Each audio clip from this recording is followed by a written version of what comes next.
Good day, good afternoon, good evening everyone. This is Viper of Viperland and I am back here in 428 Shibuya Scramble. We're going to start with the side stories that unlock after the main story because we did all the pop quizzes last time, but we didn't find all the extra things in the pop quiz things. But I wanted to start with this because why not? Also because we were stuck on one of the things, so I kind of get the feeling this is just going to be a trailer? Alfred Alshona. Like, I definitely get the feeling this is just going to be like a lead in the solitary serpent into the anime, which we just finished on our own time. The snake has lost 8 of its 9 heads. In the Middle East, the snake is seen as an ill omen, and those who take it as their name are said to be both wicked and extremely cunning. Okay. We know the origin of the name, at least. I give in to sentimentality. I will have lost my light all over again. That's Viper, wicked and cunning. Oh yeah, yep, that's me.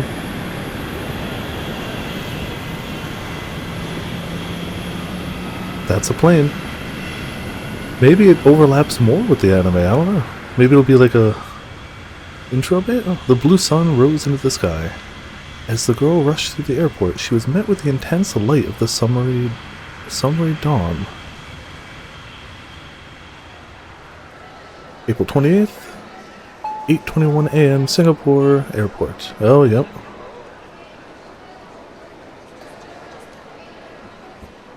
She let out a wary breath.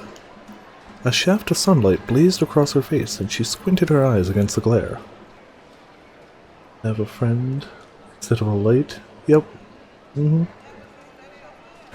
night had been a long one, and she could feel exhaustion taking hold. She wanted to stop and sink into one of the sofas in the airport lounge, but she didn't have time for that now.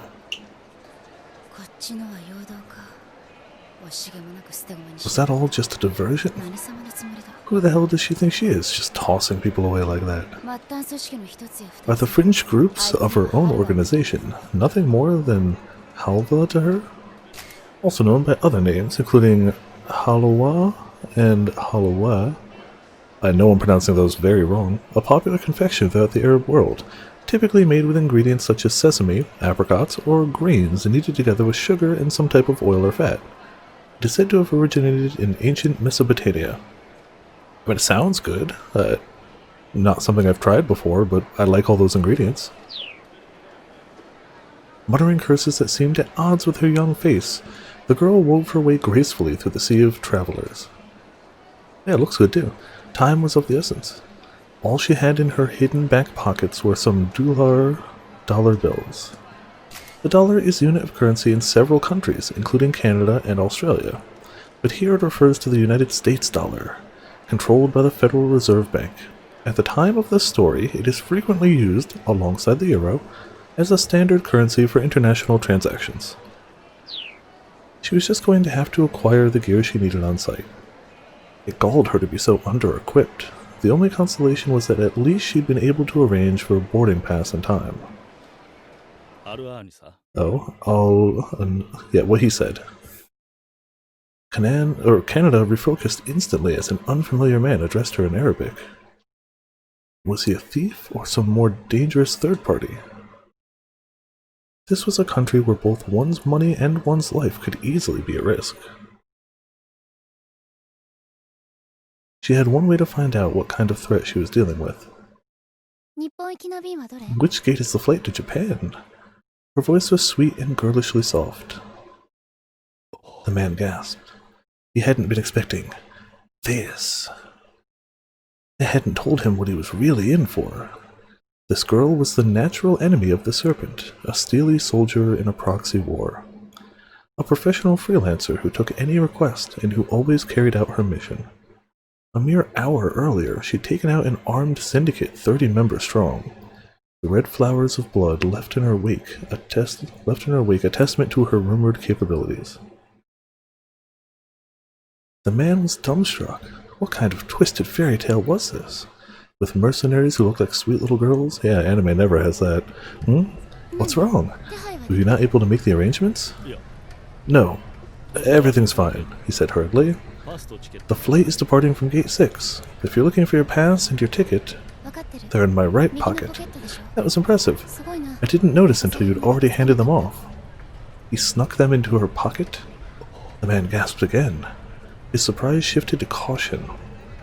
With all of the bystanders around, it should have been easy enough to make a handoff without even the recipient ever noticing. He was proud of his skills, but still, she'd seen right through him. Don't feel bad. At least I didn't spot you in advance. You're the man I spoke to on the phone outside, right? Canada asked. That was quite the feat. No, those are 2 feet.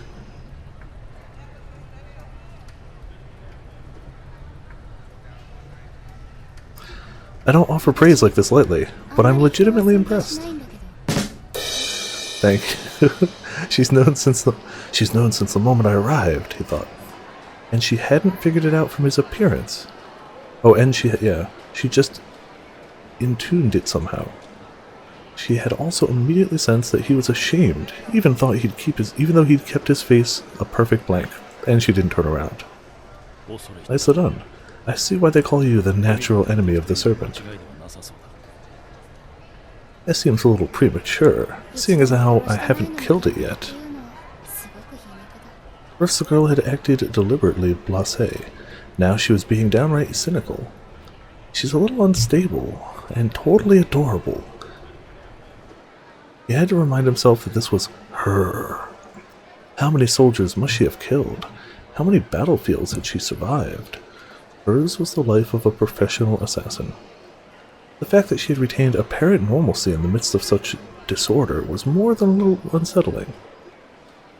The man was astonished that this was the famed rival of the serpent. One did not strike at the snake without exceptional cunning and skill. Hers was the perfect camouflage, a mercenary in the guise of a child. Well, so long as we're on the same page. Did you look into that story I asked you about? Yeah, I was able to confirm it. The director of Akoshi Pharmaceuticals, Osawa, his daughter has indeed been kidnapped. We should consider the increase in cell activity on our end to be a mere diversion. Oh, so this is taking place at the same time. This isn't like 2 years later like the anime, this is like that day, that 4/28, okay. In order to avoid being compromised, anti-government organizations that carry out illegal activities, as well as terrorist groups, frequently organize themselves into smaller subgroups known as cells. If enough of them get together and merge, they form a perfect cell. Typically, only the leader of each cell knows how to contact the upper echelons. Thus, rank-and-file members who are exposed and arrested are incapable of leaking information about the larger organization to outsiders. The name cell is taken from the biological structure. Okay.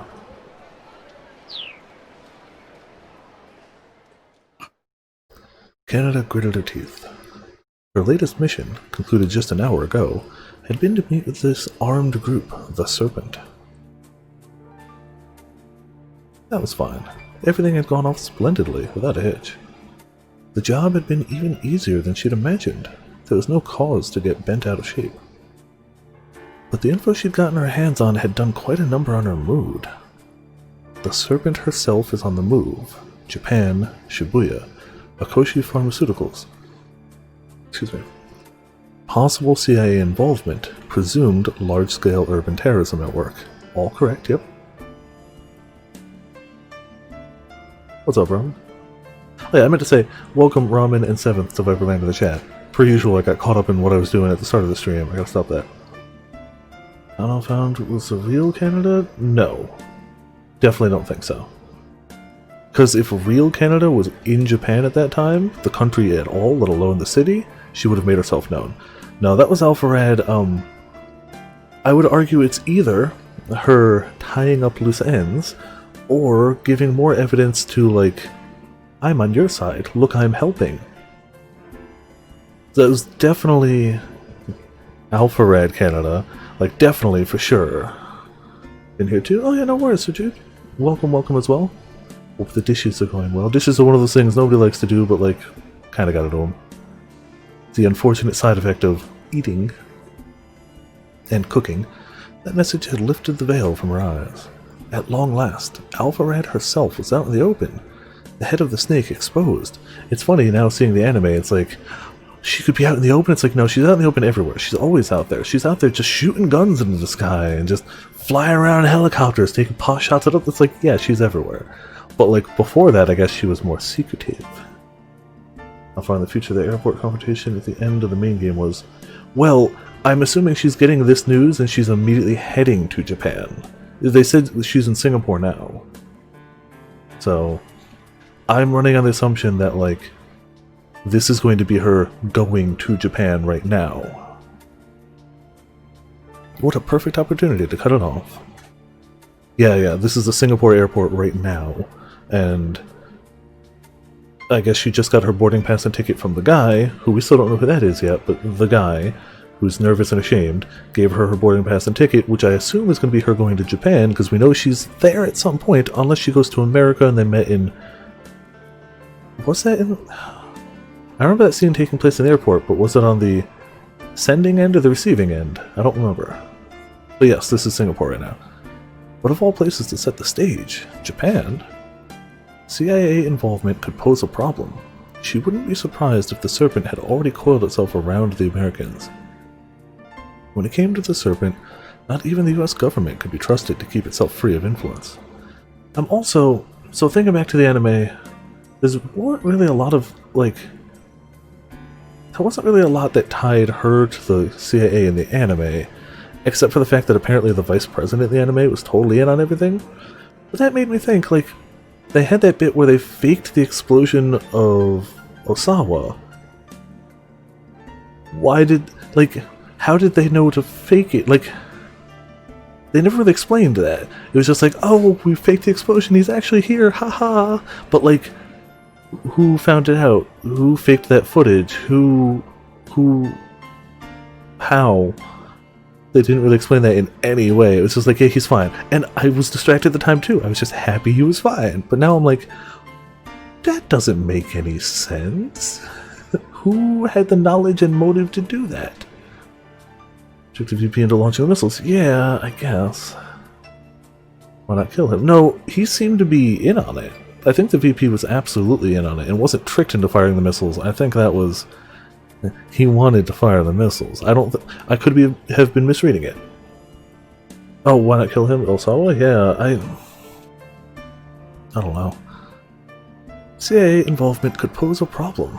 She wouldn't be surprised if the Serpent had already coiled itself around the Americans. When it came to the Serpent, not even the... Oh, I read that already, didn't I? And the target was Okoshi Pharmaceuticals.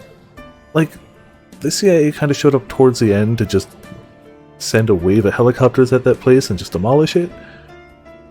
That was about it. For something that was an integral part of the character. Maybe. I don't know. If that wasn't a sign, she didn't know what was. Was that just a coincidence? No. Allah was Al-Qadir? All-powerful. I'm going to mispronounce a ton of these words. I am sorry. I believe she said they're Arabic. If anybody actually speaks Arabic, I mean no offense. I'm just bad at words. I'm bad at English words, too. Yet the girl frowned in disappointment. What need would he have to go so far to pen such a perfect tale? Capital H, he. Oh, does she still think Alpharad's a guy at this rate? Does she not... Does she not know Alpharad at this rate? Which is such a weird concept considering how intimately they seem to know each other in the anime. Then who's the capital... I guess God. Yeah. Yeah, God was all-powerful. Yeah. She had thought such grand acts of fate were a relic of the distant past. Oh, yeah. Well, we know that from the anime, but I don't know if that was ever established in the game. I feel like there are definitely differences in things that happened anime and game-wise. Still enjoyed the anime. It was very different. Enjoyable. Totally, like, tangentially related, not sequel. But she could sense its hand in these events. She'd hurried to get the intel confirmed at once, and had quickly arranged a flight to Japan. Okay, yeah, so she's going to Japan now. Maybe she was a freelancer, not aligned with any particular organization, but she still had connections. She had many tools in her arsenal. people were often the most convenient. If they excelled at what they did, so much the better. Many individuals sought to curry her favor. Sympathizers, like the man who'd made the handoff here, who would intervene on her behalf. Groups or individual activists who favor a particular political organization or ideology, and who demonstrate support with it without directly participating in the faction's activities.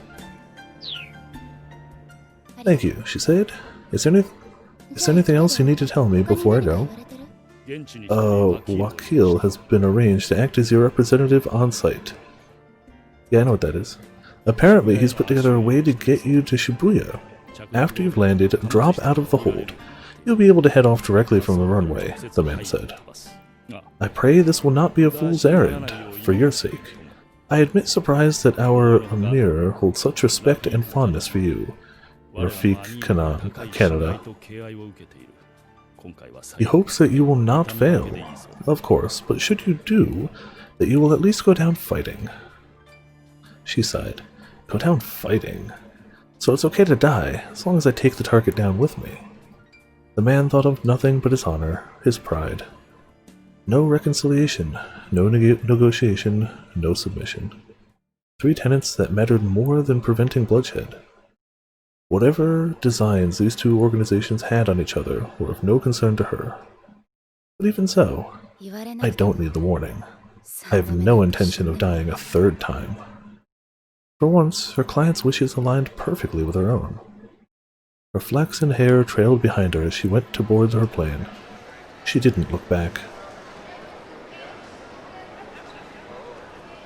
It's still weird to be playing this game and seeing anime. After, what was it, like 40 plus hours of live action stuff?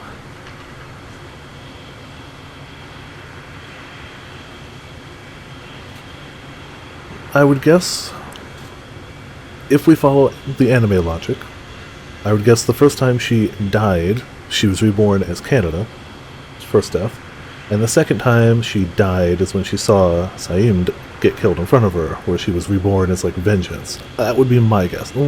So like 2 times. That's 2 deaths. That's my guess. But if we hadn't watched the anime, I'd be like, I don't know. The flight from Singapore to Japan was roughly 7 hours. The Serpent had surely anticipated that her enemy would pursue her there. In all likelihood, there would be a minimal window between Canada's arrival in Japan and the Serpent's plan coming to fruition. She really does love sinking to new lows. The Serpent wouldn't be so clumsy as to let someone from back home in the Middle East, especially a foe like Canada, find out about this by accident. If she'd let the plan leak, that meant that it suited her purposes somehow.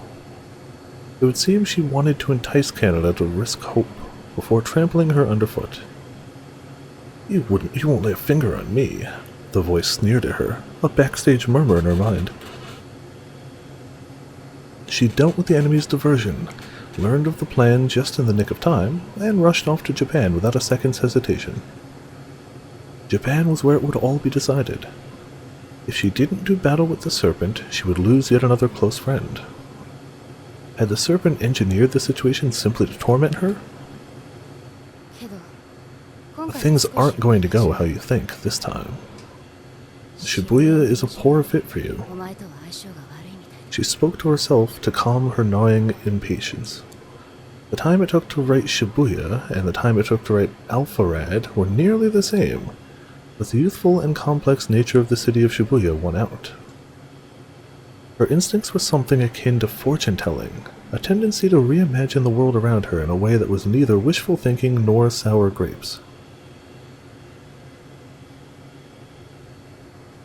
What? She's not overly hopeful, she's not overly negative, so she's basically a fortune-teller. Okay. It's a very weird way to put it. Yeah. She had a sense of conviction that hovered near the truth. Hey, Mint, how's it going tonight? Welcome to Viperland in the chat. I keep wanting to think like this is stuff that was maybe added like way after, but the anime only aired a year after the original game release.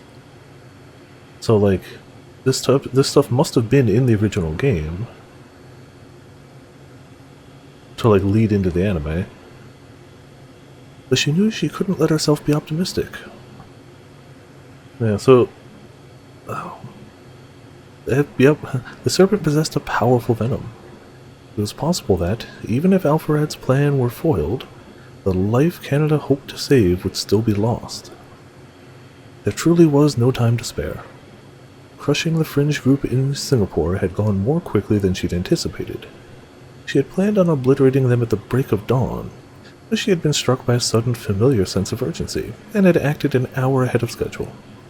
That change of plans had led to this. She had obtained the intel just slightly earlier than Alpharad might have anticipated, and had put speed above all else in arranging the trip to Japan. Good question. There's another character we can pick. Okay. From the list here, there was another character we could pick, and I assume maybe that'll be her? I don't know. Right now, she could only hope that the single hour she'd bought herself would let her save her friend's life. Maria.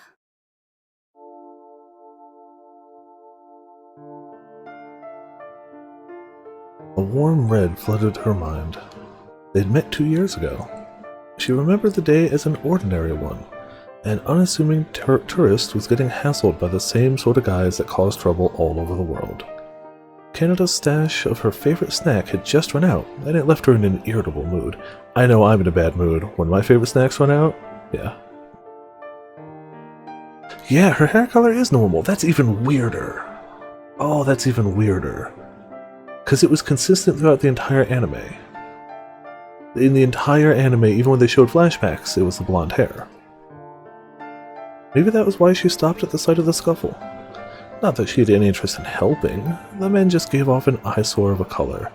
Their scent was far too noisy, and she wanted to be rid of them.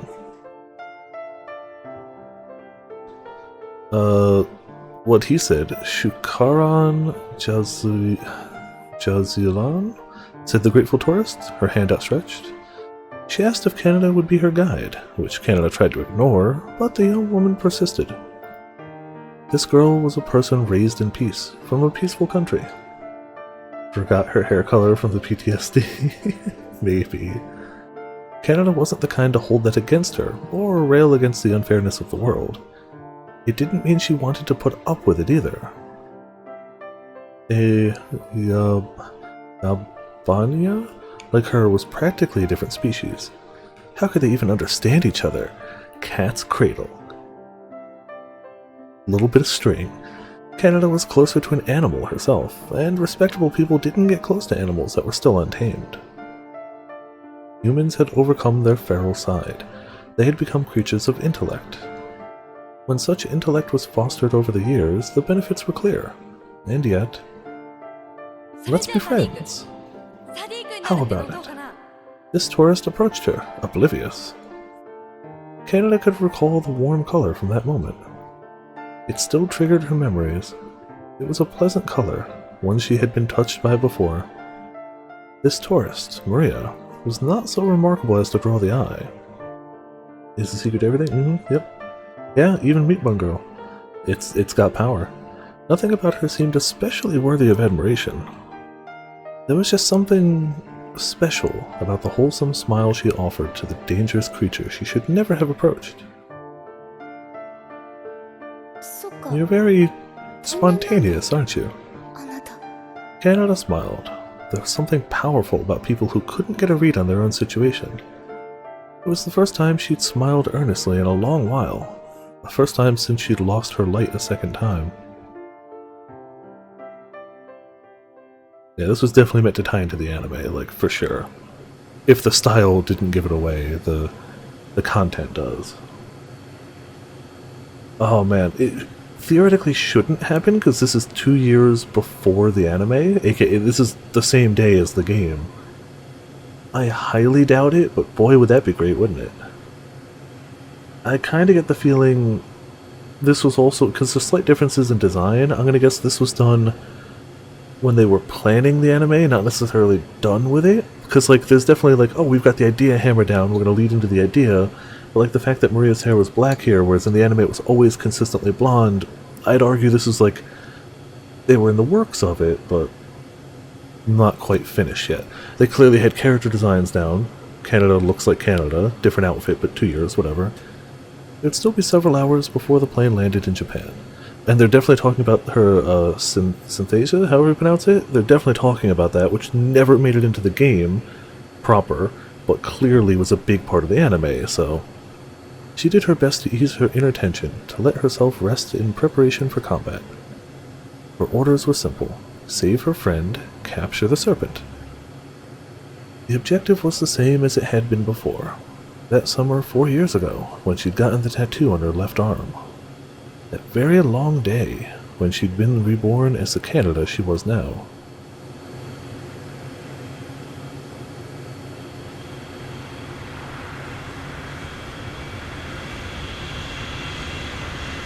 Are we going to flash back, or are we going to flash to the end of the flight? We'll see.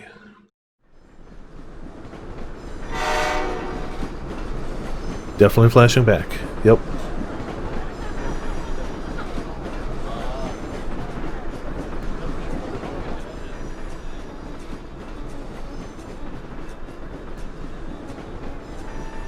This train again. Yep. Oh yeah, I'm sure she loves it.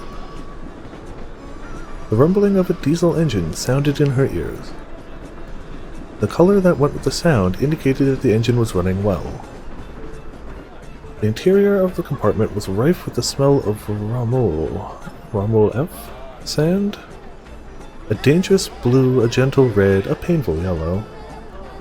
Wait, didn't blue mean murderous intent? Is she saying that there's a passenger on this train with murderous intent?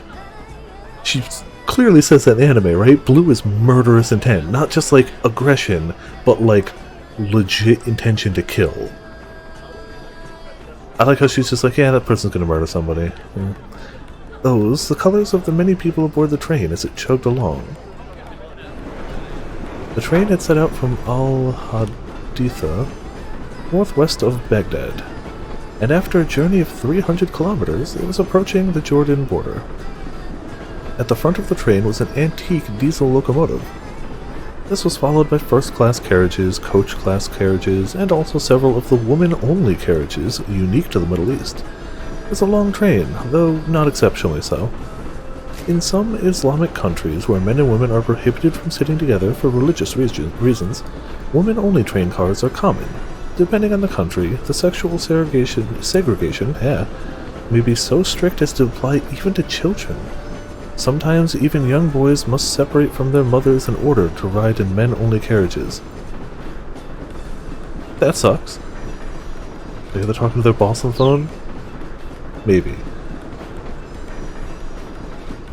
It was remarkable that there was a line running between Iraq and Jordan.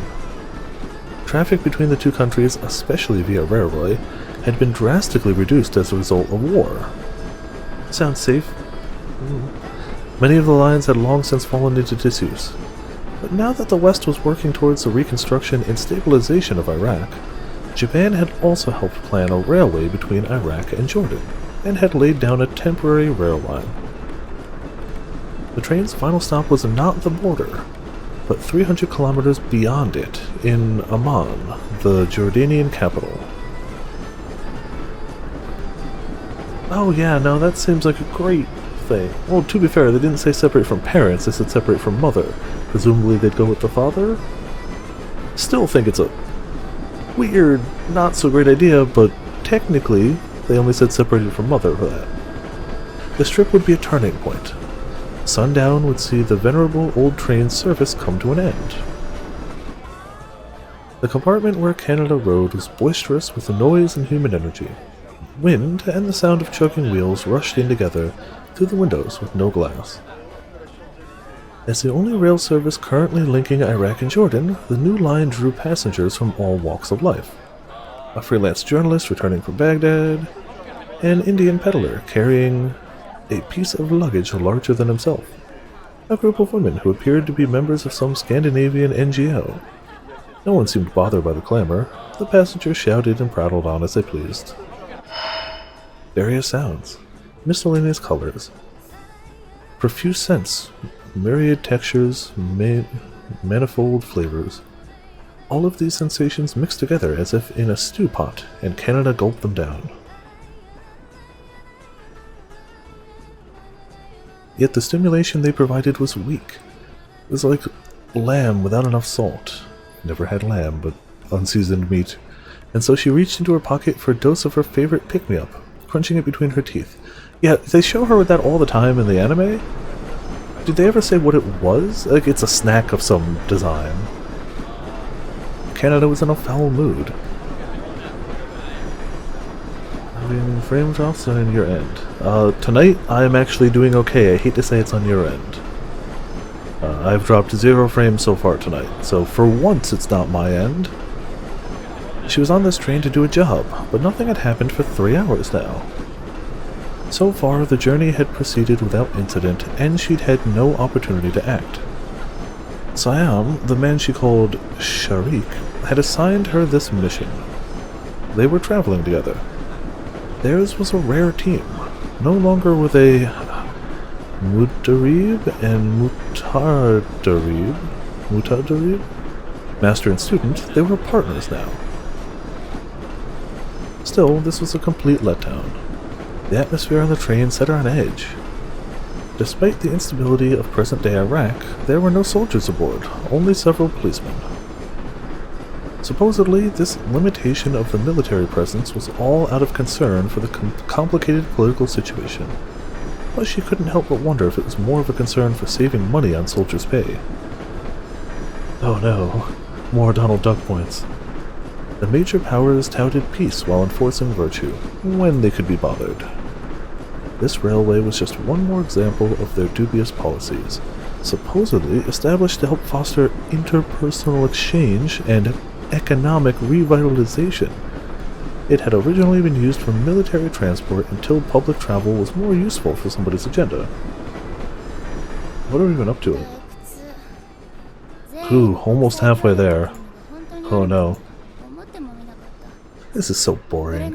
Here we are, the carefree passengers of a modern convenience, operated by a well-intentioned international cooperation. Whoever owns this outfit has grown fat on peace. Don't be so cynical, her companion said. Do you really distrust the intentions of others so much? The only one I trust is you. I just figured having you around would make our jobs a lot more fun. I'm not mad or anything. Yeah, alive and well. It's a good thing, not being too particular. Just keep in mind that whether we align with the good guys or the bad guys depends on the job. So-called virtue has no value unless it provides some real benefit to somebody. Otherwise, it's just a bother. Virtue, Canada sniffed. Virtue is just another name individuals gave to their own biased sense of justice. A rigid and fanatical concept subject to any number of arbitrary beliefs. One man's virtue was another man's depravity. The very idea made her think of those interminable meetings between political factions. Oh yeah, no, he definitely will live a long and healthy life. People puffed themselves up as wise and sat at the conference table without the slightest interest in the other side's values. To them, all that mattered was what they had already decided was good and right. Some real benefit to somebody. So they know how to profit and how to survive, and still manage to not go for the money that's right under their noses? Can someone really keep living their life like that without eventually stumbling? You need to look at things objectively. Simple moral philosophy is like cheap booze. It's easy to get your hands on and easily makes you sick. You can't expect to get through to somebody who's dead drunk. Before you can convince them of your point, you need to beat the alcohol out of them. If somebody's not listening to your point on virtue and point of view, beat the stuffing out of them until they listen to you. Saim says, that's the plan. Yup. Like by up and putting a bullet between their eyes? Wow. Perhaps, if it's the brain that's drunk. Wow. The man named Saim curled up the corners of his mouth. Though he wasn't a fundamentalist Muslim, he still detested alcohol as a tool of the devil. But his use of booze as a metaphor now was inspired less by his inner demons than by his unique sense of humor. I told you to stop smiling. Yeah, nothing pisses somebody off more than their friend smiling. It makes you look creepy. How dare you look happy? Harsh, yes, but it needed to be said. Siam's smile was a rare bird, newly come to roost. The two had known each other for several years now. Back in the day, she had never known him to smile. As a change of habit, it felt unsettlingly like a sort of surprise attack. I know, I've been trying my best not to ever, since you first gave me that bit of advice. Anyway, our employer values artistry? Austerity? Austerity. Not smiling ought to be our general policy. Canada herself was equally guilty of a rare display. Her own sour expression had completely turned around. The only time she expressed human-like joy was when she and Saim were alone together. Her name was Canada. Trained by Saim, a veteran mercenary, she had just turned 14 years old. So that's... How old is... She's about the same age as Maria, right? Who's 19 in the events of 428? So like 4 or 5 years before the events of the game is when this is taking place? Like, we knew it was before that, because obviously he wasn't around for this. Canada was not her real name, but a nickname given to her 2 years prior. Okay. Hers was a familiar story, that of a child who had lost her parents and her village to the ravages of war. Unlike most who shared such a tragic backstory, however, she'd had 2 major strokes of luck, almost like an anime protagonist. The first was the ability she had been born with, an ability unlike any others, an ability that set her apart and made her better than other people, along with her strange hair color, like an anime protagonist. The second was that she met somebody who taught her how to foster this ability, a mentor-type character, a type of character that needs to die once they've imparted enough wisdom to the hero-protagonist character in any type of anime or non-anime situation. Yup. As a girl orphaned by war, she had almost inevitably taken up arms. Making herself useful to the powers that surrounded her had been the only way to survive.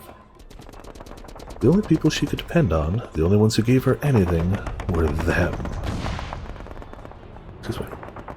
The moment she didn't meet their expectations, she would go back to being a mere orphan. And so this girl, a victim of war, fell under the protection of the warmongers, and was trained to be one of their soldiers. But then, she was picked up by a man, Saim, who freed her from those who had robbed her of her past. He had no ideology. He was unlike the others she had known in her broken world. The wandering people who had formed a new nation to be their promised land. And the ones they had driven out, now wanderers themselves, who styled themselves liberators.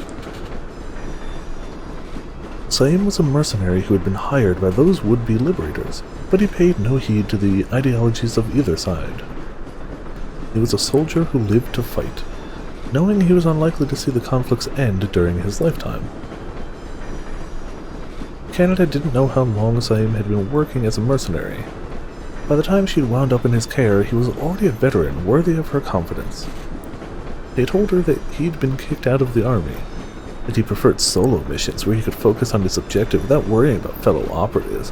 I'm a lone wolf, I go out on my own, I do my own things my own way, other people just get in the way. Can't trust anybody else. Why would I work?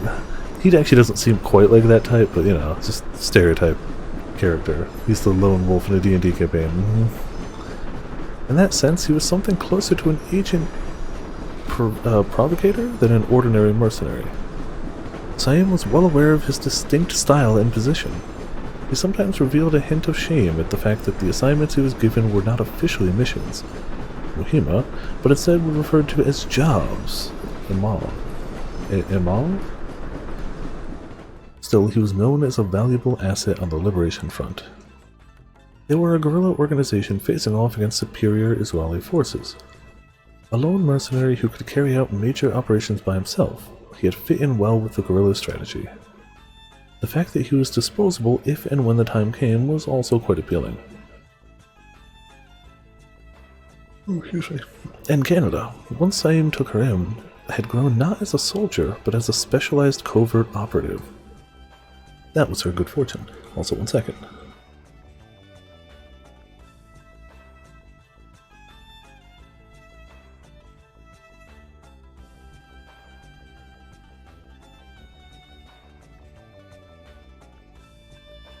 the orphan's talents weren't particularly well suited to acting as part of a unit. Better at being a solo diversionist acting against the enemy organization. And so she had ceased to be a soldier, instead training as a diversionist. She fulfilled her new role adeptly. Same in Canada, they worked in concert as secret agents, infiltrating, gathering intel, conducting sabotage. She'd learned to operate without backup. Typically, one of the duo would sneak into enemy territory alone, while the other acted in a logistics or liaison role. Here and now, however, with their objective aboard this moving train, responding to an urgent request from their employer, the two were working together as a team. So, if this train is the transport, the objective must be something big, right? No, what we're after is apparently small enough to be carried on one's person. We're not authorized to look at the contents. The first task is simply to confirm whether it's really on board or not. Well, in that case, the job's done. We've both been looking around and I think it's pretty clear. This train is a bust, Canada sighed. There's nothing out of the ordinary about it, and it doesn't feel wrong either. Either they're moving our objective at some other time, they got word that we'd be here, or there was no such plan in the first place.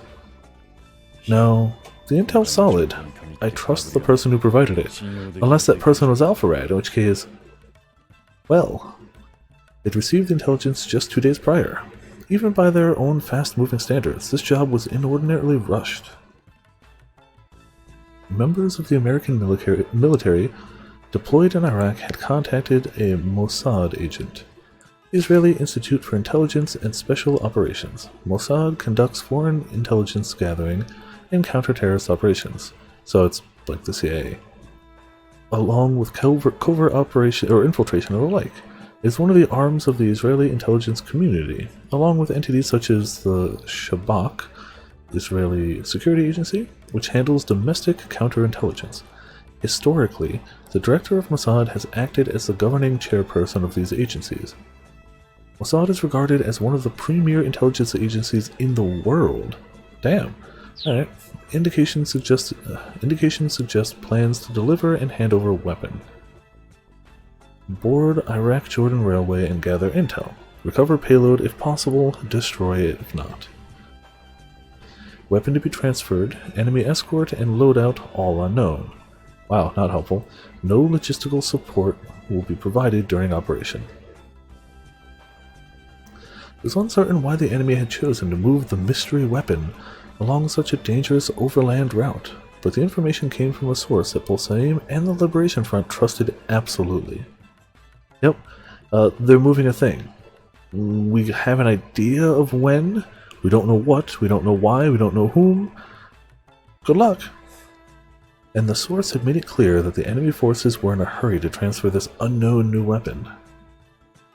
This was a tip that the Liberation Front could not overlook, and they directed Saim to act immediately. The situation was somewhat delicate because the enemy had decided to use a train that crossed the border as their means of transport. Given that the tenuous political balance in the region, the Liberation Front couldn't risk open military action targeting an international train running from Iraq to Jordan. Political pressure from Israel and the US might have led to the Jordanian government to give tacit consent to weapons transfer. Who? If the freedom fighters intervened on a large scale, it would surely invite a military response. A Viper and J, yeah. Worst case, things might spiral out of control and trigger yet another full-scale war in the Middle East. Thus, the job at hand required utmost secrecy. The enemy would disavow involvement in any clandestine transport, and those who moved against them must be similarly able to deny any involvement. Stopping and destroying the secret payload was a job for covert agents. And so, Saim and Canada had hurriedly boarded the train, where they'd been spending their time staring out the window. 4 hours had passed without any incident aboard. If they're transporting a weapon, why would there be an incident? They're just trying to get it. That wouldn't cause an incident. Now they were arriving at the halfway point in their journey. The Jordanian border.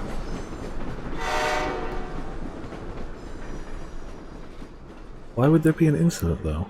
If they're just transporting, nothing to incident. There, abruptly, things began to change. Without warning, the train which had hitherto seemed like a promise of safe passage grew thick with the danger scent of an escort convoy. They're making adjustments to the train? What's up with that, Sam? I didn't hear that announcement. I've never heard of that happening mid-journey. The problems with the rails. The ones we've been running on are standard gauge. Past this point, the tracks are all 1524mm broad gauge that were installed with assistance from the Russians. Railway tracks with a 1435mm, 4 foot, 8.5 inches, spaces between the rails. It is the standard in the UK, where it originated, and due to internationalization, an estimated 60% or more of the world's railways use standard gauge. Railway with the tracks spaced further apart than standard gauge. The broader gauge offers some advantages, such as improved stability for cars and better resistance to crosswinds. Russia, India, and Finland are among the countries that use broad gauge, along with some parts of Spain.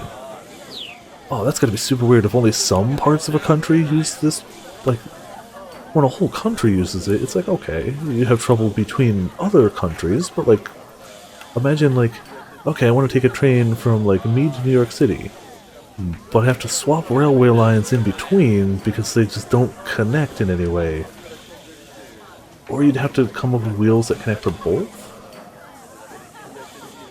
There's gotta be some sort of workaround, like, I guess? Just seems weird. But if you're in an area where it's super windy and like stability's an issue, safety's probably better than the convenience of everything works on the same thing, I suppose.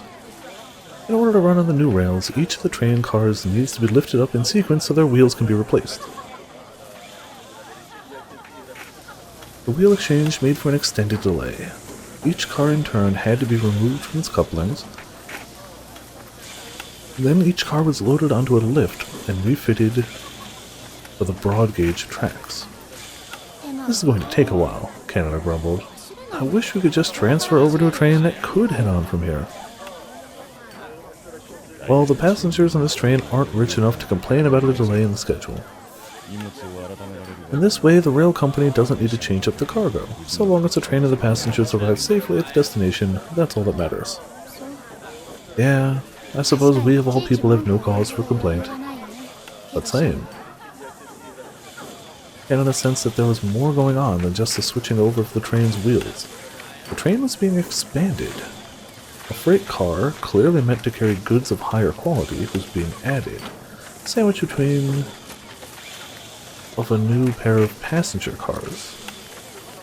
A total of 3 new cars were added. The only passengers in the 2 new compartments surrounding the freight car were armed soldiers. They're all the same shade of blue. 7 soldiers per car, total 14. Haha. They all gonna kill somebody? No. I hadn't thought this far ahead. Adding a new freight car, huh? Honestly, this would have been difficult to prepare for ahead of time. They were seeing a complex plan unfold, one that would be traceable after the fact, but which might be impossible to stop while it was in motion. They now faced a significant force of enemies that they might have to neutralize using only the firepower they had on their persons. Yeah, you'd think that. You'd think. I don't know why I'm yawning tonight. I slept really good last night, actually. Like, I'm not tired. Based on the orders Siam had received, there was 0 chance they'd receive any backup. They're definitely soldiers. Can't tell what army, though. They're soldiers disguised as passengers, and if they're here with the freight car, it won't be an issue. The contents of those cars will tell us if they're Israeli soldiers or not. I see. So all we know right now is that they're not onto us. Looks like they've decided that everything's safe. Our only stroke of luck so far. The freight car transfer cast everything into doubt. It seemed to confirm that there was indeed a weapons delivery taking place. But recovering the payload was going to be more difficult than anticipated. The train transfer process finished without a hitch. The other passengers paid it little heed. Yeah. Evidently, they were accustomed to this sort of delay. I guess if you have to, like, it would happen all the time. The only thing they did different is just adding the other cars, and I don't think that's too time-consuming.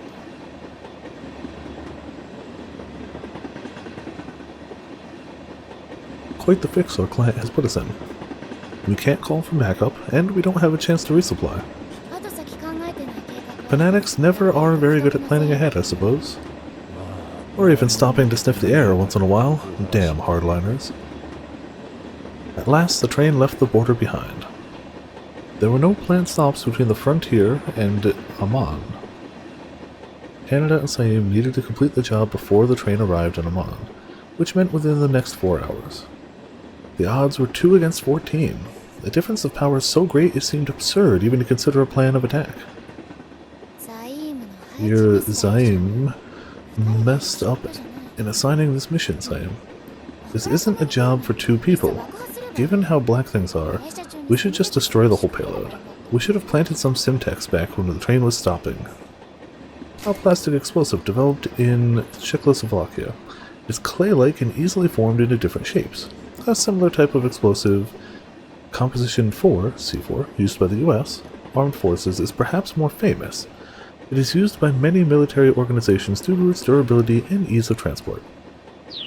I'll admit, I only know Semtex because of Metal Gear.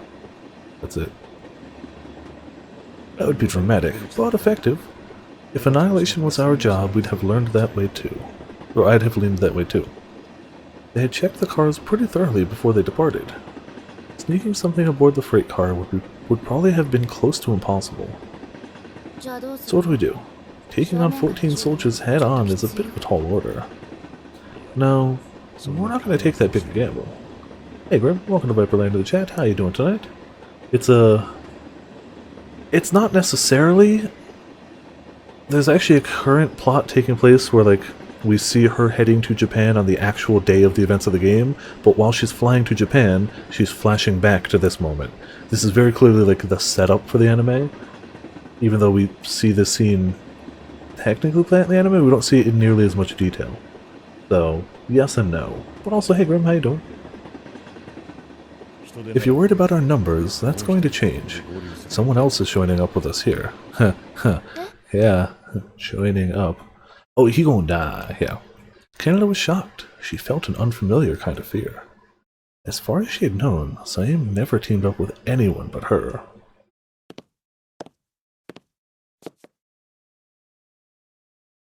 Oh no. Pardon me, but I'd like to share your seat.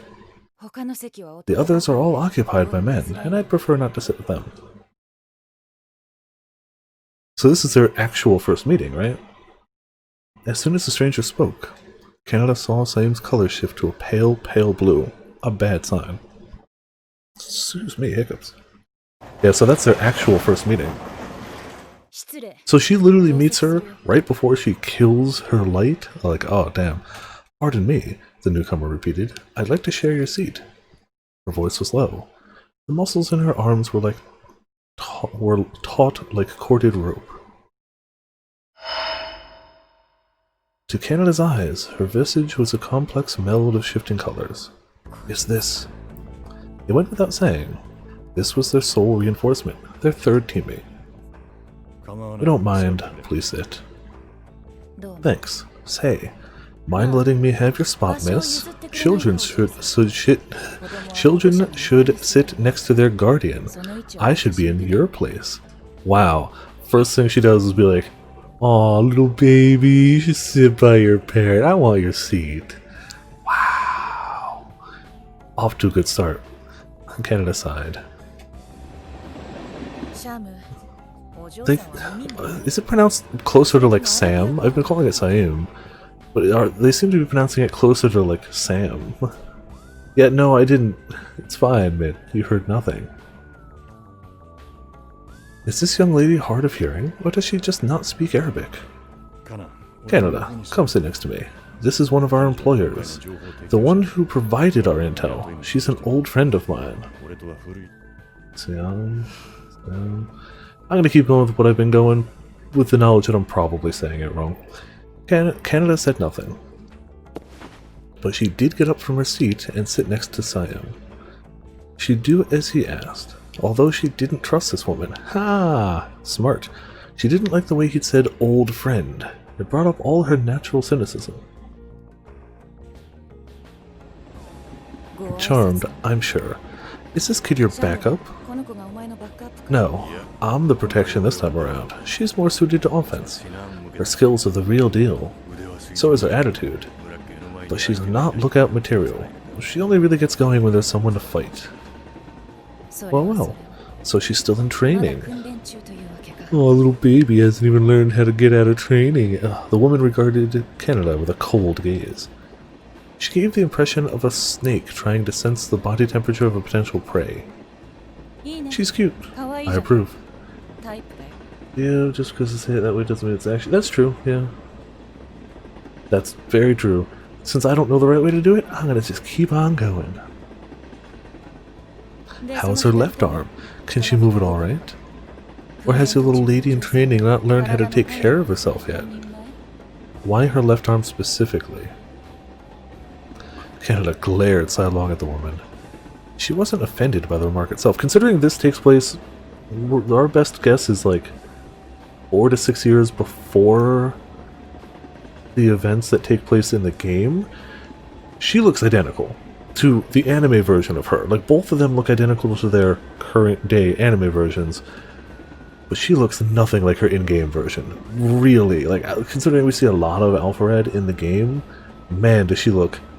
They got the hair color right, and like, she makes for a good anime villain design.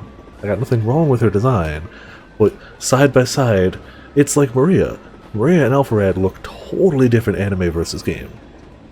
They didn't even get Maria's hair color right. The fact was that her left arm was still in pain. Okay, so she knew. What unsettled her was that this woman's powers of perception, able to detect Canada's injury through the heavy cloak she wore. It's just a, oh, maybe it's not the tattoo. Maybe she actually just got hurt. It's just a scratch. It won't be a problem. Okay, but how did it happen? Did you get injured before or after you boarded the train? Well, faces just don't translate to anime. Also true. That's fair. Well, some do. Minorikawa looks pretty darn close. What's his name? Kenji Hosawa looks pretty close. I guess just the male faces, they're like, yeah, we'll do those close. The female faces were changing totally, entirely. We only see Boss Man from the back, so like we don't know. Yeah, we see Suicide Dad and he looks pretty close. He got a haircut change, but it's 2 years. That happens. He's recognizable. Maria's not. Canada's not. Or Alpharad's not. Like, we know that's who it is. Well, like, if you didn't know that, you wouldn't be like, oh man, that's the anime version of her. Honestly, man, yes, that's almost certainly why. But it doesn't change the fact that it's like, come on. If you're gonna either universally change all of them, or universally don't. It's jarring as hell to be like, wow, that's clearly Minorikawa. And that's... Maria? But blonde? The fact that it's so...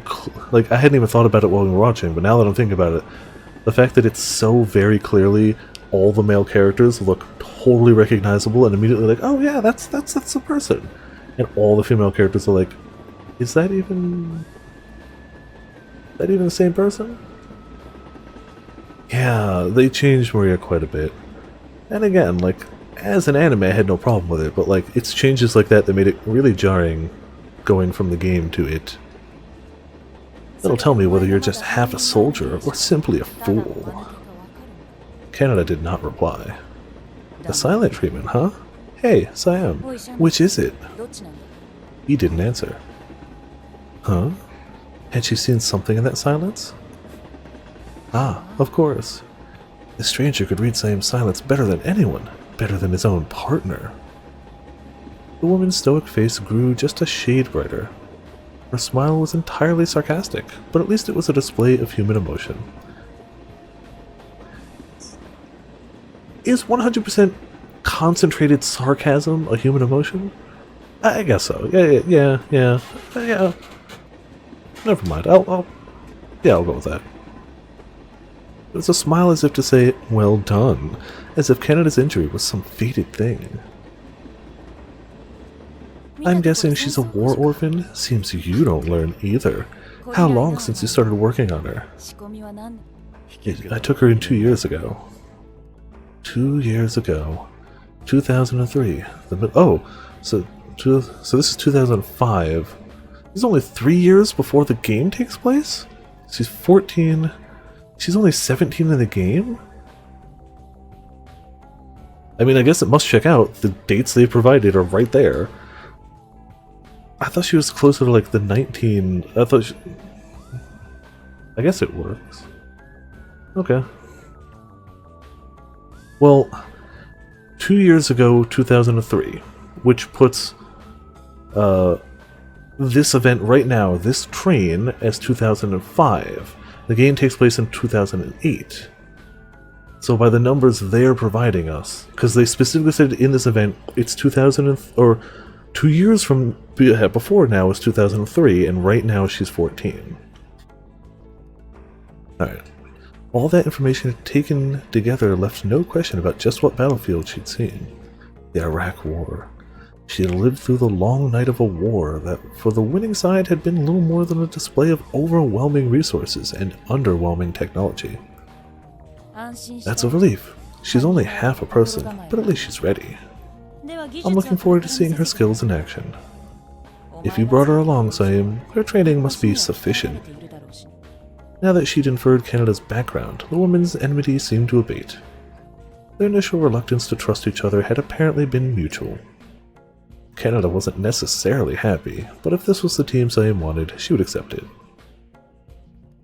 As the woman had observed, Canada had been trained by Saim after all.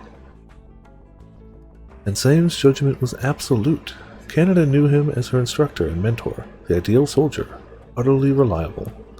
Utterly about to die, she turned her gaze away from the woman and looked out the window.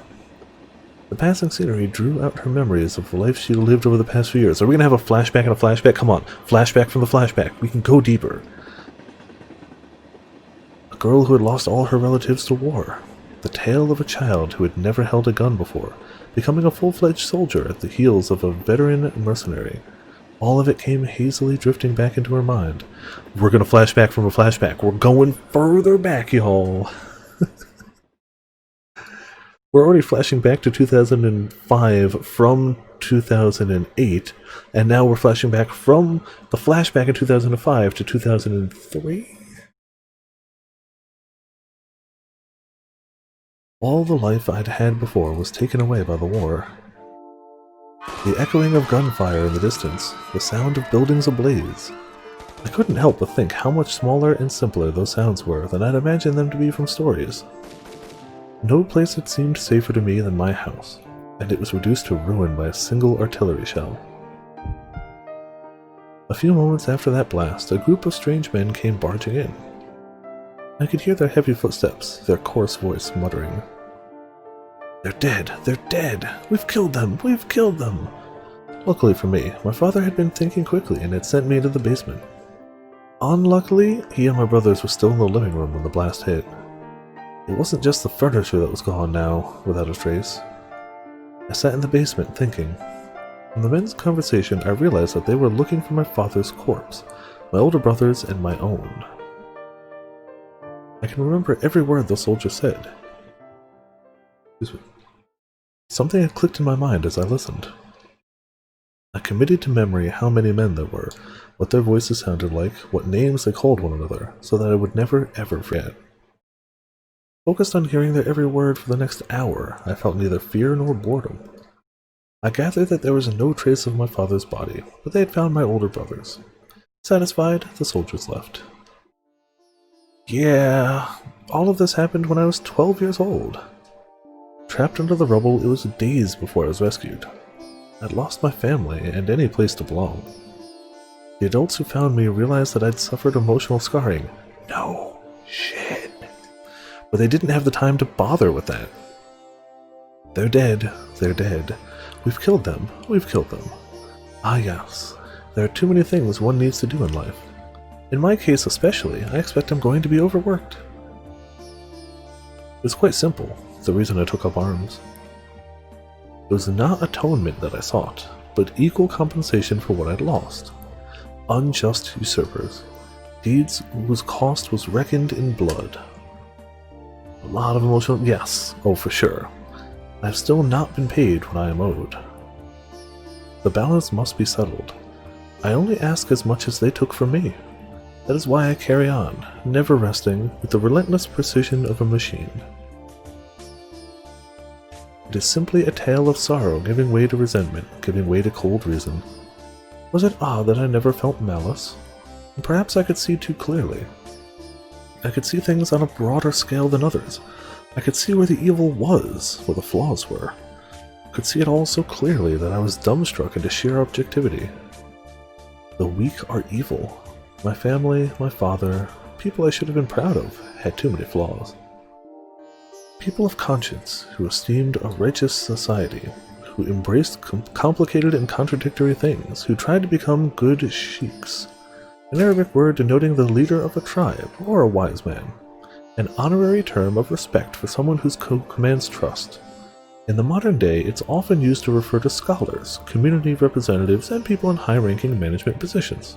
Okay. The many failings created enemies, invited war, and brought on their defeat. Violence was a vulgar thing, far beneath the cultured behavior of my father and brother, but it still had the final word over them in the end. We may have been cruel to those who would shame us, yet we had tolerated too many of those foreign invaders. Balance is key. One must clad oneself in complexities, yet be simple at the core. Taking action always requires a first step. If someone takes from you, you take it back. If they kill you, you kill them back.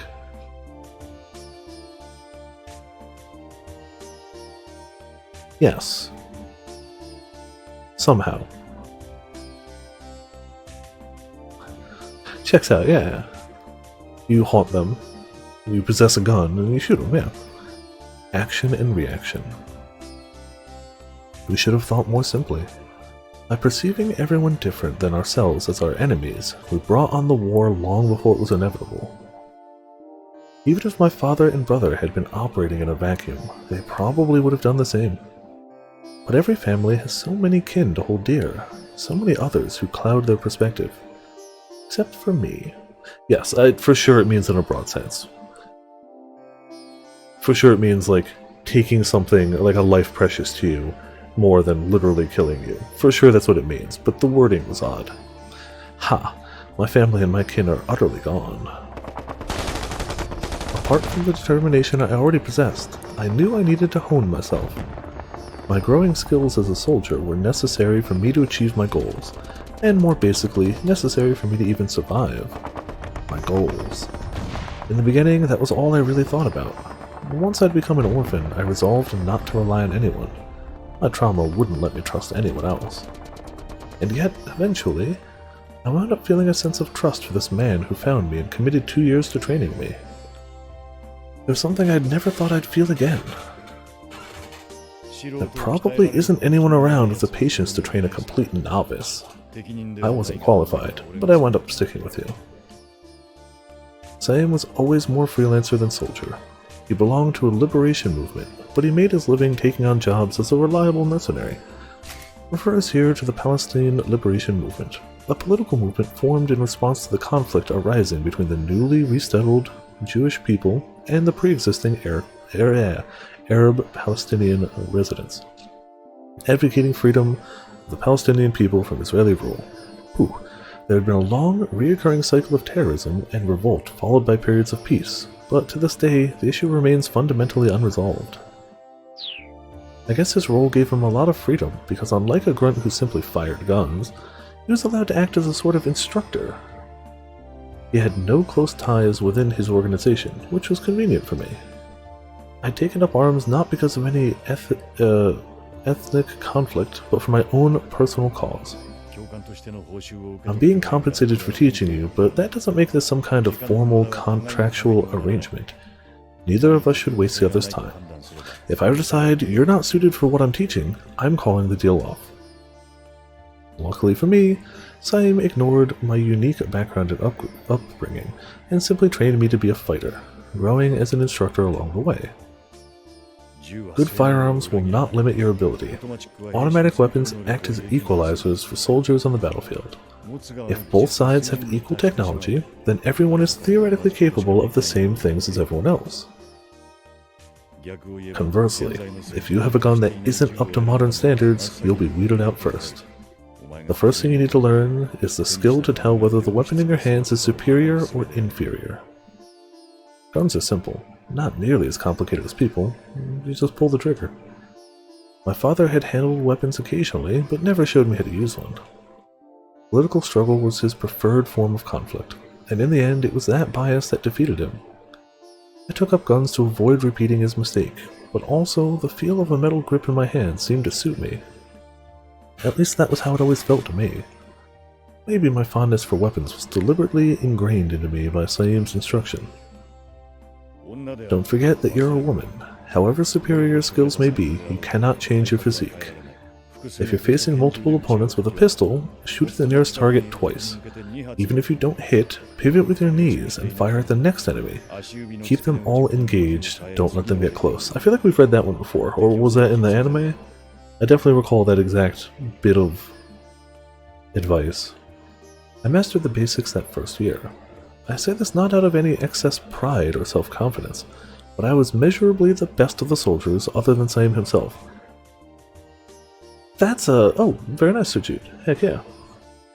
Can't do that from mobile. That's weird, but cool. I mean, yay, Donald is closer. Imagine a whole company of soldiers being outperformed by a 12-year-old. Well, we don't know. Somebody under the age of 14. We don't know how long she's been training at this point. Oh, first year, 13-year-old.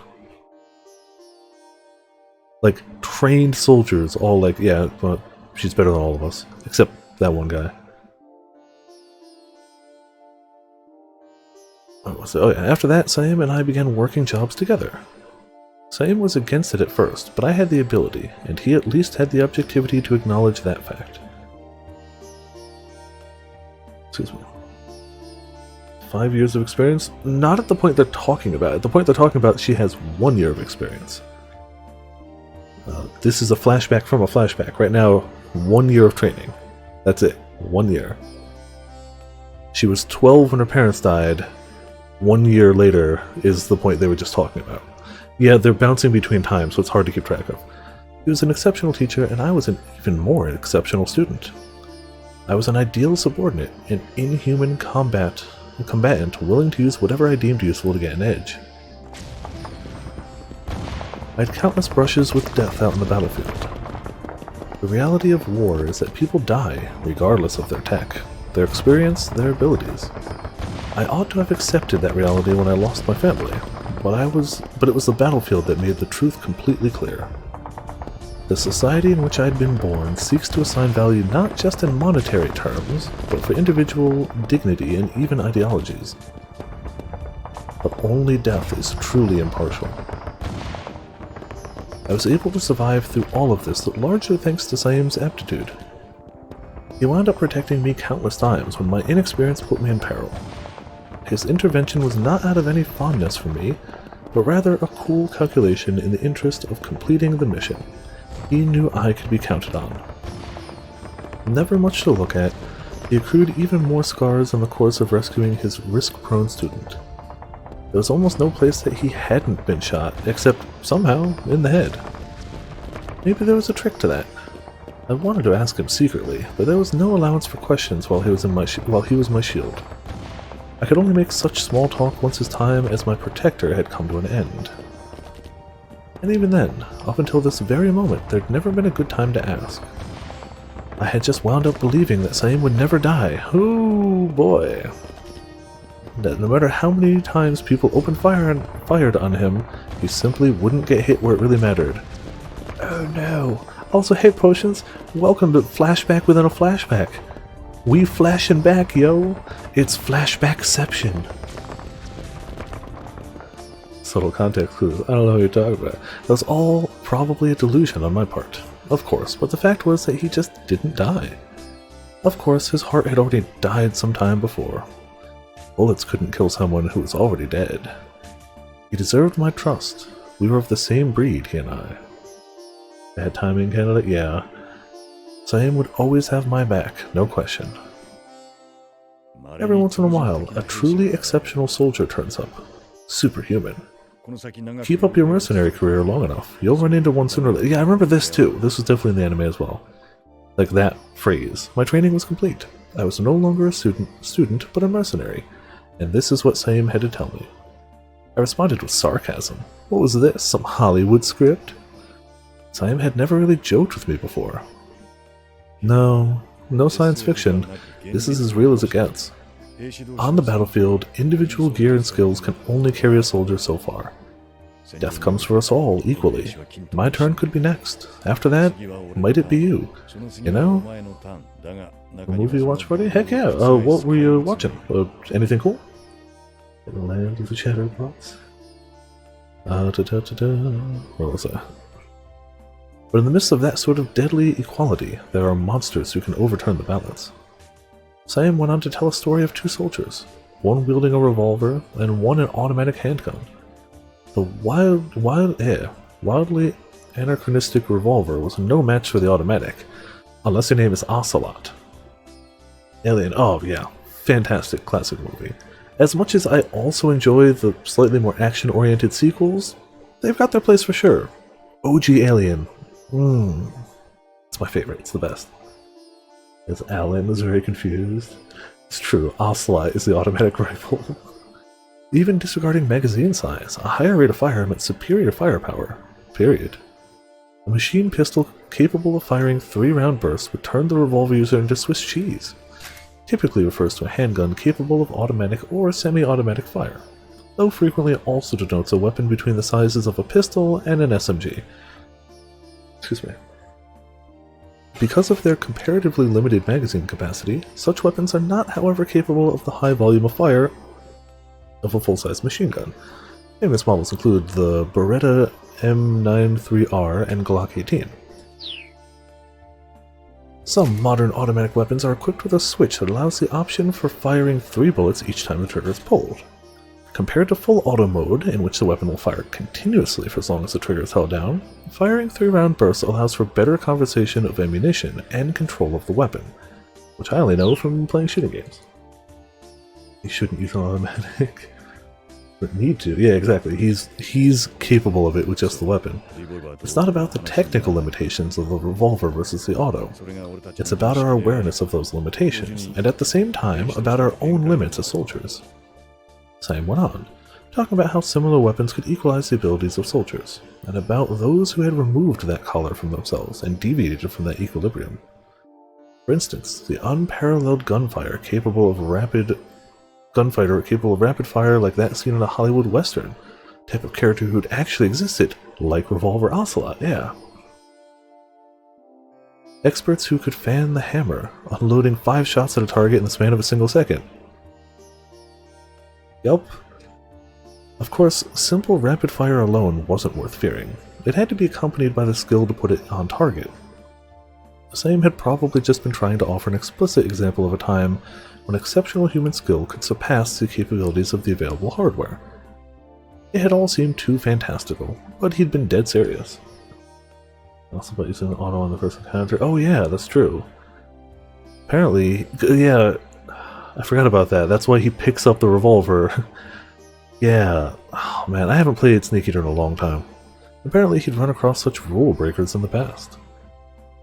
Born warmongers, patron saints of small arms, lucky souls, people with different physical capabilities than you or I, like twice the number of appendixes in the normal human body.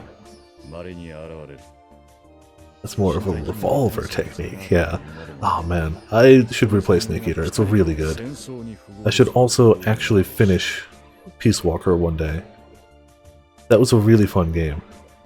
Though the problem is, a lot of stuff that made Peace Walkers really fun was just put into Metal Gear Solid 5, so I just play that instead, I guess. That was some yeah. I mean, skill recognized skill. Natural differences. Oh, wait, I read that one. Also talents perfectly suited for war, maestros of the battlefield. Soldiers far outside the norm, who can accomplish things no single soldier should be able to do. When you meet an enemy like that, it's like staring down a storm. Still, even according to Saim, such supermen could only deal with 3 or 4 opponents within any given moment. So, assuming you had 5 or more to attack them in that moment, there'd be no problem taking them down. I was relieved. He wasn't talking mere fiction, but he also wasn't just telling us some joke. So then what was his story all about? That's true, not even Superman has twice the number of appendixes. Okay, I'll admit, I don't really read comics much. We know Superman isn't human, but looks humanoid.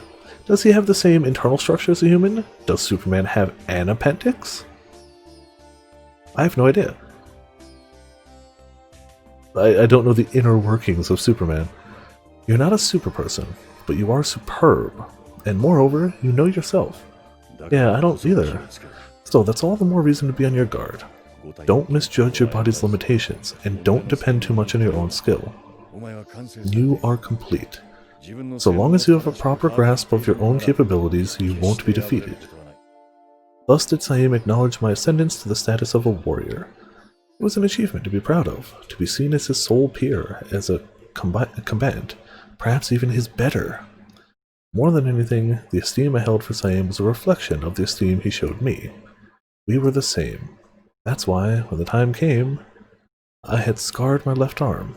I wanted a physical symbol of our connection.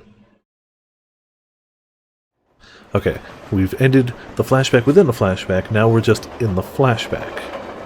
Cool. The layers are being peeled back slowly.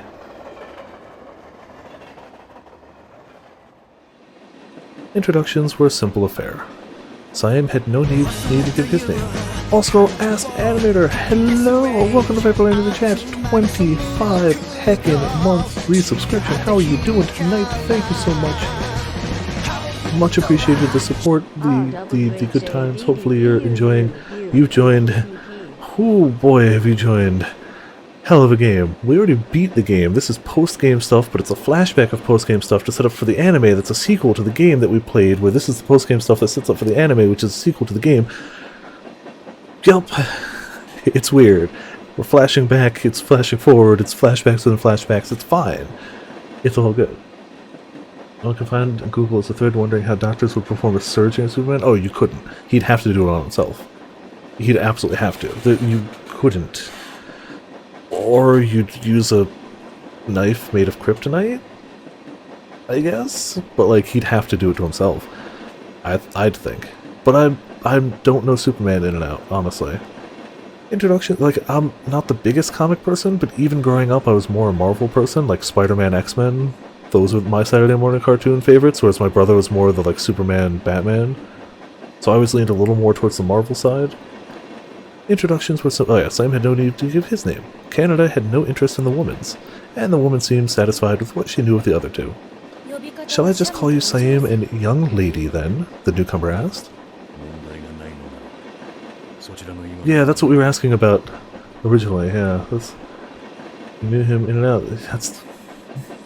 Yep, you're right, man. You're right. I'd absolutely know the answer already. You okay with that? What name are you going by now? Ah, yes, I suppose we'll need that to coordinate. How does Canada work? Canada couldn't suppress the sound of irritation. She tugged wordlessly on Saim's coat, like a pouting cat, stalking a claim to what it wanted for its own, seeking a claim. Sorry, but that might pose a problem, Saim replied. I'm joking, the woman said. I'm actually going by Sadaka these days. In Islam, this refers to the act of giving spontaneous voluntary charity to the needy. Something Alpharad does constantly.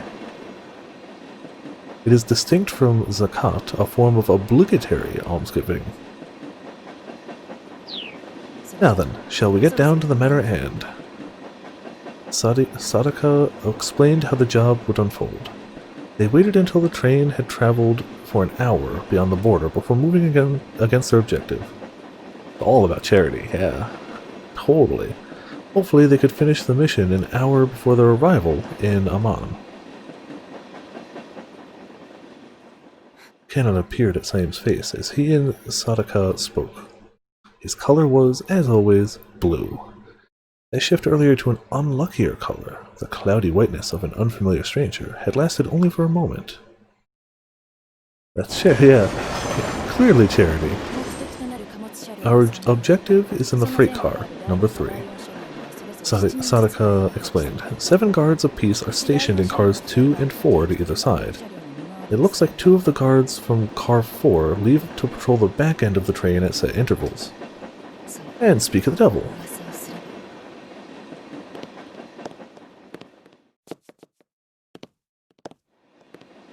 Without even shifting her gaze, Canada could confirm the presence of 2 soldiers moving through the car in which she sat. 2 blue blotches passing by. The color of alert escorts. A rending, inorganic blue. The color of fighters skilled in the use of guns they carried. People who were this color usually rubbed Canada the wrong way. Just being near them made her uncomfortable. Saim was a contradictory counterexample. Despite his dangerous hue, he eased her nerves. But whether the colors expressed themselves as painful or gentle didn't mean anything. The colors were merely colors. Whether warm or cold, everything was done neatly in simple colors, as if painted with run-of-the-mill materials. The last car on the train is also a freight car, but everything in there is ordinary goods. If worse comes to worse, we could conceivably hold ourselves up in there, Sadaka said. For Canada the wrong way? Yeah, right? Who could have thought? Of course, if someone were to toss in a tear gas grenade or something, we'd be done for.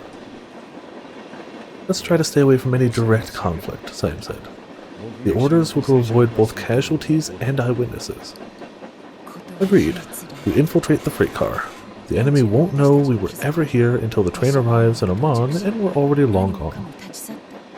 Over and done. Perfect. Let me just confirm then, Saim replied. We've established that they're transporting the weapon. Now our objective is to recover it and get out. Any changes to that? None. You do your part, and I'll do mine. It had been just over 5 hours since they boarded the train. Canada felt a sense of relief that at long last the action she'd been anticipating would finally commence. Their objective was to recover the parcel in the freight car towed toward the front section of the train. They would infiltrate the car without alerting the guards, acquire the payload, and then disembark from the train as if they were just normal passengers. Top priority was acquiring the item. Secrecy was secondary. If it turned out that they needed to take the payload by force, they'd been given permission to initiate combat. Violence was definitely on the table. If it came to that. If they were detected, they'd wind up in a 3-on-14 shootout aboard a train. Okay, Canada said. I know what you and I are doing, Saim. What's her job, though? Why is our sponsor even here in the first place? She's a code-breaking specialist. Ordinarily, they wouldn't have sent the sponsor personally, but time was of the essence. When the plan fell into place yesterday, she was the only operative available to make the rendezvous.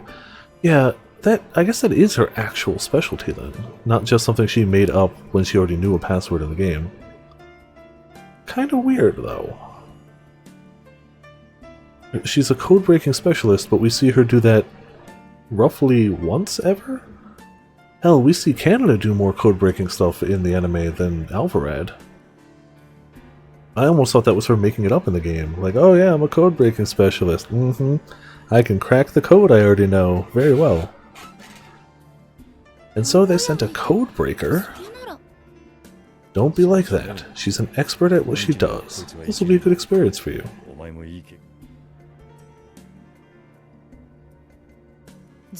How not like you, Saim, Sadaka said. I guess the rumors about you going soft over some kid were true. That's true, but did she hack it or was she already just indoors? Like, at that rate, you're not hacking it, you're already in their control room. You're just using their systems. And yeah, she still did stuff like load in that random chibi version. Yeah, there's stuff there. She's just causing me an epic amount of trouble. Why, is that the sort of story that's been going around? No, we just heard that you picked up some extremely capable individual named Canada. I didn't expect she'd be like this young lady here, though. I didn't know someone like you was our sponsor, Canada replied. Not that we've seen much of you over the past 2 years. Got the wrong idea. I'm only one of many of your sponsors. I'm not a mentor. I don't have the time to play an individual part in every little scuffle. But you've got time to show up in person for a job like this? As it happens, I do, Sadako replied. I was already nearby, dealing with another matter, and given the details of this mission, I couldn't simply ignore it. I wish you had. Saim and I can handle this on our own. The enmity between the two had become like a steady rhythm, driving along their conversation. It did make them interesting to listen to, for better or for worse. What do you mean by another matter, Sadako? Saim asked. Were you here because there was some problem? Oh, Canada was intrigued. Saim wasn't the kind of person to ask irrelevant questions. Had he twigged something that might affect the mission? Whatever the case, Sadako smiled pleasantly. An issue cropped up in one of our projects. I've been looking into the personnel involved, along with a flaw in a weapon. Here's an example. How would you feel if you were dealing with a gun that you expected to be quite lethal, but with which an observer claimed to have no effect whatsoever? What's that supposed to mean? You're not talking about a flaw there, Canada said. That would just be a completely defective piece of hardware. Yes, young lady, exactly. When there's a defect in something you've always trusted, it affects that trust. You could ignore it and hope it won't cause you trouble, but you're better off ridding yourself of something that isn't up to snuff. BB guns. When such a situation arises, I head on site, assess whatever problems there are, and recommend appropriate courses of action. It's a boring job. I feel like all you could say about Alpharad is not boring job.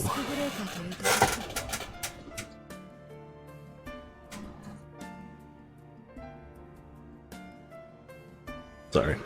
These days I'm basically a maid. Less a code breaker and more of a risk breaker, you could say.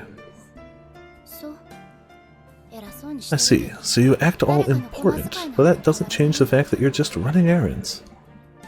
To a battlefield, yes. Sadako brushed aside Canada's insult with an air of confidence. Canada scowled. The woman was so sure of herself. Have we really been on this side story for an hour and a half? Damn.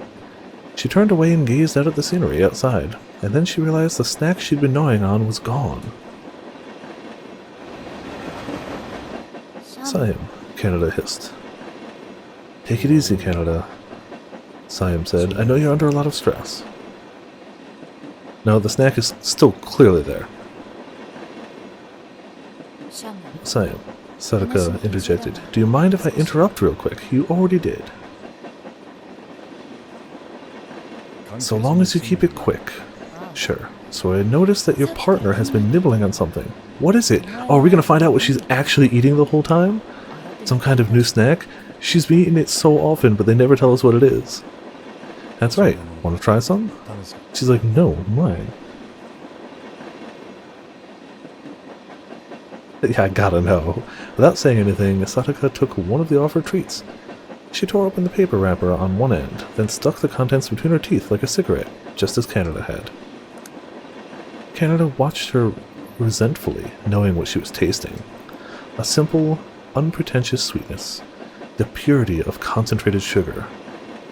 Sugar? Sadako said. Is that really all this is? Yeah, hardened sticks of sugar. They're dried and formed into shapes. We've become big fans ever since we found them at a market. Nowadays, they use injectors to shape them. The best ones come from Japan, I hear. Canada focused on gnawing her own stick, not really listening to Saim's explanation. Yeah, it's just sugar. Just hard sugar. There was a brief silence. Doesn't seem like it's flavored, anything, just sugar. Sadako let out a sullen sniff. You have strange taste. You really like these things? Yeah. I like that there's nothing to get in the way of the flavor. The flavor of sugar. There's no flavor to distract you from the lack of flavor. It's a good question, man. I mean, there's different ways to make candy that could affect texture, taste, and whatnot, even if you have nothing else added to it. Maybe they hit it at the right texture, or right temperature that makes it hard in the right way, that doesn't make it too hard or too sticky. Maybe... I don't know. It's a good question. I don't really know. Sadako raised an eyebrow dubiously. Yeah, even she doesn't believe. The time had come. They got up from their seats without a sound. Knowing how this all ends makes the build-up seem like, oh man. Draped in their hoods, Canada and Sadako made their way through the train, doing their best to draw no attention. Saim had put together a timeline. Just a fun dipstick? Kinda, yeah. Yeah. They should spend no more than 30 minutes at most on their infiltration. In addition to the soldiers stationed in the passenger cars, it was possible that the enemy also had lookouts disguised as normal passengers. A seat left open for too long might arouse unwanted suspicion. The team needed to sneak into the freight car, obtain the payload, and return to their seats without a single minute wasted. Fun dip, it still exists. It's not something I have often, but yeah, it exists. Most people just eats the stick. Yeah, I guess so. Fun dip is... I think I had one like last Halloween or the Halloween before, and I was like, huh, that's something, but it's not something I could have like much of, because it's sugar dipped in sugar. That's it. And like, I got a sweet tooth, but like, I got limits, yo. I got limits. Yeah, most candies are, but Fun Dip is like ascendant sugar dipped into sugar. Like, the stick is just sugar. The dip is just sugar. We must break those limits. Just me snorting Fun Dip, and this is to go even further beyond! So it was too tall and muscular to be well suited for infiltration. He would hang back and act as the girl's rear guard, and if the operation was discovered, his task would be to secure an escape route for them. Fun Dip is the sequel to Sugar, Sugar 2. Candy bars are really good, yeah. As much as I, like, I've got some candy now. Last time I was at the store, I got some peach rings, which I like, and some the blue gummy sharks, which are nice. But, like, I'll happily take, like, a Three Musketeers bar. Love Three Musketeers. Or, Mounds. Almond Joys are good too, but I actually prefer it without the nut. It's just me. Infinite Almond Joys, there you go, see? I love the coconut stuff. And even, like, any type of, like, Milky Way, Three Musketeers... A bar of chocolate and some other nougat caramel concoction in the middle probably I'll be happy with. So yeah, I read that. We're in position, Sadaka called in one of the tiny voice-activated radios that the three carried. Synchronized watches. I can do sour stuff, not crazy sour. I could do it, I just don't like it. She and Canada prepared to make their way to their final objective in the freight car up ahead. Despite their clashing personalities, they moved almost like twins as they went about their work. There was evidence that their training had instilled them with similar priorities, almost like they were trained by the same person. Just so I'm clear on this, Sadaka said, all you're bringing is that Beretta and one spare magazine? Yeah, hope you're okay with that. Yes, if it comes to a firefight, I'll let you handle shooting back. My job here is code breaking. See, Sour Patch Kids I can do. I can work through the sour and enjoy the sweet afterwards. But like, when I was way younger, we used to do Warheads, and like, I couldn't do that anymore. That's unnecessary, too much, way too much. So, fun story. My brothers and I used to eat a lot of Warheads when we went camping, because they had like a store at the campground that just had basic candy. And Warheads were the cheapest, so if we had an allowance of $5 candy budget for a weekend, we would just get an inhumane amount of Warheads, because they were like a nickel a pop. Mind you, it's just one Warhead, one little candy, but like, to a kid's brain, it's like, that's more. We can get more of those, so that's more, we get that. But we were kind of not a huge fan of the sour as much, so we'd always just eat one and like put it inside our mouth. Cool. Over the course of a weekend, when you go through 10, 15, 20 warheads. If you don't remember warheads, they were crazy sour candies that only lasted like a minute and then it was just sweet. It actually started to like burn a hole through the side of our cheeks. Like you could tell when you touch it with your tongue. It's like there was skin there. It's gone now. Yeah, no, they were dangerous. After like I realized that, I was like, no. That was when I immediately was like, no more warheads. Even my kid self was like, nope. That was also when I got an addiction to their second least expensive candy, which was cowtails. Cowtails are delicious. I love cowtails. Just the caramel outside and like the cream center. Big fan. Even now, I haven't had one in years, but I still love one. It's like the original Mario Kart of candies. That's 100% accurate, but never how I thought about it. But also 100% accurate.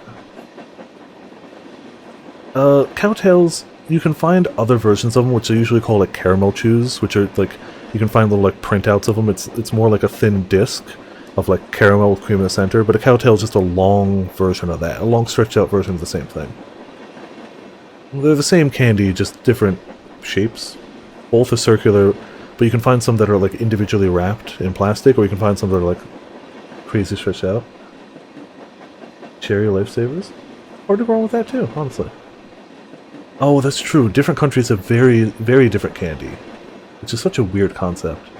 That's the one thing I always assumed was fairly, like, in my younger days, fairly general among different areas, but clearly not. There. Oh, there you go. There's a picture.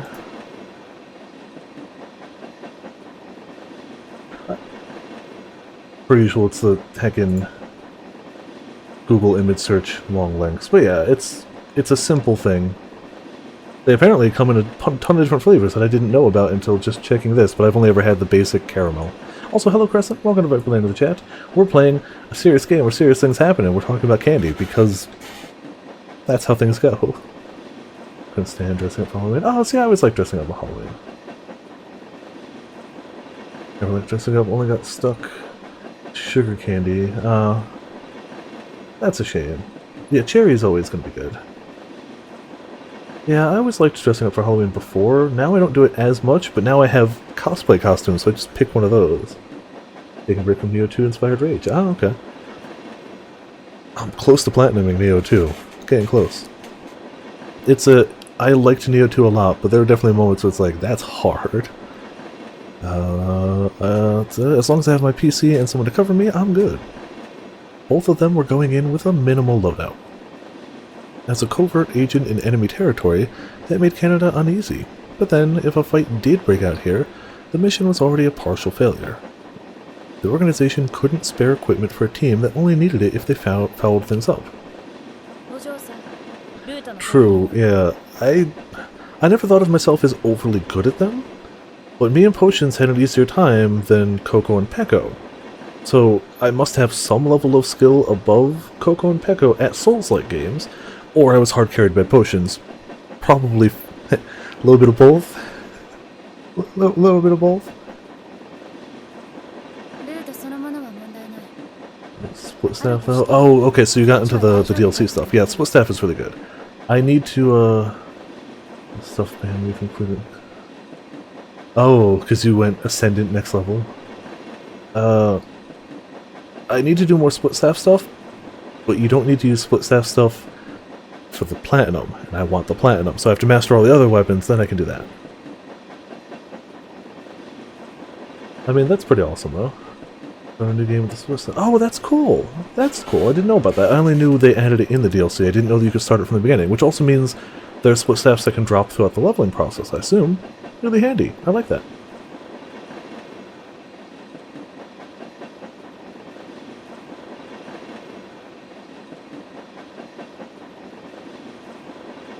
I don't remember most of the costumes I went with as when I was way younger. Like, I know when I was super young, a lot of my costumes were made by my mom. I distinctly remember pictures of me in like a homemade bat costume with like glow-in-the-dark like paint on it, which was cool. Or like my mom would make homemade like Ninja Turtle stuff. This is all way, way, way younger me. But the one thing I remember from like school time Halloween costume One year I was really big into Robert Ballard, who, if you don't know about him, the deep sea explorer, the guy who found the Titanic, lives local. He lives in Connecticut. If you've ever been to the Mystic Aquarium, which is upstate Connecticut, he has an ongoing exhibit there. I was really into Robert Ballard, so I wore a Titanic hat, swim shoes, and a bathing suit. That was my Robert Ballard costume for school. I thought it was cool. Nobody knew who I was, rightfully so. No way they should have, but it was like, yeah, that's what I wanted. It was picked out for me. Oh, that never makes it fun either. Picking it out and choosing what you want is always a fun part of it. Ninja, hard to go wrong with a ninja. I wasn't really into ninjas back then, unless they were turtles as well. But yeah, hard to go wrong. A fairly simple outfit. I was an extra in a web show, and I got to be a Ninja Italian, which is, of course, exactly as it sounds, an Italian ninja. But I have full accredited roles as Ninja Italian I think it was number 3 or number 4, and guy at party who gets drink thrown in face. I don't think I've ever actually posted those on the Discord, but I was in one of my friend's web shows. Than a mobster with a ninja mask? No, it's more a ninja with a ninja headband that's just the Italian flag instead of the Leaf Village or anything. You throw calzones at everyone? I wish. It was a very low budget local thing, but it was fun. Last one before the band happened was an Addams Family themed Halloween at the retirement. Oh, that sounds fun. Addams Family. See, considering how my state of hair has been over many of my years, I could just cheat at that and just do Cousin 8. In high school, my hair was probably double the length it is now, and my hair, you guys don't see it on camera too often, but like, my hair is getting long. It was at least double the length it is now in high school. We're talking like mid to low back. So like, just straight Cousin 8. Just hair to the front, glasses over it, done, problem solved. But yeah, that's the great thing about Addams Family. There's a lot you can do with that. Come in as a lurch. The executive director took one look at you and said, "Alright, it's time you were stopped." Yeah. I've been so tempted to do that to people. Like, back when I used to work at the deli, we'd have calls from like the manager's office every now and again. You just hear the phone ring. So tempted to just pick up the phone and be like, "You rang." I don't feel like they'd either get it, find it funny, or care. So I never did, but I was tempted. Need to find food? Good plan. You should definitely do that. You should absolutely.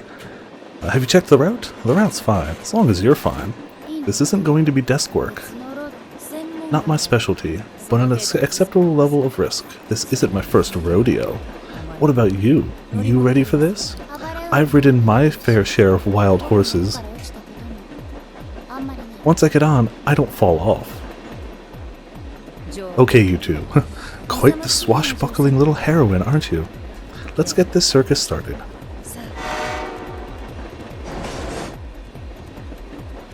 Alright. It's amazing how they look almost identical to themselves, like, 5 years from now. The garb that the two girls wore under their cloaks was quite different from their norm, or the norm for Middle Eastern women. Yeah, you might stand out. If infiltration and secrecy was your plan, you might stand out. Aside from the fact that one wore red and the other black, their outfits were rather similar. Really? No gloves? Gloves.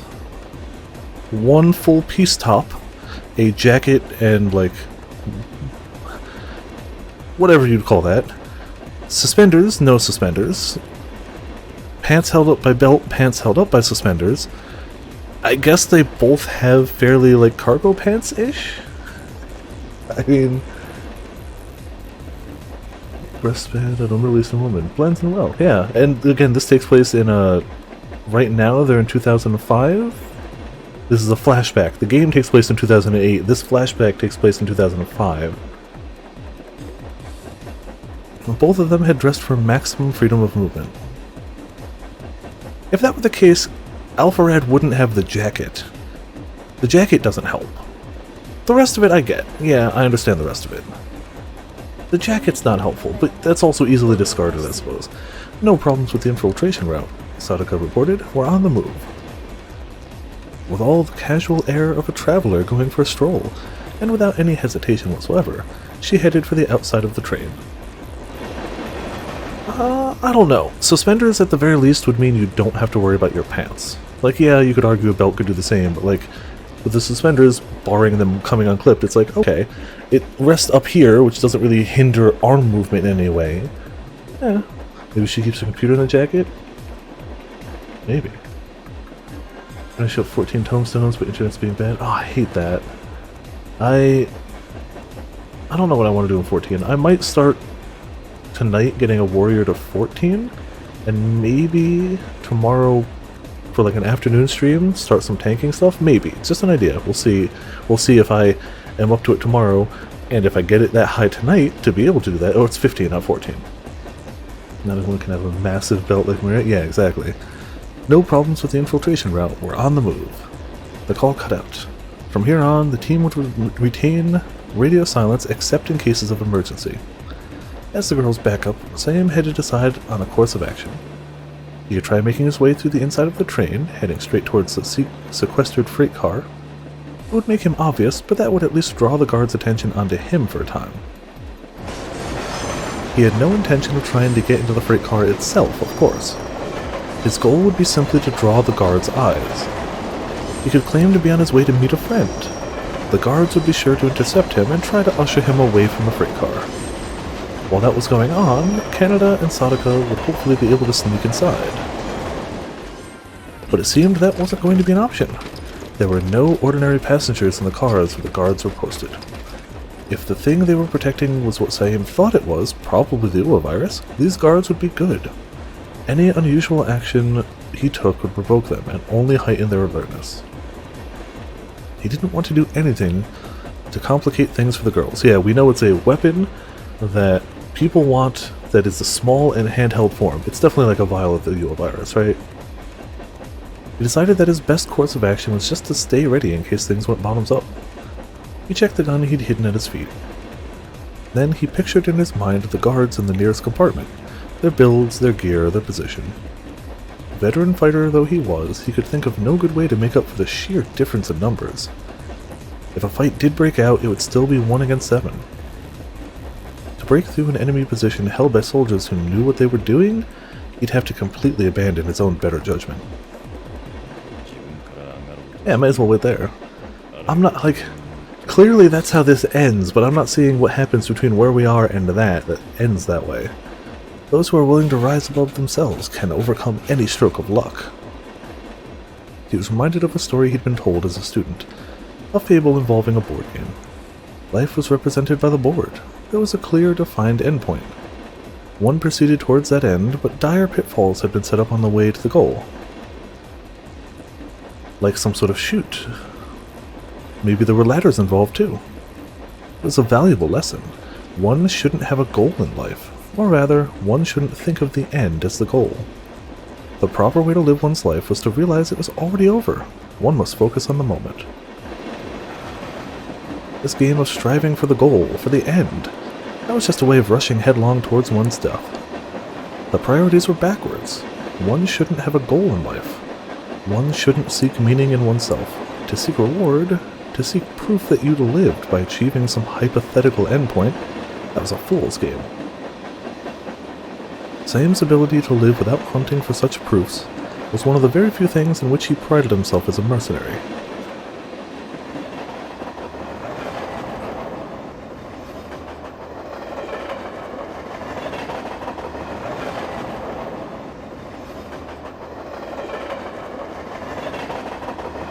Slipping his gun out of its hiding place, Saim narrowed his eyes slightly.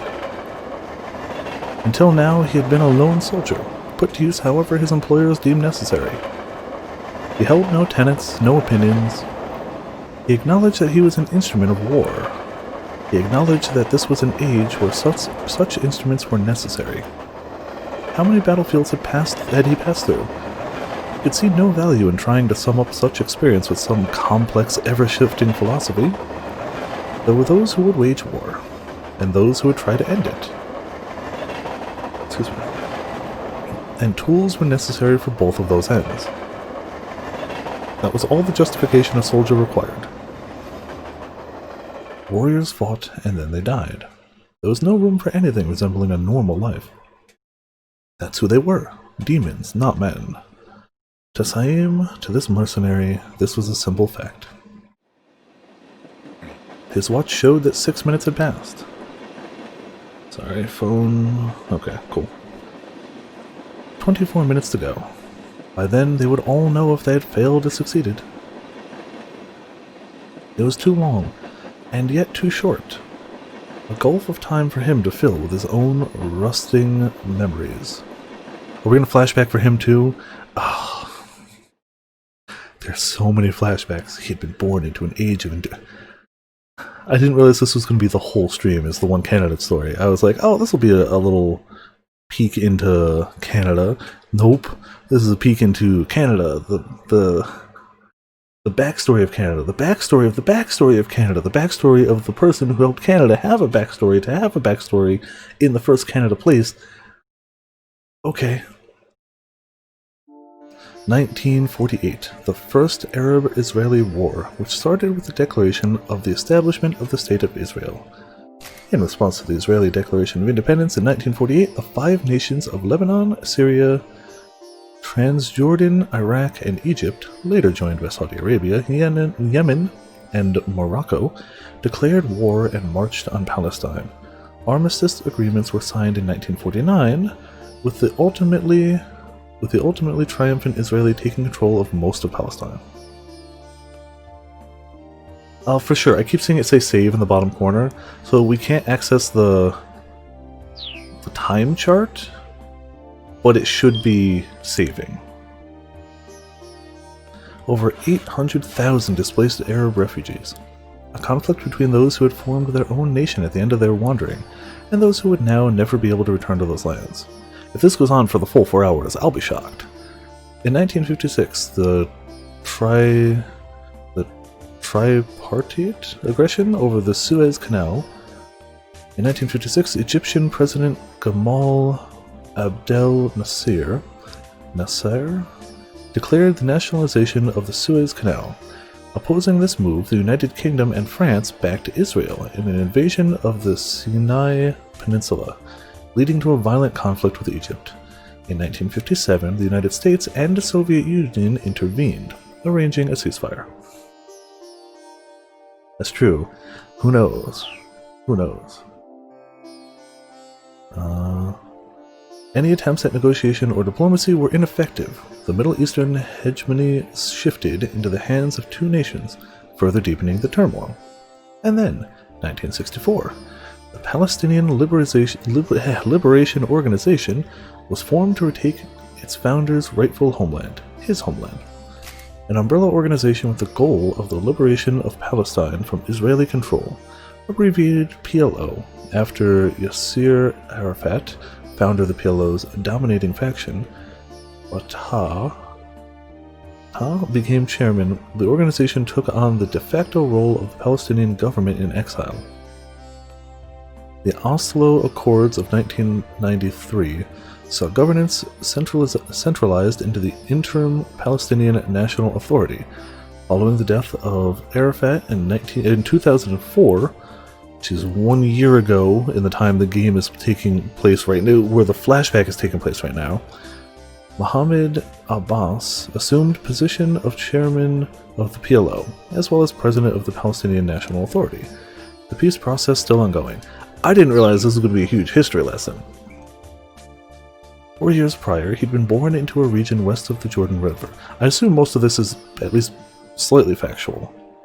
Like, what little I know of things they're talking about meshes with what they're saying, but I don't know all of it. Like the other young man of faith who had thrown themselves into the liberation movement, he too had chosen a path of belief. But his beliefs were too rigid, too severe. He did not know or value compromise. Can confirm, okay. Didn't expect so much. He learned to focus on what he could accomplish as a soldier, and strove to become one of the elite, in order to end the fighting as soon as possible. He'd believed that this was the very best that he could do. The organization he joined in his teens was small, but had affiliated itself with the PLO, and then joined up with Colonel Gaddafi's camp, which had provided its members the necessary soldier's education. The former supreme leader of Libya, seizing power in a 1969 coup d'etat, he is perhaps best known for his radical anti-Western rhetoric during the 1970s and 1980s, as well as rumored backing of various terrorist groups. In the later part of his life, his relationship with the West gradually improved. He played a leadership role in the formation of the African Union, AU, in 2002, becoming its chairman in 2009, which... When were these tips written? This game came out in 2008 originally, but maybe this was added in the localization. It's like they shouldn't know that then. The flashback is taking place in 2005, but the game legitimately released in 2008. So maybe this was added?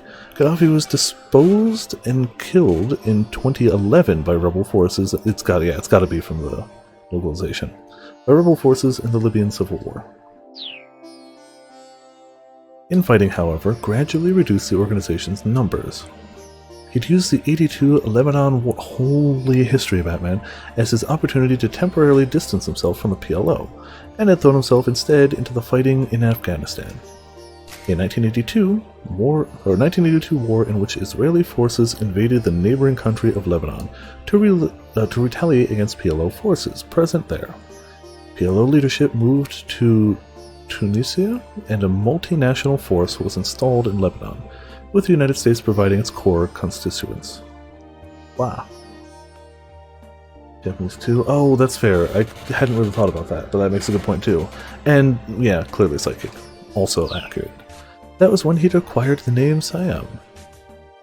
He'd acted as a military instructor for Islamic volunteer soldiers from Thailand. Thailand is Atelier Ryza. Thailand is a place. His students had bestowed upon him the former name of their kingdom. When the Soviet Union invaded Afghanistan in 1979, Muslims from all over the world joined up as volunteer soldiers to fight the Soviets in the name of jihad. After the withdrawal of Soviet forces, these volunteer soldiers did not completely lose ties with one another. Some of them went on to form international networks, such as Al-Qaeda. Okay. Thailand, yeah. A new name. And when he accepted this new moniker, something that represented something other than himself, he had ceased to be the young man who'd sacrificed himself for his ideals. At the request of some former acquaintances, he'd returned to the PLO in 1990. Yet again, infighting had brought the organization to the brink of collapse, and he'd been tasked with helping to restructure it. It was around then that he'd reached his current standing. The sub-organization that he'd belonged to was in dire financial straits, and so to keep it solvent, its members had begun taking on mercenary contracts for covert ops from the PLO and Islamic extremist groups that were former affiliates. He'd been a soldier for over 30 years. Through all that time, he'd fought and he had survived. The fighting had honed him on every level. Much of it had been purely mercenary, to secure funding to keep his organization afloat, but he recognized that as being meaningful in its own way. In order to tip the balance in the fighting within their own country, his compatriots needed to encourage other nations to go for each other's throats. No worries, man. I hope you feel better, more centered, more right, whatnot. I hope tomorrow is a better day. Hope you rest well. Thanks for helping by. See you around. Eventually, he had seen so much that he no longer felt the evil, and then he no longer even felt the justice. Ever the consummate soldier, he was too grounded in harsh reality to deceive himself with flowery words or abstract ideas. Everything that he truly understood he'd come to realize while on the battlefield. And one thing had become completely clear: the fighting that raged through his homeland would not end during the lifetimes of his generation. His own existence was nothing more than a blip in the battle radar, a tiny detail in the midst of something vastly larger than himself. And bit by bit, his once rigid faith gave way to something more nihilistic. Times changed, and so did values. At some point, the human heart went on to change as well. His changed convictions left him alienated, and he reformed himself into a solitary soldier. He longed for battle, yet felt no commitment to any particular conflict. And so, despite his legendary record in uniform, He became a mercenary outside of the military establishment. His compatriots began to view him as nothing but a warmonger who fought without beliefs, and they were not so far from the wrong. No longer a true partisan of any cause, what he was much harder to define. Ultimately, he was a jack of all trades. Recruit training, guarding VIPs, intelligence operations, subversive activities, he tackled them all. One thing led to another until he arrived at the last major job he'd undertaken as a soldier. The theater was the Iraq War. There was a battle on the fringes, unrelated to the main conflict itself. And there he'd found a girl who had lost everything, her kin and community all victims of collateral damage. The tragedy that struck her had unfolded in a single day. When Saim found her a chance discovery as he was making his way through the area, it was a miracle that she was even breathing. According to the reports, the entire population of the village had been annihilated. Friend or foe, there were no possible survivors. And yet Saim had found one. He had taken on this war, and that included aiding any civilians once the fighting was over, even if he knew it was someone unlikely to last much longer than another day.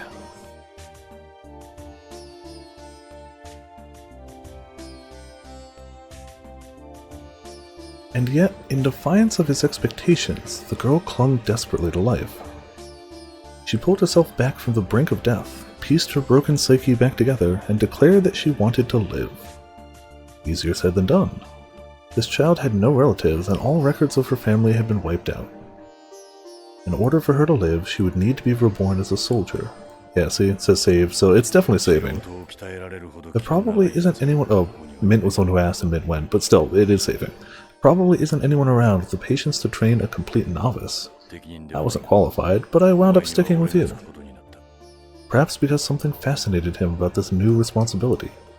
He took on the task. To say that the girl wasn't soldier material would have been an understatement. On a scale of 1 to 10, she was less than a 0.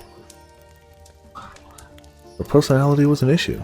She was whimsical, unable to keep her emotions in check, and incapable of working as part of a cohesive unit.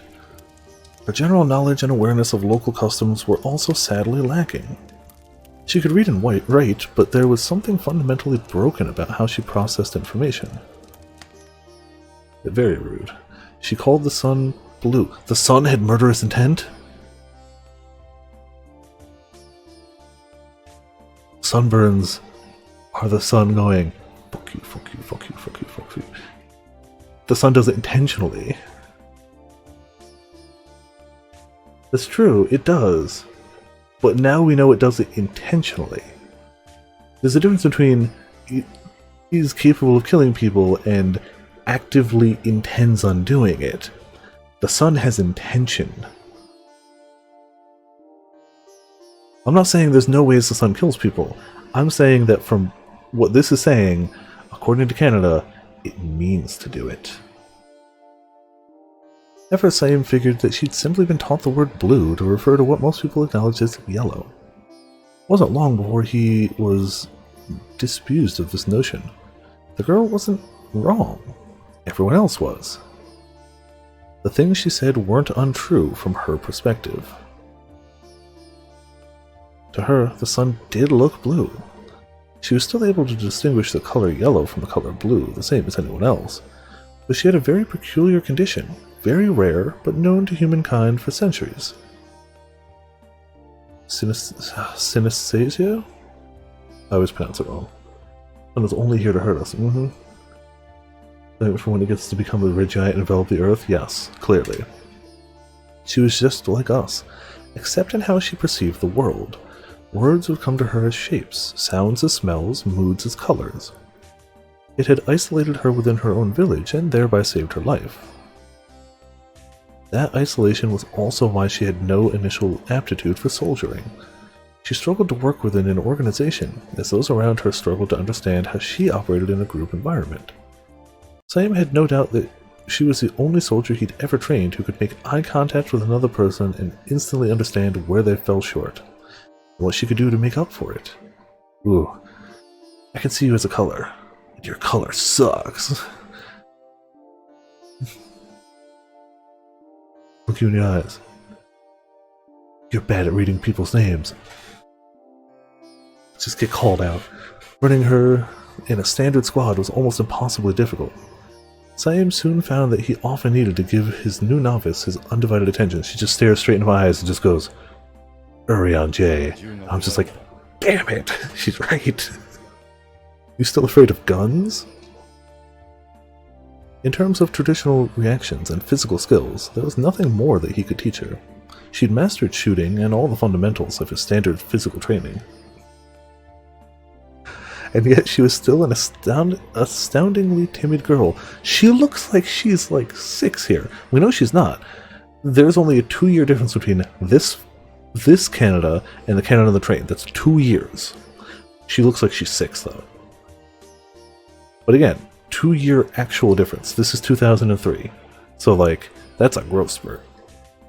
Afraid of the battlefield, afraid of guns, afraid of the trigger.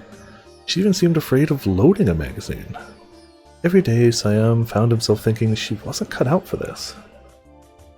When did this turn into Gunslinger Girl?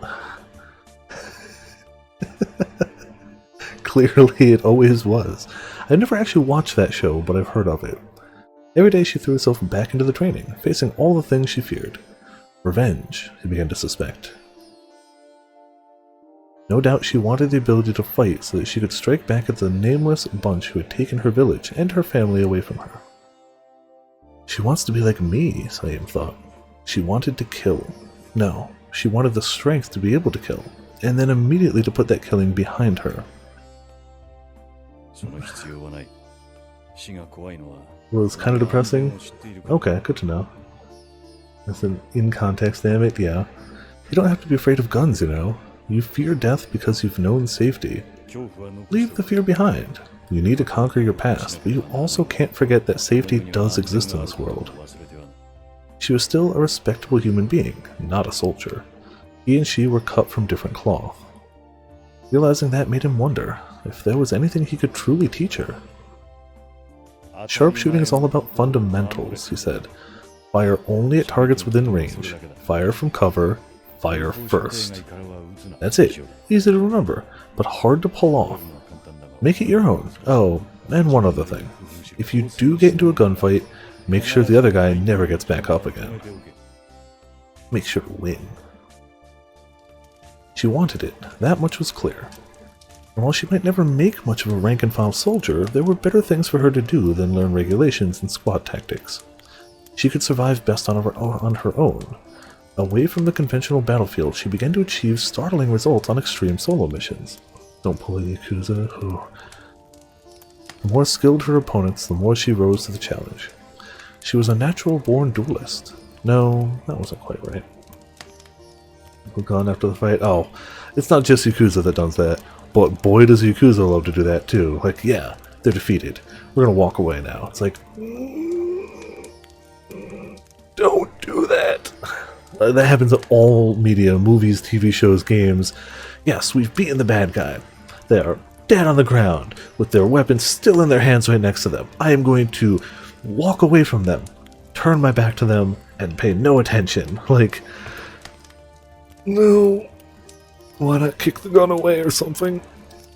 It's just like, like, I get it. I get whether it's used as a narrative thing, but it's just like, I just want to grab the protagonist and be like, you dumb bastard, why? The girl was an assassin. Siam had to admit that she'd improved each and every day.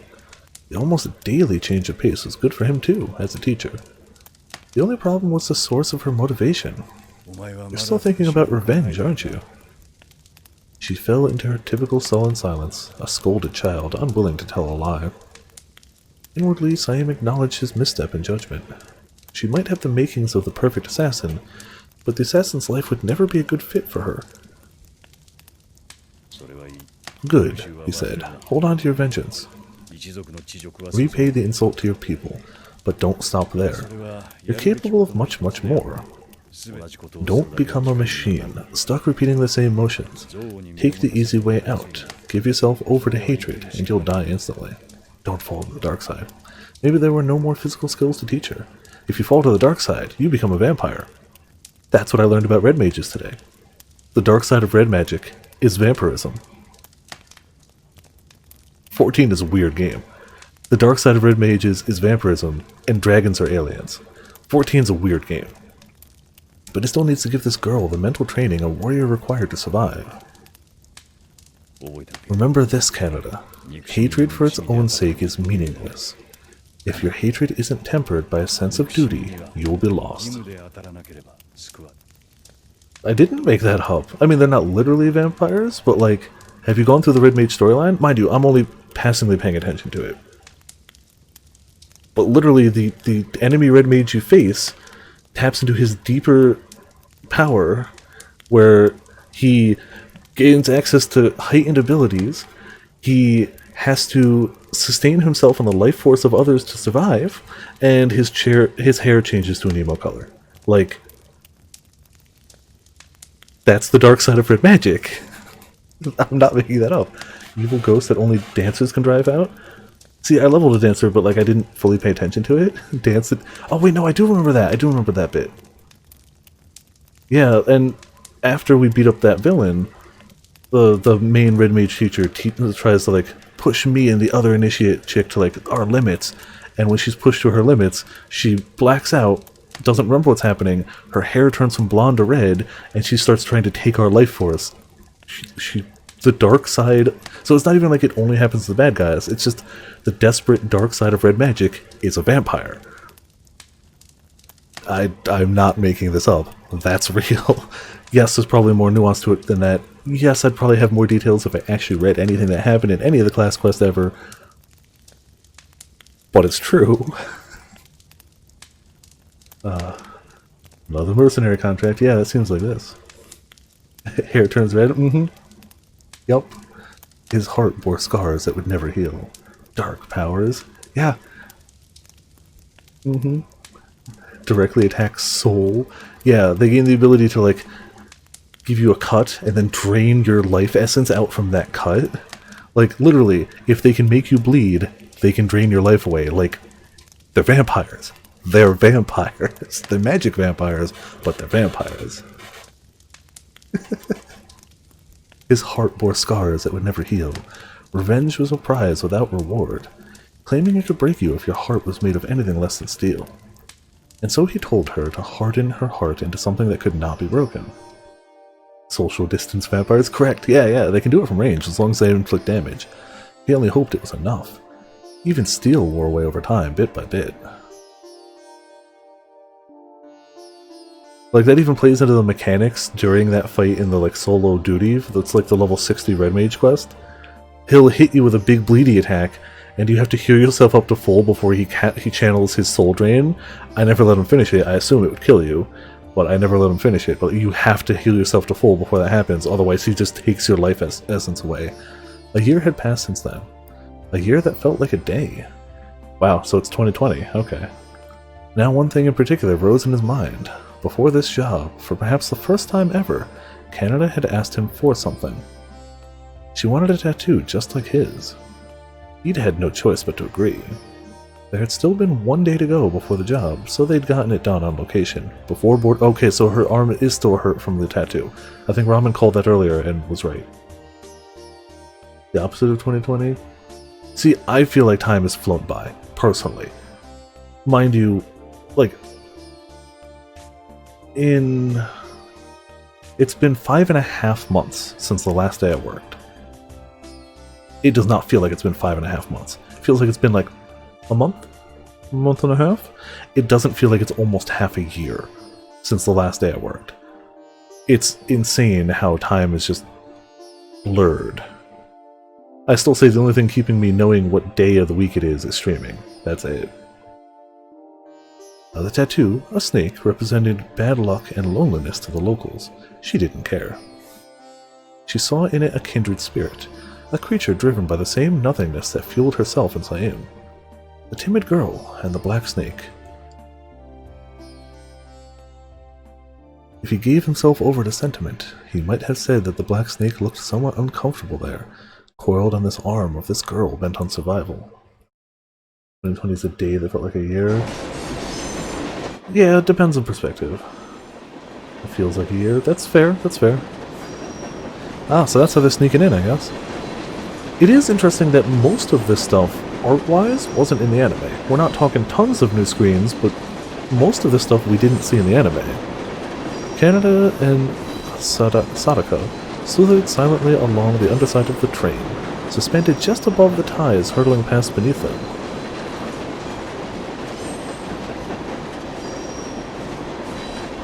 The slightest mistake, and whoever made it would be instantly reduced to an unrecognizable smear of meat.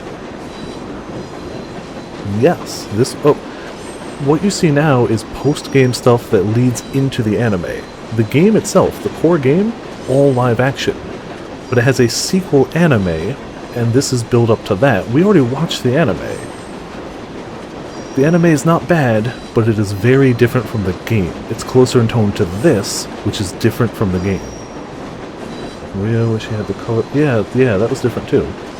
The actual game itself, we love. The anime is good. The anime is not bad. I liked it, but it's very different. Yeah, we watched it on Discord because we couldn't really play it on Twitch. Slightest mistake, and whoever made it would be instantly reduced to an unrecognizable smear of meat. That makes me think of Bakano. When I think of people in train tracks, and people being reduced to an unrecognizable smear of meat, Bakano. And that's the one scene that makes me think, maybe I shouldn't show that on the Discord. I could. I love Bakano. But it leans into the violence sometimes.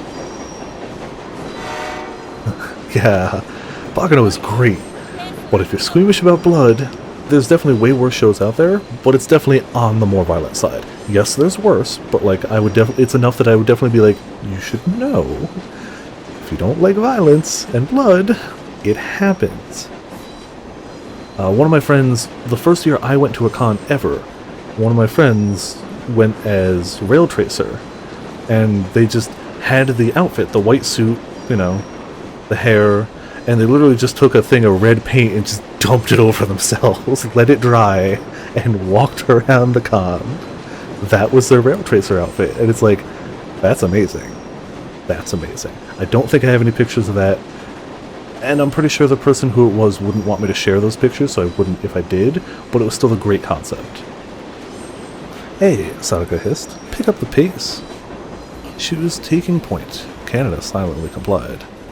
She concealed her foul mood, but not so well that Sadako couldn't see it. Clearly, she didn't like their chosen route. Would you have preferred the roof? There's no chance they hear each other over this. Sorry, no. Sadako asked. Canada rolled her eyes. The roof is death. Let's find out what's responsible. Take it out with the... Oh, man. That's another one of those shows you gotta watch it dubbed. Yeah, the dub cast is so good, and also accurate to the time period the show is, but honestly, you gotta watch the dub for Lad Russo. All other characters notwithstanding, you have to watch the dub for Lad Russo. And Nice's unrestrained joy at explosions. Nice was the original Megumin, by the way. Like, 100%, Nice was the original Megumin. You can't say I'm wrong, because I'm not. But you did lie. This is no circus. Sadako let an appreciative chuckle. Had the little princess been expecting some more elegant means of reaching their target? Yeah. She, really liked explosions. Really liked explosions. I haven't seen that show in forever and I need to rewatch it. I'm pretty sure I have it physically.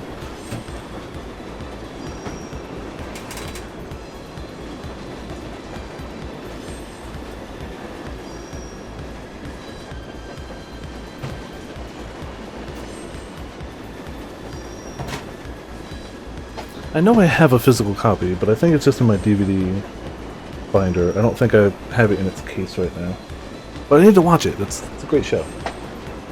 Fantastic show. Would recommend. As long as you're not bothered by violence, watch Bakano. Fantastic soundtrack, fantastic characters, fantastic voice acting, fantastic animation, great story, and it doesn't overstay its welcome. It's like 11 episodes long. There's a 2-episode OVA, optional. Gonna have to head out for bed. Alright. You have a good night as well. Thanks for helping by. Sorry it was all Oops All Canada. I thought this was going to be a short side story, and then we get to other side stories, but this is apparently huge. Well, you know, we're committed now.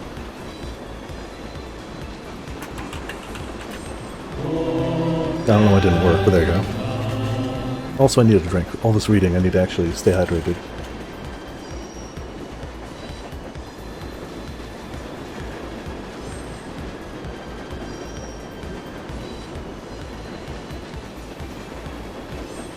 Oops All Canada is my favorite cereal.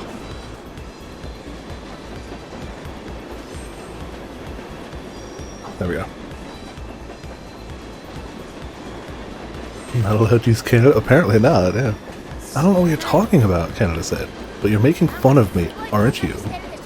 Of course. Shooting the breeze like this is so delightful. Normal small talk is just a bother. But when you can mouth off in a situation like this, you'll never be bored. Canada just reaches up and just pulls her down. Says, boom, she's gone. Everything is better.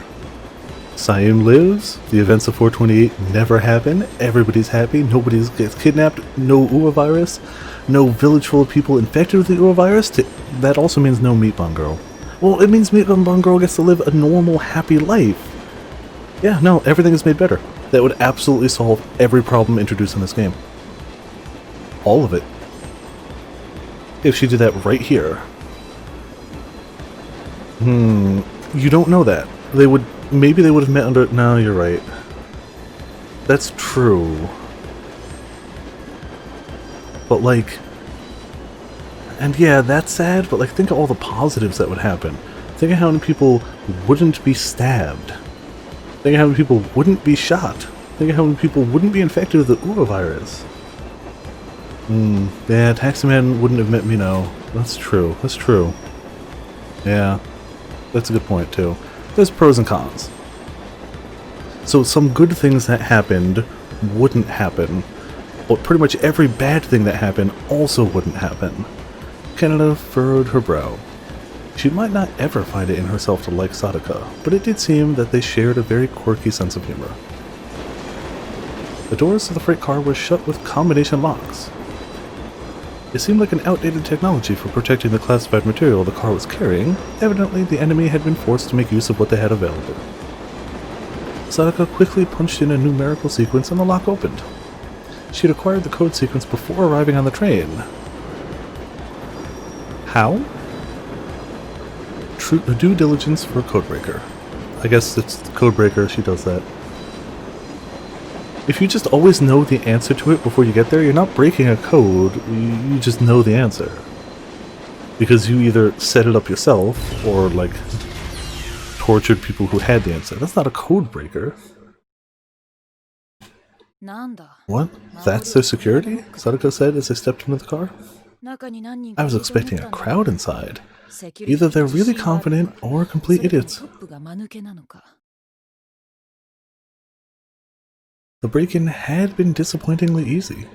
They surveyed the freight car's interior, still anticipating a further challenge. The space was divided into two compartments. One was sealed and held the item they were after, while the other, in which they now stood, housed a console room for managing the first. Can you see it through the observation window? Sadaka said. That's what we're after. In that case there, the object itself is small. It was made at Fort Detrick, a United States Army installation in Frederick, Maryland. The 5 square kilometer grounds are dotted with various biological and medical research development facilities. The name is sometimes used to refer specifically to the U.S. Army Medical Research Institute of Infectious Disease, or the USA MRIID, a key institution in U.S. efforts to protect against naturally occurring microbes and diseases as well as biological weapons. Apparently, Mossad struck a secret deal with the U.S. Biological Warfare Experimentation Unit deployed in Iraq and got them to hand it over to the Israelis. Based on what I was told, it will be in something the size of a briefcase. Kind of amused? So he just busts the door down and smash open the case? No, don't do that. I was advised not to break anything. So we go in like we belong here, open the case, and get out before anyone's the wiser. You just sit tight. Your part of the job assumed there'd be guards. The rest of this is my area of expertise.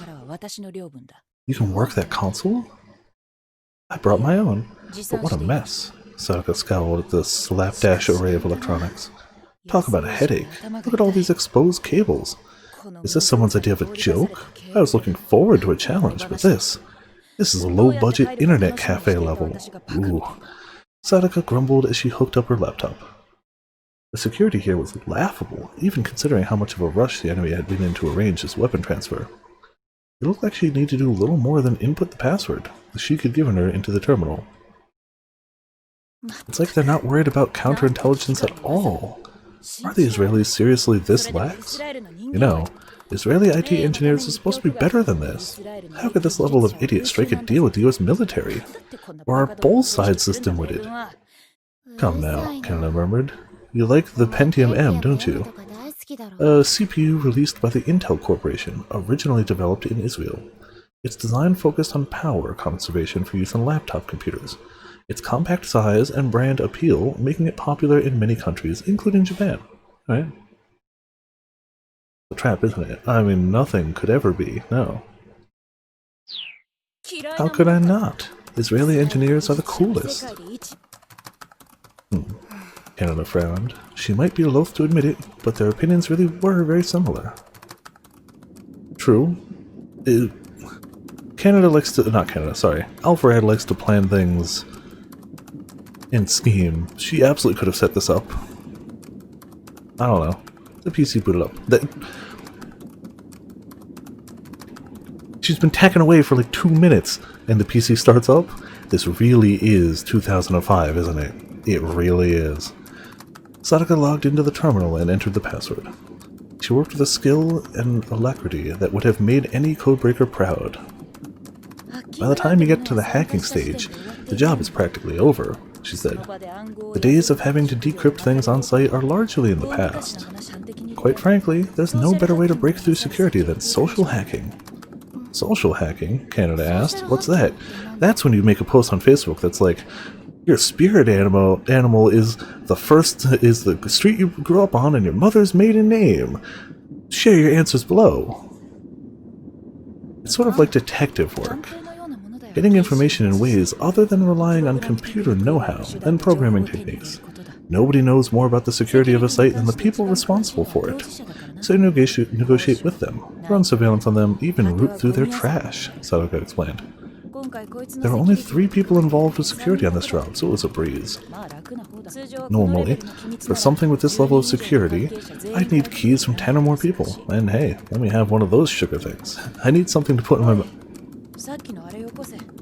Your spirit anime? Yeah.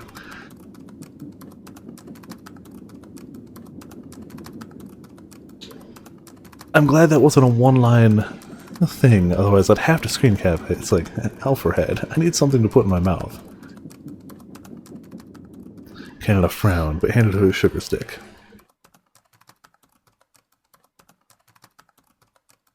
She's definitely... This is a double whammy. She's not happy helping out Alfred. She's not happy having less of her favorite snack. Like, it's a double whammy there. So then why do they call you a code breaker? Canada asked. Aren't you basically just an on-site troubleshooter like me? What are you talking about? Sadaka asked. My point is simply that people are easier to hack. She continued working on the keyboard as she spoke. Ideally, that'd be how you get all of what you need, but that's not doable in practice. Besides, social hacking is all about plugging in numbers too. You're just wasting your time researching someone's emotions, personality, and history if you don't find a way to turn the results into numerical form. Excuse me. When you're done, you arrange the info you've gotten, and the way to derive, say, a password becomes self-evident. She'd unlocked the 3rd layer of security as she spoke. There was the access password, an infrared scanner lock, and then a lock linked up to the wheels of the train that prevented the compartment door from being opened while the train was in motion. Alright, that's done, she said. See, the thing we're after is still a prototype, so I can log in under one of the researchers' names. Then I can use the researcher lead's account to give me admin rights and... What the... Is something the matter? Canada asked.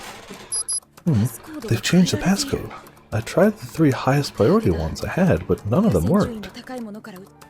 What does this mean here? 1 hour remaining, Canada asked. It means passcode input has been locked out for another hour. Even if any of the other passwords I had are valid, the system won't even let me enter them. They were running out of time.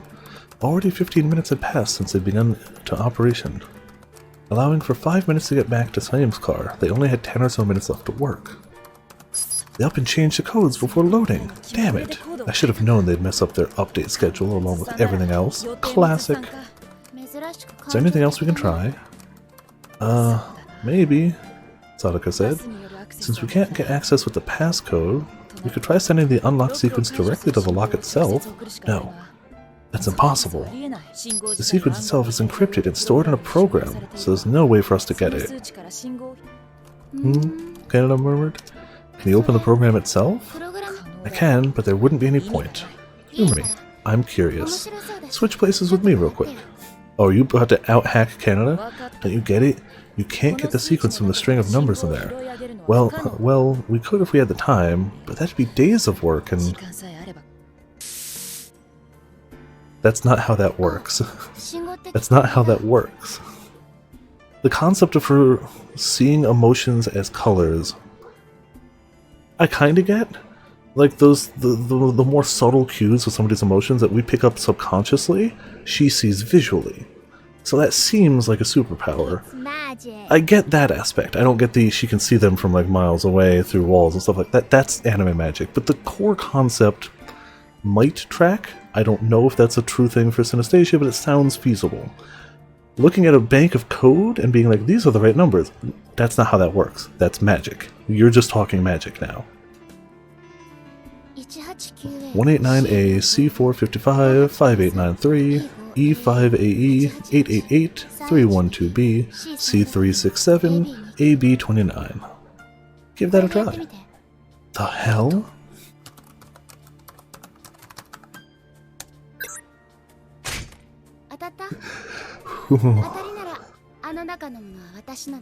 Yes, that's what she responded. What she should have said was, wow, it seems like I'm a better code breaker than you. Did that work? If it did, I get to have what's inside. Sadaka swallowed wordlessly. She should have been happy. The first stage of her job was finished after all. Still. Of course she immediately knows. That's not how that works. There's no way. Synesthesia, she said. I read about it in the report. Is that how you did that just now? Just a different way of understanding things. I can see what colors the numbers and letters are. That doesn't make any sense in that case. That's your explanation? You just see things differently? You're telling me that you intuited that code just by seeing how all the numbers looked? Synesthesia, a curious condition found in people all over the world to varying degrees. It was defined as the tendency to experience the stimulation of one sense with additional perceptions in one or more other senses. Human beings have 5 senses: sight, hearing, taste, touch, smell. People who process 2 or more of these individual senses simultaneously are known as synesthetics. Synesthetes, whatever. Letters could have colors, sounds might have shapes, a word might taste sweet or sour. See, this is factual, but it wouldn't help you with coding. There were many variations, each a unique way to perceive the world. This is factual. This is actual real-world stuff. The condition was not generally an impairment. A letter's color could have real meaning. There was a reason that each sound had its particular shape. Synesthetes picked up on this additional sensory information not intellectually,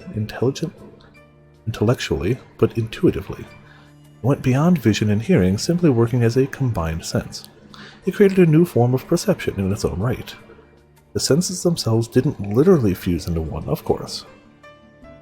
For an synesthete, the 5 senses could complement each other reciprocally. For instance, visual information might also be processed as sound and then combined with direct auditory input. Visual cues that were also seen through the other senses could radically increase the seer's ability to comprehend what they were perceiving. This is factual and makes some amount of sense. But when you look at a string of code and go, these are the right numbers, that's magic.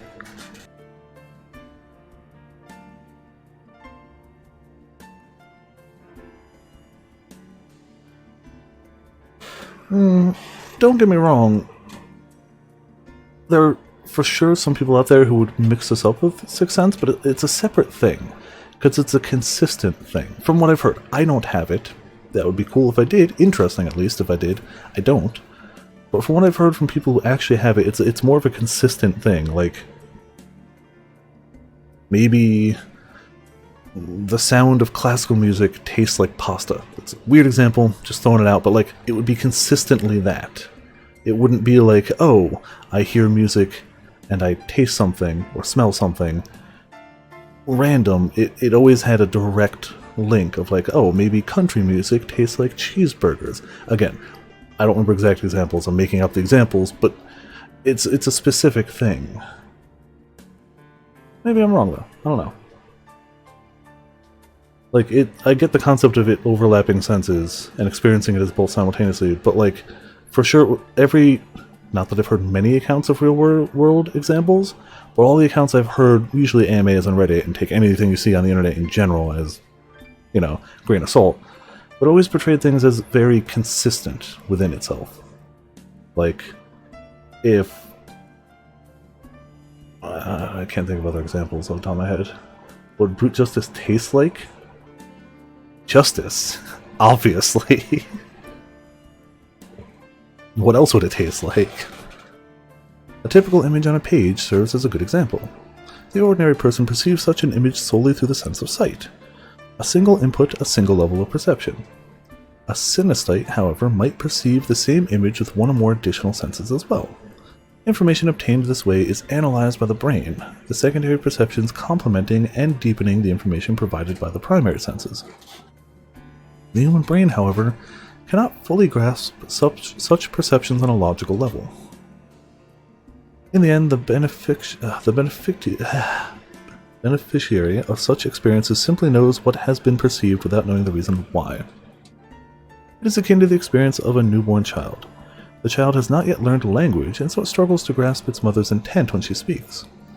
An entity without intellect exerts all of its physical self to learn of its surroundings. What would hand-holding taste like? Insert lewd thing here. The nascent brain has not yet separated the language cortex and the visual cortex. In an infant, both function as the same thing. Grease.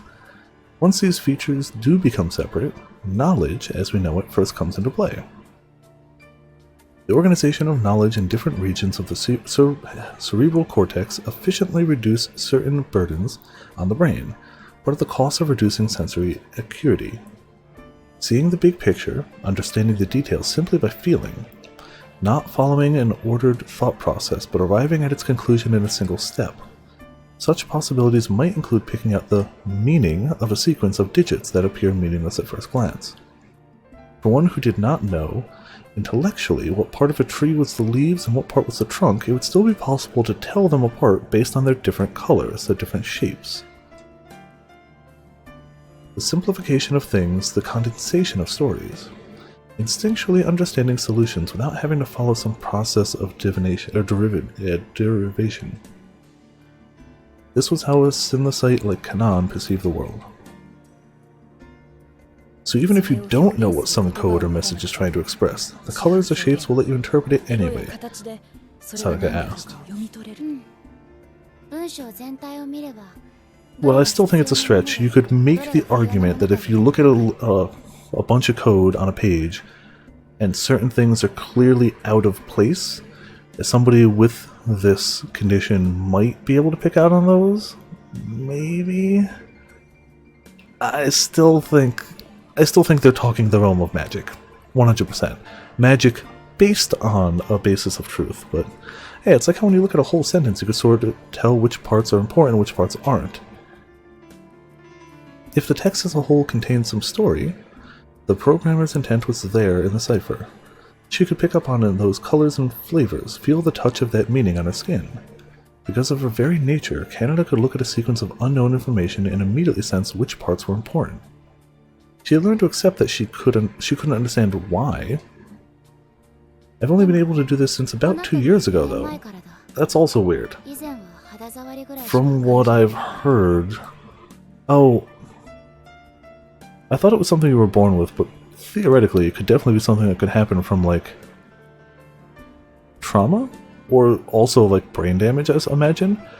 Both of which probably happened to her about 2 years ago.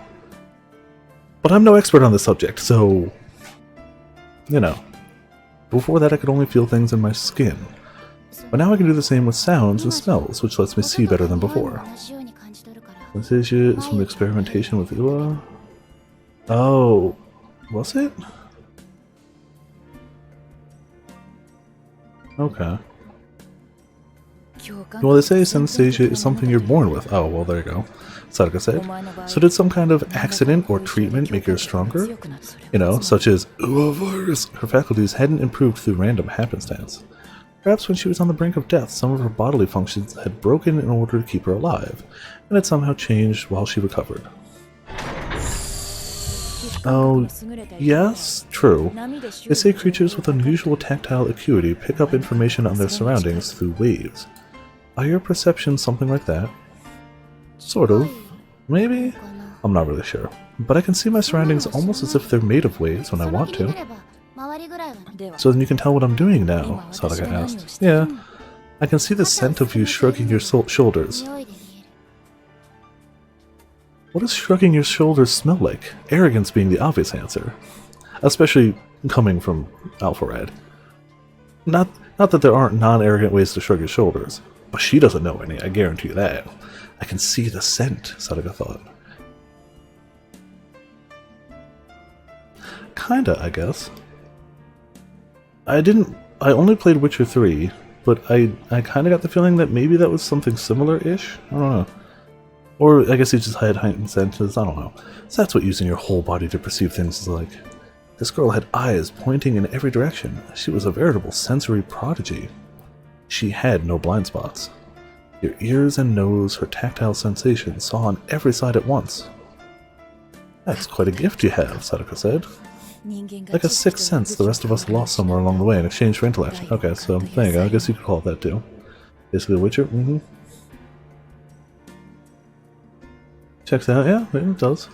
Maybe it wasn't so remarkable after all. It was something all human creatures had once possessed, an early gift taken away from them by the Serpent of Primal Knowledge. Progress, not regression, had cost mankind this capability. Sometimes true evolution necessitated the loss of some superior power in order for a species to thrive. Humans had grown more complex through language, culture, and thought, the only creature on Earth to distance themselves from their animal nature. And what was it they had lost? The trick of knowing only answers at a look? To receive an answer without thinking, that was nothing more than the abandonment of thought. You're primitive, basically. Sadaka smirked inwardly at the thought. This girl was such a simple creature. No wonder Saim's edge had dulled from having to deal with this. How? Sadaka, status. The sudden sound of the radio snapped her back to attention. They had under 5 minutes left to go. No problems. Things went a little awry, but the young lady here managed to resolve it. Roger that. Try to hurry. The guards have started harassing passengers here. Something about a spy.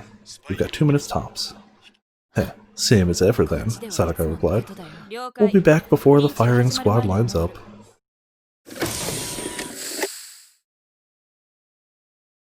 Well, there you go. She stared at the briefcase-like container in the open compartment. It really is portable, then. I've already confirmed the contents via the terminal. I know it's unwieldy, but would you mind carrying that case, young lady? And whatever you do, do not open it, no matter what. One misstep and every living thing for miles around dies. Yeah, that's the virus. Wait, what? Canada said. Siam, she radioed. I forgot to ask, what are we acquiring here? They said they didn't know at the time. One of the smallest, most sinister weapons in the world. But they said they didn't know. There was a brief silence, but Canada already knew what his words implied. A chill ran up her spine. She could feel the latent threat before her now. Sahim, this is...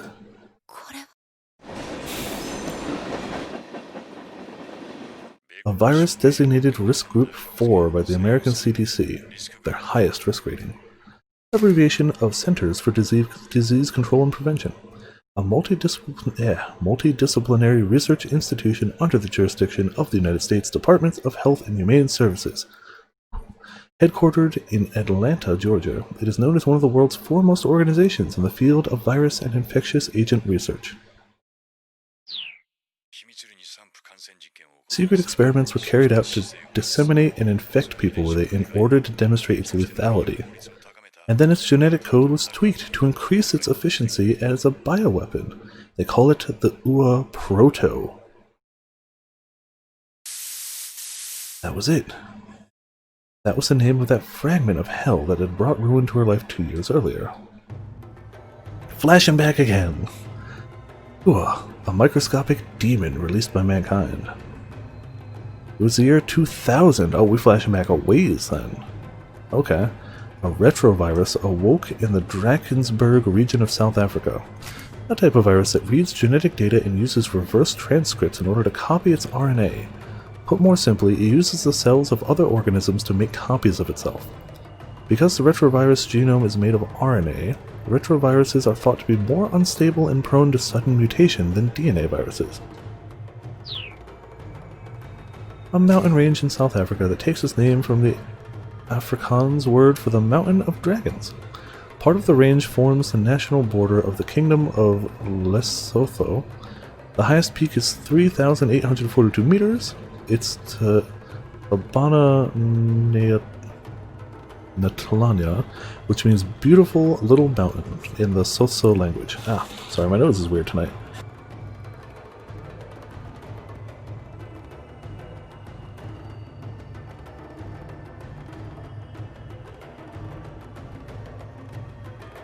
Sorry about that. Don't know why my nose is being weird. I hope I'm not getting sick. That would be confusing and awful.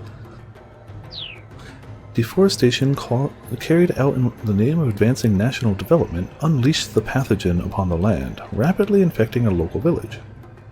The virus's combination of a high lethality rate and a high infection rate wiped out the entire village in a matter of days. The South African government carried out radical sterilization procedures, burning down the forest in a several-kilometer radius. Luckily, the virus was still vulnerable and the sterilization effort proved successful. Until 3 years later, when agents from another nation collected samples of the virus from the same woodlands, and began research on military applications. Cool. Yay, they improved the virus and successfully created a weaponized prototype. The demon awoke. It chose the village already engulfed in the flames of war as a test site. Then it brought up how to pronounce archipelago. Even Google's like, can't help you fam. Under cover of the conflict in Iraq, the weapon makers carried out their experiment. The virus was unleashed and the village vanished. The lethality rate was over 90%, the infection rate and survivability of the pathogen both exceptionally high. This was the tiny demon, invisible to the naked eye, that had taken everything from the young girl called Canada. After that, there were rumors of further development. The improved form of the virus was given the name UA, and the latest of the prototype that had destroyed the nameless Middle Eastern village was frozen. Yes, frozen. Not disposed of, not eradicated. The weapon was difficult to use, but those who possessed it still felt that there was value even in the inferior prototype. Furthermore, it represented a great deal of research money, which meant whoever it might be, should a buyer emerge, they would sell it. Yay. Canada had no words. Why was this thing here now? She felt nothing, no grief, rage, or despair. She simply thought calmly, someone is still alive who is willing to use this weapon. That includes the soldiers who are here to protect it. Hey, young lady. I know. Right now we need to get this case to Siam. She spoke, she moved mechanically, removing the case from its compartment. Whatever free will she'd possessed a moment before had vanished. Sadako watched her, satisfied. Then both girls stiffened with alarm. A message appeared on the monitor. Case connection broken. Security breach possible. If disconnection is unresolved after 60 seconds, alert broadcast will commence. You didn't disable the alarms, Canada snarled.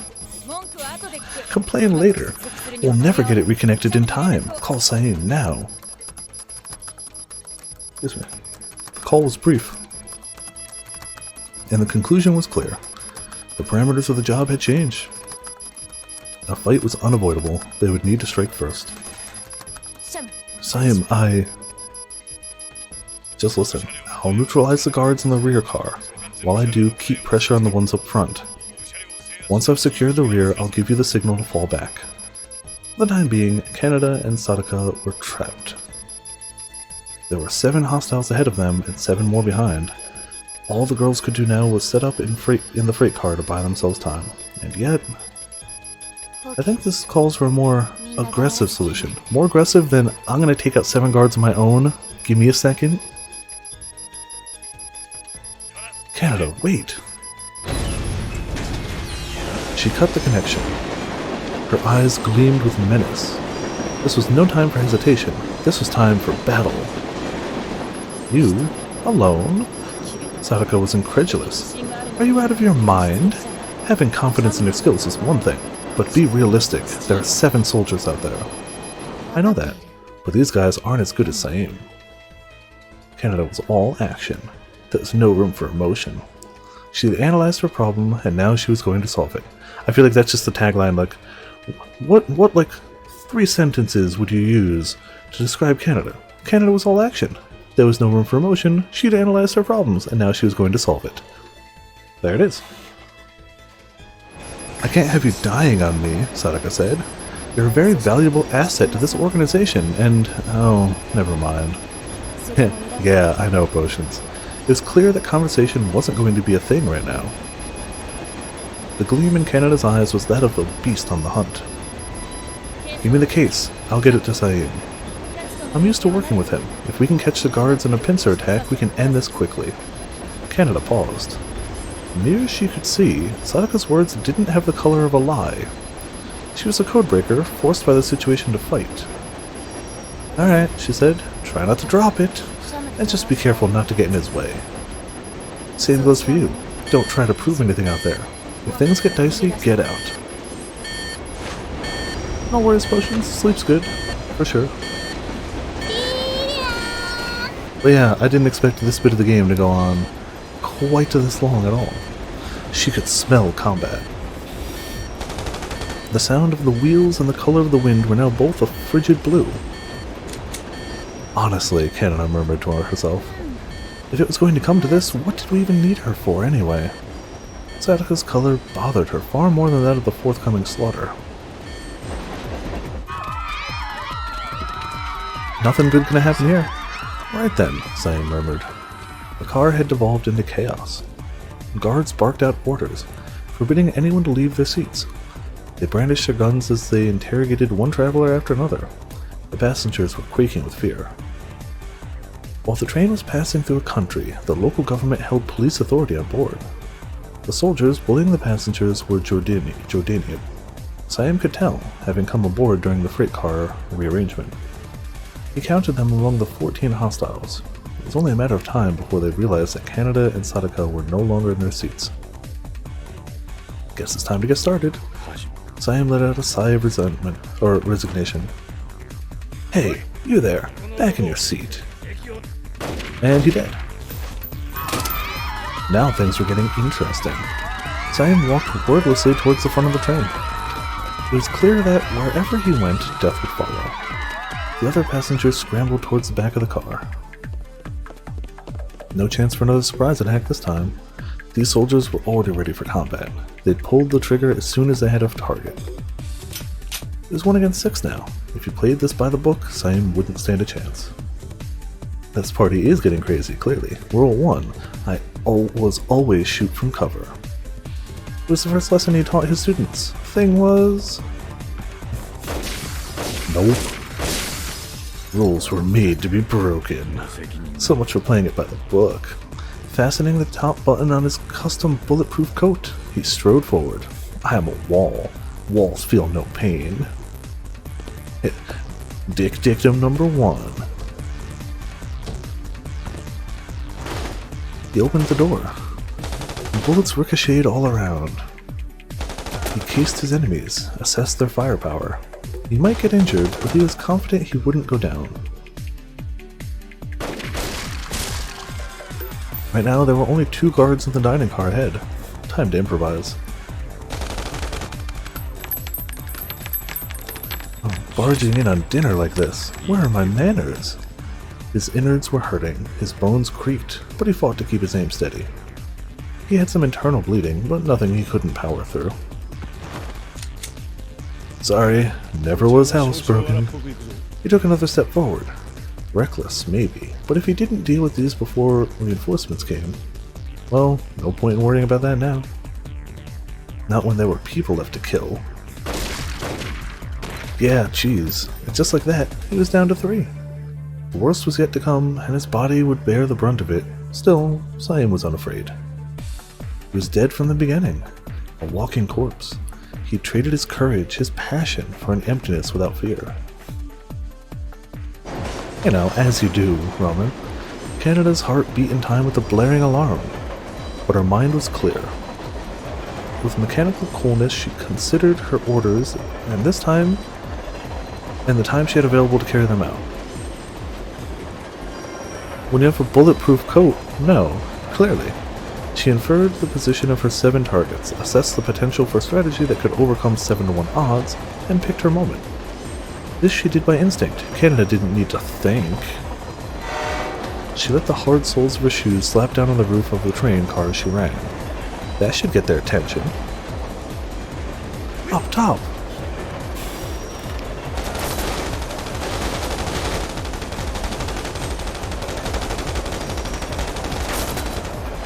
They're headed for the engine! Cut them off!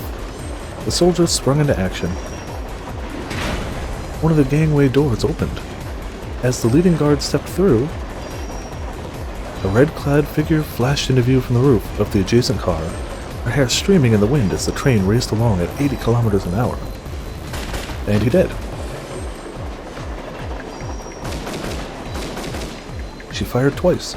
The trigger control was flawless, aided by the lightweight slide and short recoil operation of her Beretta. Trigger control is a shooter's ability to precisely manipulate a firearm's trigger.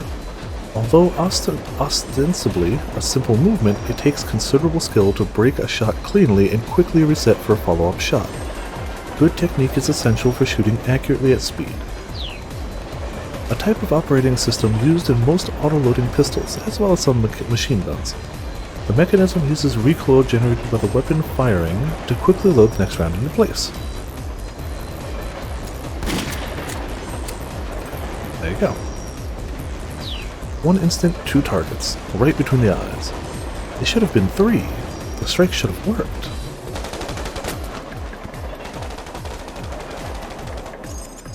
But she only got 2. I failed. She missed her shot at improving her odds to 4-to-1. Or maybe instead of blaming herself, she owed her enemy some respect. They moved well. At this rate, failure was just a matter of time. She didn't have the firepower to go up against 5 well-armed opponents head-on. At the moment, they were on equal footing, both sides cowering under cover. She'd never be able to pick them off one by one.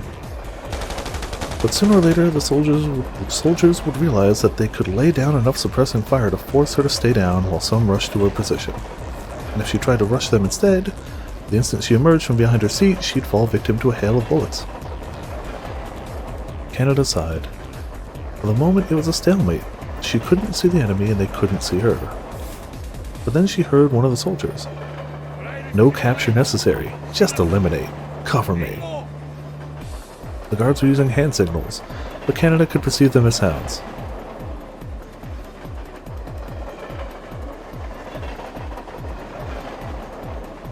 That's not how that works. You have to be able to see them. Theoretically, yeah, you can make the argument that if you saw the hand signals, but you can't see them. Okay. Yes, Grim. Yes. They start with the basis of reality, and they just add a lot of anime magic to it. There. The vibration of the guards' movements, the sound of breathing, the scent of gunpowder. That was enough. There. They weren't on equal footing anymore. Her 5 heightened senses melded into a single potent awareness. The enemy was on her turf now. The angle of the floor and the walls, the strength and positioning of the wooden seats, the humidity of the air, subtle cues of friction and impact. There was nothing she could not detect. Her synesthetic perception precisely mapped the interior of the car inside her mind, showing her everything she might need to know. This was no vague impression or rough calculation. She had innate grasp of the exact spatial relationship of everything on this limited battlefield. Now all she had to do was wait for the approaching enemy soldier to reveal the last bit of information she needed. Man down! How the hell did she shoot him from there? She could feel the guard's confusion. Her snapshot shouldn't have landed, yet it had caught the advancing soldiers right between the eyes. The survivors were breathing raggedly now, even their lungs betraying their alarm. The unexpected counterattack brought bewilderment and then a rush of fear. Still, Canada knew that if she simply tried the brute force approach and charged the enemy position, she'd only provoke them into bringing their full firepower to bear. That would limit her options. She needed to modify the parameters of the fight first. Canada was outgunned. She was going to be able to change that. Or she wasn't going to be able to change that. She might be able to drop one more of them with another quick shot, but then she'd only wind up getting overrun. She had only one option left. She could abandon cover, go for broke. She'd need to drop 4 targets in the span of a single breath, or she'd be done for. Heh. Had that raspy laugh been hers or the enemy's? The guard's leader took aim at Canada's forehead, his finger on the trigger. Huh? She picked up the dead man's gun, not for ammo. To carry out the plan she'd envisioned, she knew she needed something more than her Beretta. What are you doing? Shoot her! The leader of the guards cried out. The subsequent barrage was too uncontrolled to be called suppressing fire. Gunfire intended to prevent the enemy from moving. Frequently used when the opponent is still behind cover, it can be an effective means of gaining a tactical advantage by forcing a foe to remain in a given position. The 4 men fired wildly, trying in vain to follow Canada's nigh inhuman movements. Canada sped away.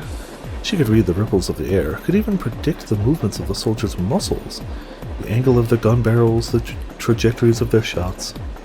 But she knew she couldn't hope to dodge every bullet. So before the storm could strike, she dived out the door of the car.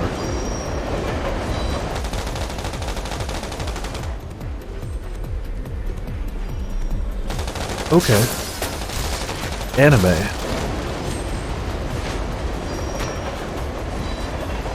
So she jumped out the door, doing a full flip while upside down, killing them all. And as she righted herself, grabbed one of the handles on the side of the car and went, yeah, that's cool. Okay. Whew.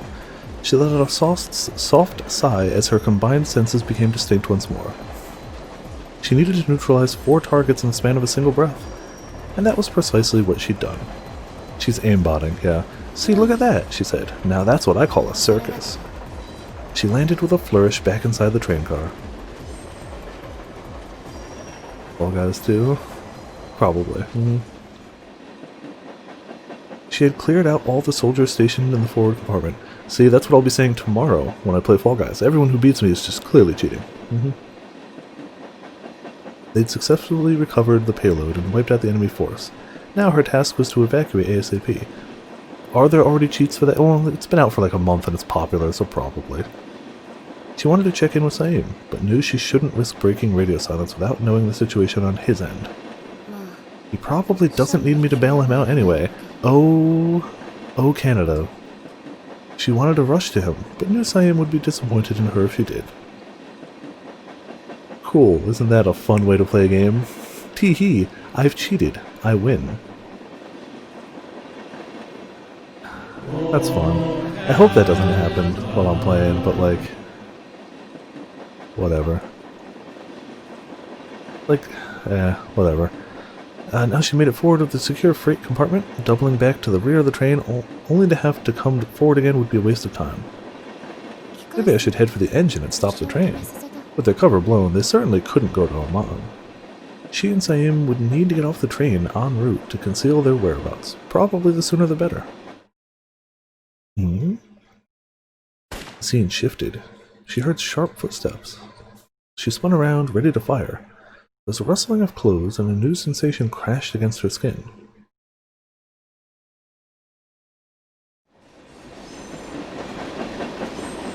Sadaka's arrival had helped put an end to the gunfight in the rear troop compartment. She had caught 2 of the guards in a pincer attack, and before the last enemy had a chance to regroup, Sayum had managed to gun him down. Reckless as ever, Sayum. You know, at your age, you really need to stop letting yourself get shot. Sadaka strolled over to him. Only after confirming that all the guards had been neutralized did Sayum finally let his mindset shift from combat readiness to simple high alert. I only did as much as was necessary, he said. I knew you'd show up. I wanted to give them an obvious target so they'd leave their rear exposed. The tension between them eased. It had been years since they'd been alone in the same room together. Still, that strategy isn't like you, Sadaka said. Why didn't you fall back to the next car? That's what you should have done. A tactical retreat. Keep them disrupted and on the move. Sayum considered. Maybe it really hadn't been necessary to make this car into the battleground. If it had accomplished anything, it was allowing the fleeing passengers a chance to make it to safety. Don't tell me you've finally grown a conscience, Sadaka said, as if she'd read his mind. I'm just thinking about our employer. With our cover blown, the enemy might have been able to ID us. Had to do what I could to make sure you guys wouldn't get a bad reputation with the Liberation Front. If you say so, Sadaka said. So this was all over the UA, which means that this little spate of bloodshed is on the Israelis. We're trying to get their hands on some weaponized virus? And we're just meting out punishment to the thieves? I suppose that's a good thing if you say so, but it leaves a bad taste in my mouth. How so? I can imagine many things leave a bad taste in her mouth. Neither of us like wasted effort.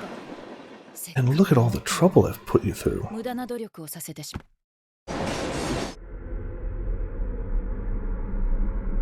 Oh no.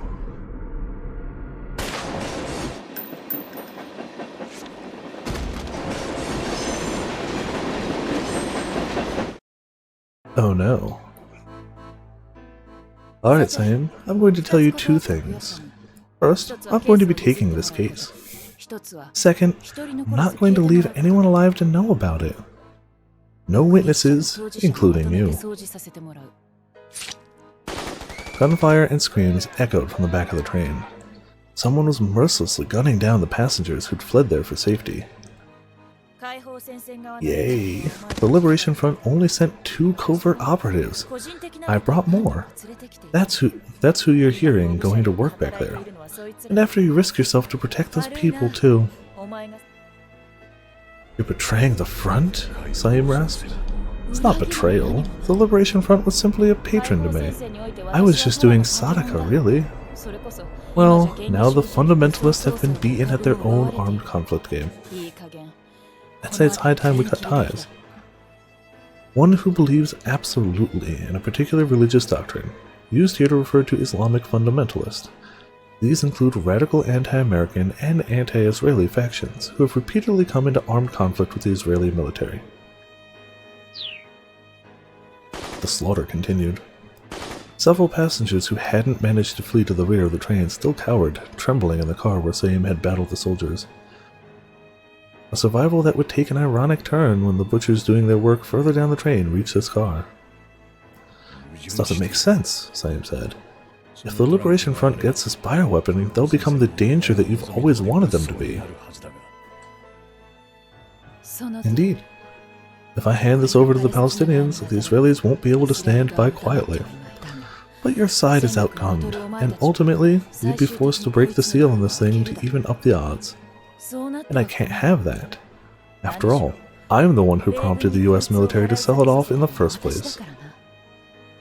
Sayum let out a hoarse gasp. What I want is rumors, Sadaka continued. Dangerous rumors. A biological weapon the US military was getting rid of, stolen mid-transport, in a raid in Jordanian territory. Was the transport arranged by Israeli hardliners? Was the raid carried out by the PLO? Who got their hands on the virus? No one will be sure of the truth. Tensions will rise. So, per usual, her plan is chaos. She wants just chaos and people fighting, and that's all I'm after. War is never good. A toy like this needs to be reserved for those who know how to use it properly. This was all a political farce, and an especially poor one at that. Neither the side transporting the weapon nor the side attempting to steal it would know where it had gone. Suspicion would beget suspicion, plunging the Middle East further into chaos. Do the Israelis not know about this? Saim asked. Was the UA prototype deal some hardliners working independently? That's right. The desperate flailing of some old fools who are backed into a corner. Their leaders must be in a mad rush right now, knowing that their own people have been trying to bring some lethal poison into their house without consulting them. Of course, for them, all this was for the good of Israel. What was that you always said? Faith can be a real nuisance. Saim felt a dark cloud pass behind his eyes.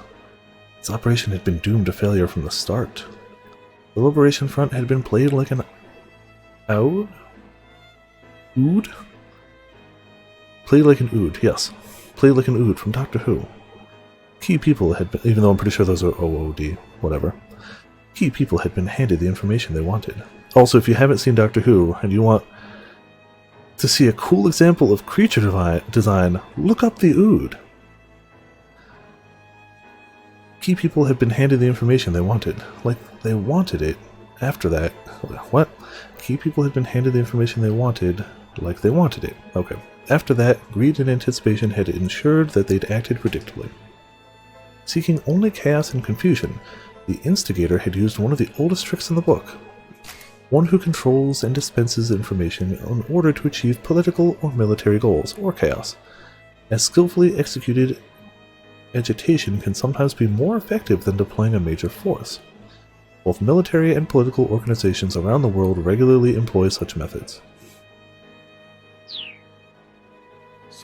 And so we die, and the Liberation Front fails to acquire the weapon. Is that the idea? Saim said. There's no need for this. Do you want to fan the flames of confrontation? Even without a third party pouring on more gas, the fires here aren't going to go out. You're right. Accomplishing that much wouldn't require my direct intervention, but I have other reasons for getting personally involved in this case. Gaining control of Ua and getting rid of you. Our fates are connected, Saim. You blame yourself for not stopping the Ua experiments 2 years ago. I knew you'd take the bait this time if you knew the virus was involved. And if anyone was going to be able to get rid of you, it was going to be me, right? Though I must admit, you're stupider than I gave you credit for. So this is all just a scheme to protect your secrets, Saim said, and I'm an obstacle to concealing the existence of the weaponized Ua. Yeah, though I didn't decide that just now. I'd been thinking about getting rid of you since the very beginning. Very beginning? I only learned about Ua 2 years ago. We've known each other for 4. True, but you know too much about me. Not my birthplace, I don't care about that. You know what kind of soldier I am. Saim stared at Sadaka through a haze of pain.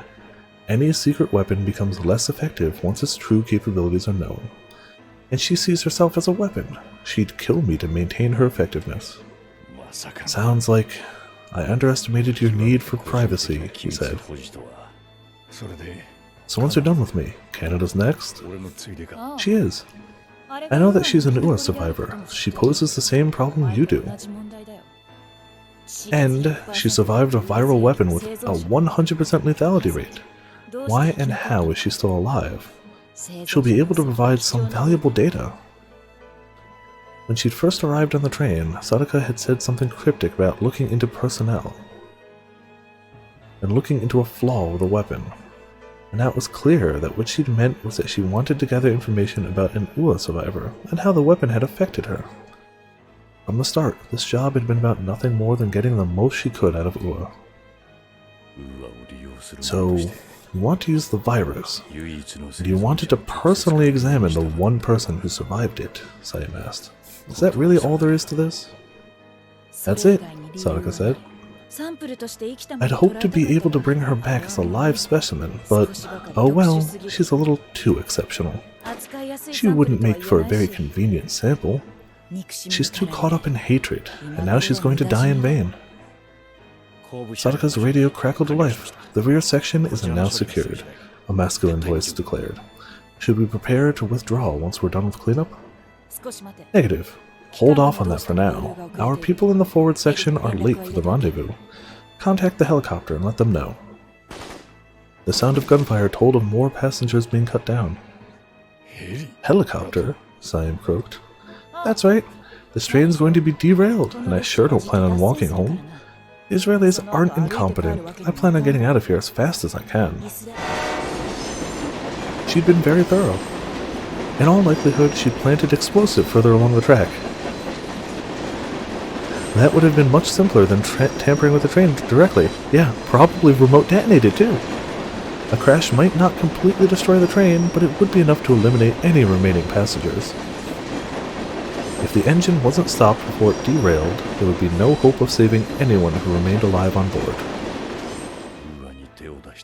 So anyone at all involved with UA, the people who helped to steal it, even anyone who happened to be on board this train, they're all going to die. Thorough, if a bit excessive, Siam said. But can you actually pull it off? Probably. I mean, except the Canada part. Don't tell me you're still counting on your little girl, Sadaka sneered. It was a crueler, colder expression than any Siam had ever seen before. She's of no use to me. I thought she might have some promise at first, but her hatred of the virus has made her lose control of herself. It's compromised her abilities. It's disappointing, really. All of your efforts wasted. That's where you're wrong, Siam said. He was dying, but his voice was firm. In the back of his mind, there was a whisper. Sadaka had sent some of her men to the engine compartment. Why hadn't they returned? Just what are you trying to say, Siam? Nothing special.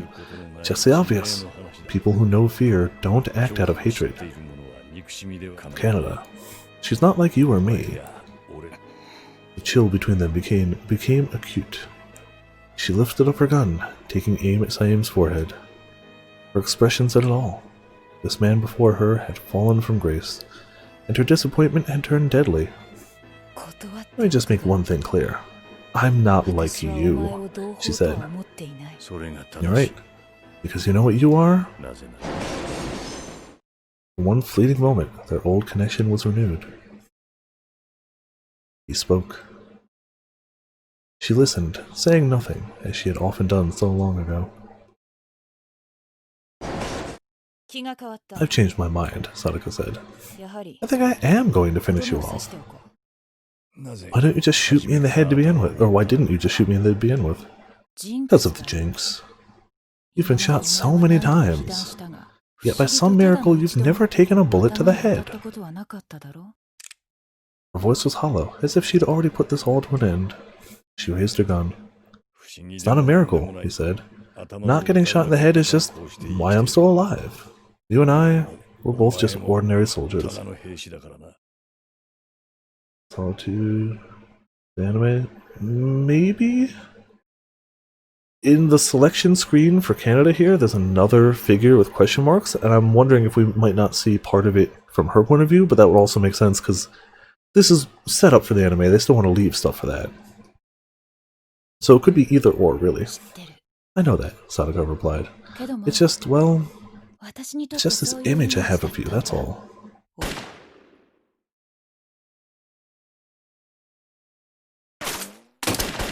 Well.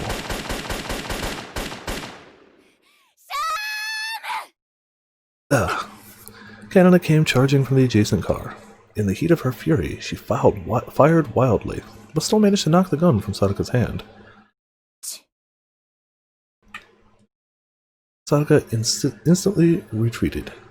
She sensed instinctively to her chagrin that she couldn't defeat her young rival now. Under the circumstances, this was prey she wasn't ready to hunt. Sadaka clicked her tongue, dismayed at being outfaced by such an impulsive attack.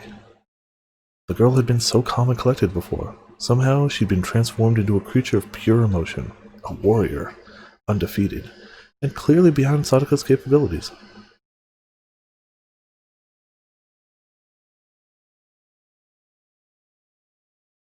Yeah, there is just no sound here. Descent shift. Oh, I guess we're flashing back to her. She heard footsteps, sharp footsteps. She spun around, ready to fire her gun. There was a rustling of clothes, and a new sensation crashed against her skin. A volley of bullets whizzed right past her face. But how? A chill ran down her spine. There were enemies other than the soldiers on board this train. This one was dressed as a train engineer. Shaking off a premonition of disaster, she pursued this new foe as he retreated towards the front of the train. Right now, she needed to stop the engine. She followed the enemy who'd shot at her all the way into the driver's cab.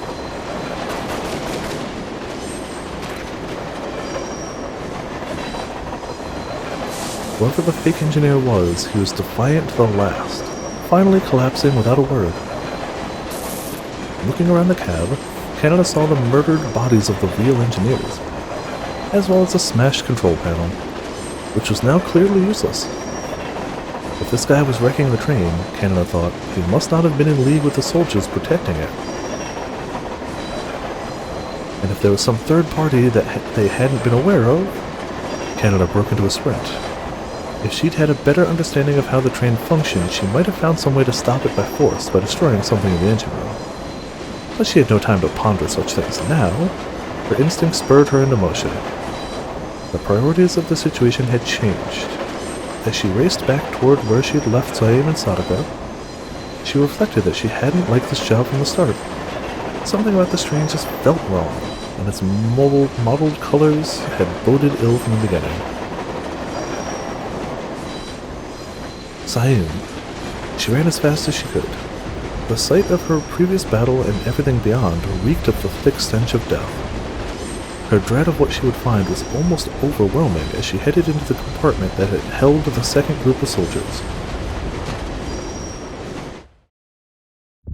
All at once she saw pure, excruciating red.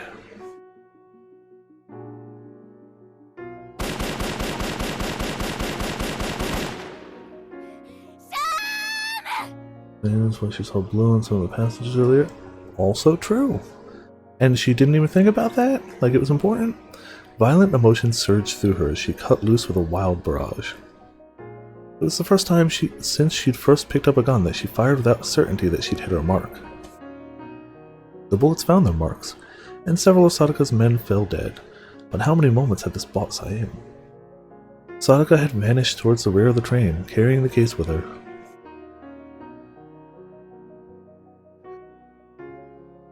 Canada didn't even consider following her. Instead, dumbstruck, she dropped to her knees beside her mentor. Her mind couldn't process the situation. Just like a newly hatched chick, Saim told her with the faintest of smiles. Canada, no. She shook her head, not wanting to hear what he would say. I've taken my death wound. You can see that. His voice was calm. She stared at him, silently pleading. No. She kept shaking her head slowly, inwardly imploring him not to die, but unable to put her plea into words. Saim stirred. His consciousness was fading from blood loss, but the face before him was one he recognized. He shook himself back to awareness, recalling the young girl he'd found 2 years before. The memory hardly seemed real.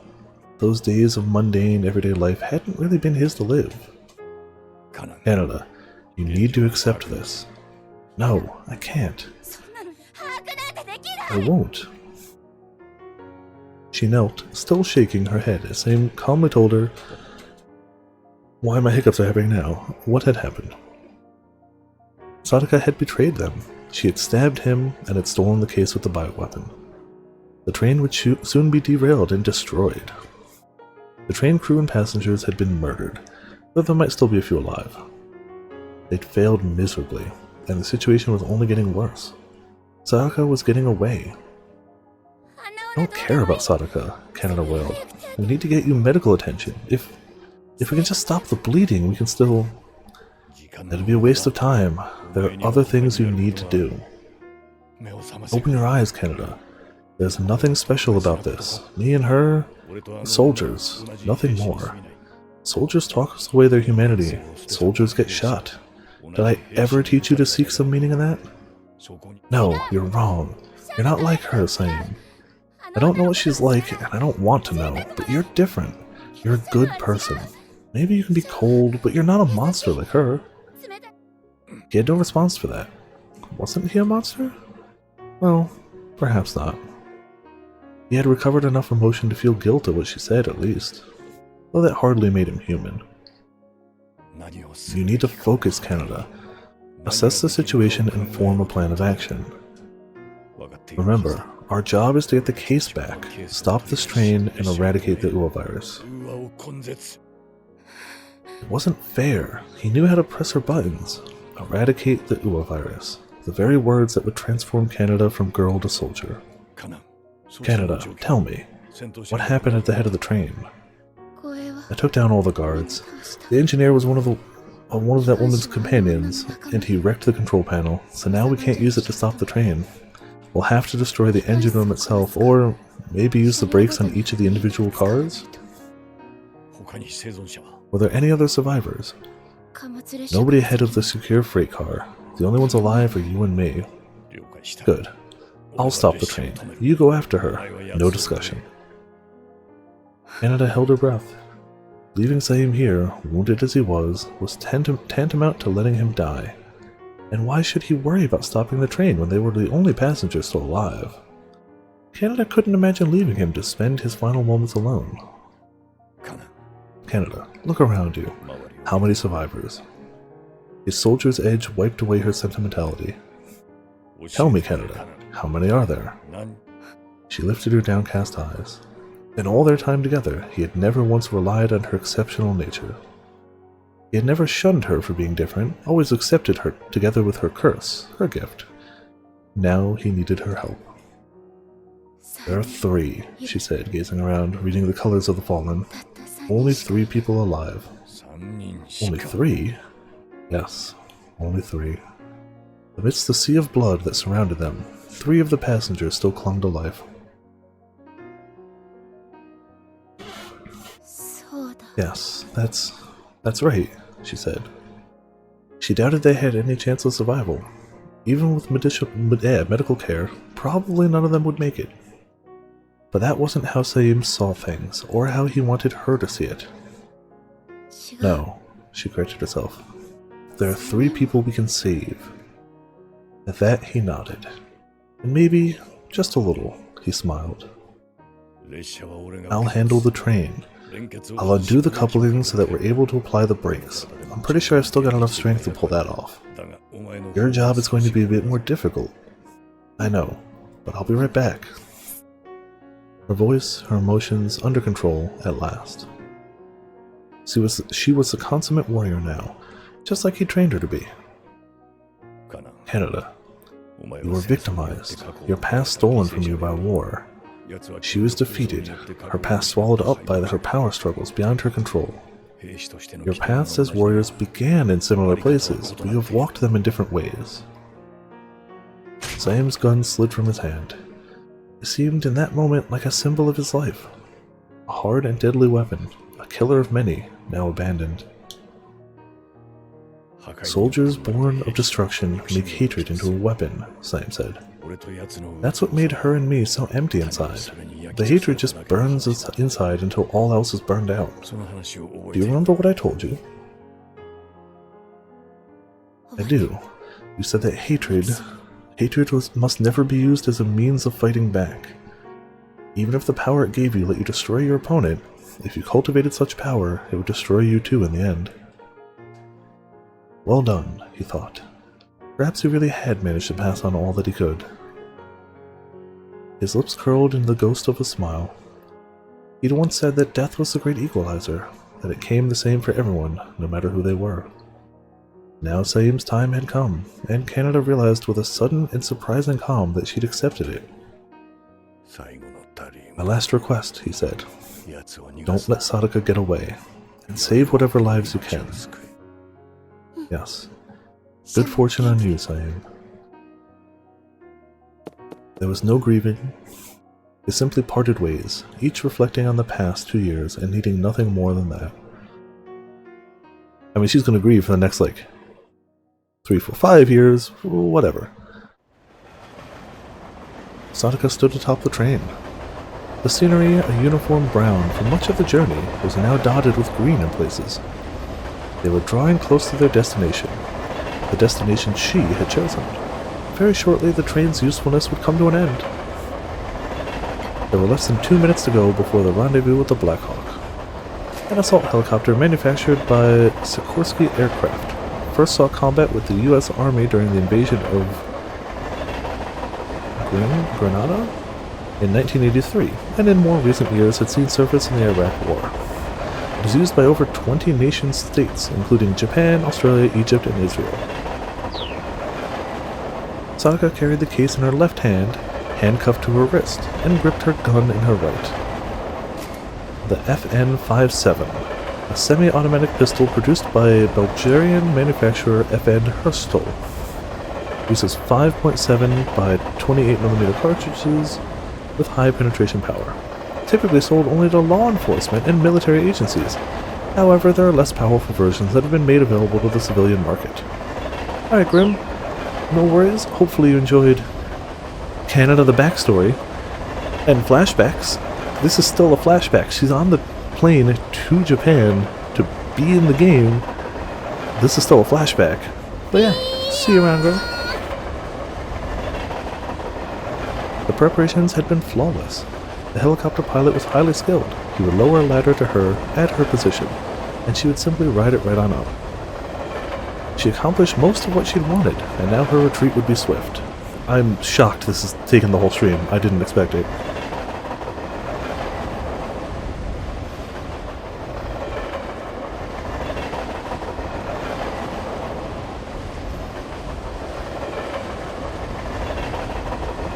We legitimately might not. I mean, we gotta be getting towards the end, though, right? Right? And to think I wanted to start it at the end of last stream, that would have been a huge mistake. She should have been wholly pleased with the situation, and yet she was wholly dissatisfied. Of course, that would have been the case regardless of the result she'd obtained. As it keeps scrolling. Oh, did it? What? Oh, the background? Of course, that would have been the case regardless. It was not in her nature to ever be content. Only by striking out at the world around her could she ever keep herself sane. And now her thirst for vengeance was worse than ever. Ah, and here she comes. A girlish silhouette appeared on the roof of the train not far away, and Sadaka felt her thirst change into a hunger. Time to go a-hunting. She more than had the upper hand here. If she were to go down, the case would fall down with her. And if the case were damaged, the UA virus would very likely be released. Which meant that the little lady couldn't shoot at her until she got the case away, whereas Sadaka was free to unload on her as much as she wanted. The kill was certain to be hers. How could she help but smile? She'd stolen the UA, stirred up both sides of an international conflict, and would soon eliminate the last witness to her scheme. Is she going to kill her helicopter pilot too? It had been quite some time since she'd last scored such a coup. I suppose I owe the little lady a little thanks for contributing to my success. Her target was 3 cars away. Knowing her pistol's effective range, Sadaka gave herself an 80% chance of hitting. In this? Speeding along the top of a train? Okay. If Canada had been 1 car closer, it would have been 100%. And since it wasn't like the girl could fly, she had no hope of escaping certain death. Sadaka aimed at the train car's roof just in front of Canada's feet. Time for a little intimidation. Her 80% accuracy was actually off so hard that it just hits her in the chest. She dies. Game over.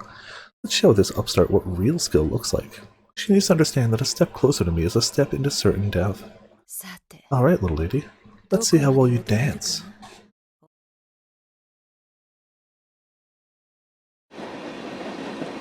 Sam struggled to his feet.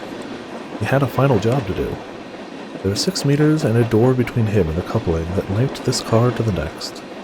Easy enough under ordinary circumstances. Once he undid the coupling, the automatic air brake would kick in and stop the rear section of the train.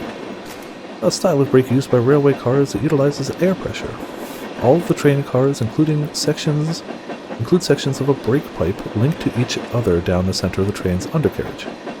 The brakes on the cars are structured so that they activate when air is removed from the pipes. If two cars become separated, this releases the air, causing the brakes to kick in automatically. Cool, makes sense. The distance seemed vast. How much time was it going to take him to do something as simple as waking up in the morning and washing his face? You won't have to worry about that. It was altogether too long and treacherous a journey. A journey that would use up all that remained of his life. So they still haven't disappeared on me. Muddied memories played in his mind like, oh, are we going to flash back again? Like scenes from an old movie? God damn it. There was a time when I saw hope in a girl who made nihilism her reason to live. More flashbacks. More flashbacks. After that, I found hope in another girl's weakness as she clung to her desire to live. Okay, shorter flashback. The hope Sadaka brought had been like opium, a drug he took to coax himself into thinking his actions were for the best. Somehow, at the time, he'd never realized his mistake.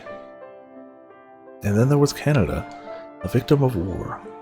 She'd given him a kind of hope that brought all his own pain sharply into focus. Even at death's door, she thought nothing of dying, only wanting to live a life of meaning. He had no doubt now which kind of hope was the better one. But he still remembered both, just as he remembered the faith that had driven him long before he met either girl. It was decades ago now. How naive he had been, an unsophisticated firebrand clinging to blind belief. 3 wounded passengers, 3 people to save. The thought drove him on. 2 years earlier, he'd been unable to save anyone. He'd been nothing but a killer. Did that make him a hypocrite now? Perhaps, but if so, for once, he could accept his own hypocrisy. Saim blinked. His eyesight was failing. Oh yeah, hope versus despair, always. Maybe it was the light of truth that had blinded him. He was paying, at last, for the sin of casting aside his beliefs so long ago. Did he have the stamina to keep going? Of course he did. He trained himself to find new reserves of stamina when it mattered most. War was always like this. After the mind and body had given out, a true soldier could forge onward on spirit alone, like a servant of the dead. It had been a long time since he'd taken a job that tipped the scales back towards the living. Of course, he'd always told himself that he killed so that he and others might live. Mercy and slaughter stemmed from the same behavioral principle, the struggle for self-preservation. Still, a soldier's deed seemed to slip inevitably towards the negative end of the spectrum. He remembered how the long slide had started. The motives, every time I see the word like, he remembered, I'm like, stay in the present, which is already a flashback. The motives that had driven him to take up arms, and pushed him further and further into the void. I will lose my life now. I will lose this emptiness. At long last, my balance will return to 0. Another memory. Before they'd boarded the train, the girl had begged him for a special boon. Just when had that happened exactly? You're such a liar, Saim. You said it wasn't going to hurt at all. I had no idea it was going to be this painful. Who would have thought tattoos would hurt? Perhaps at the time, Saim had simply forgotten how painful it was. He'd been good at that after all. He asked her if the pain from her new tattoo would impair her for the upcoming job, and she shook her head. I mean, yeah, it does hurt, Canada said, but it makes me happy, and that makes me better at what I do. The girl's skills really did change based on her emotions. Her good moods were rare, but when she was happy, her abilities were remarkable indeed. A tattoo was a small price to pay for that. This girl was quite probably the strangest person he'd ever known.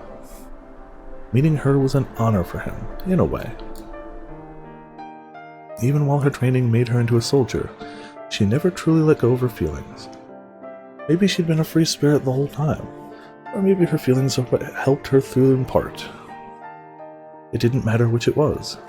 This shows that we're family, Saim. For as long as I have it, I'll never forget what you taught me.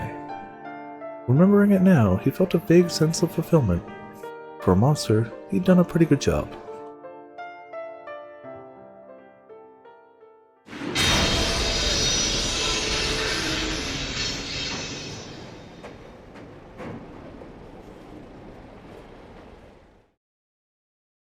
He did the thing. This is gonna... I hope this ends perfectly in time. That would be great. Definitely didn't think this one thing would go the whole night. The two girls stood 30 meters apart. Canada had stopped her advance just at the edge of the third car.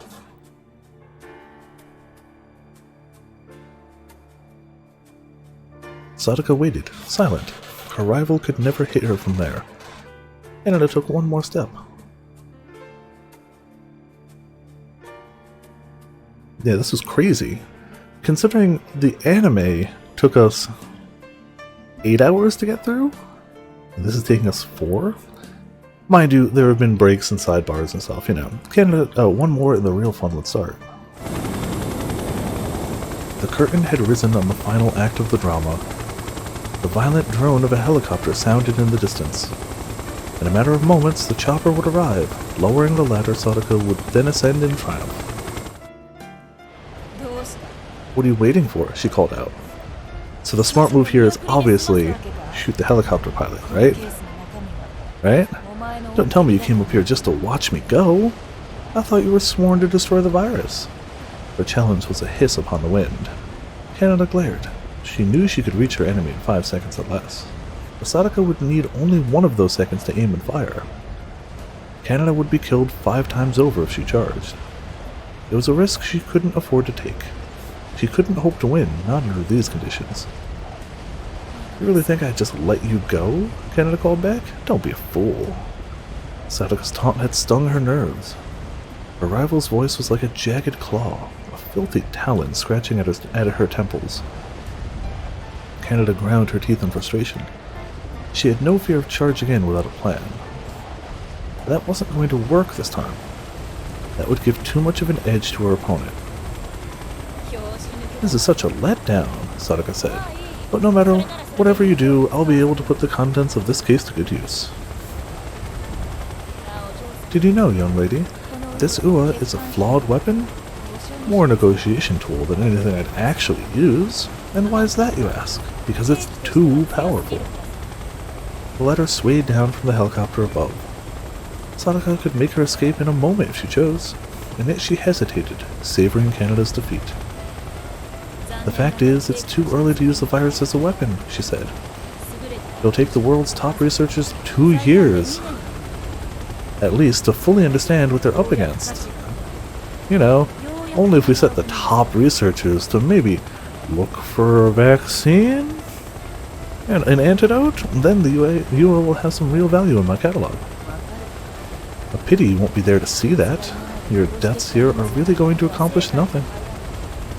But don't worry, I'll make sure that UA research reaches its full potential. No one may care that it took your parents from you, but one day this weapon will make a grand name for itself. And then I'm going to make a killing." Canada fought back a wave of nausea. Ferocious colors danced before her eyes. "Bark all you want," she said.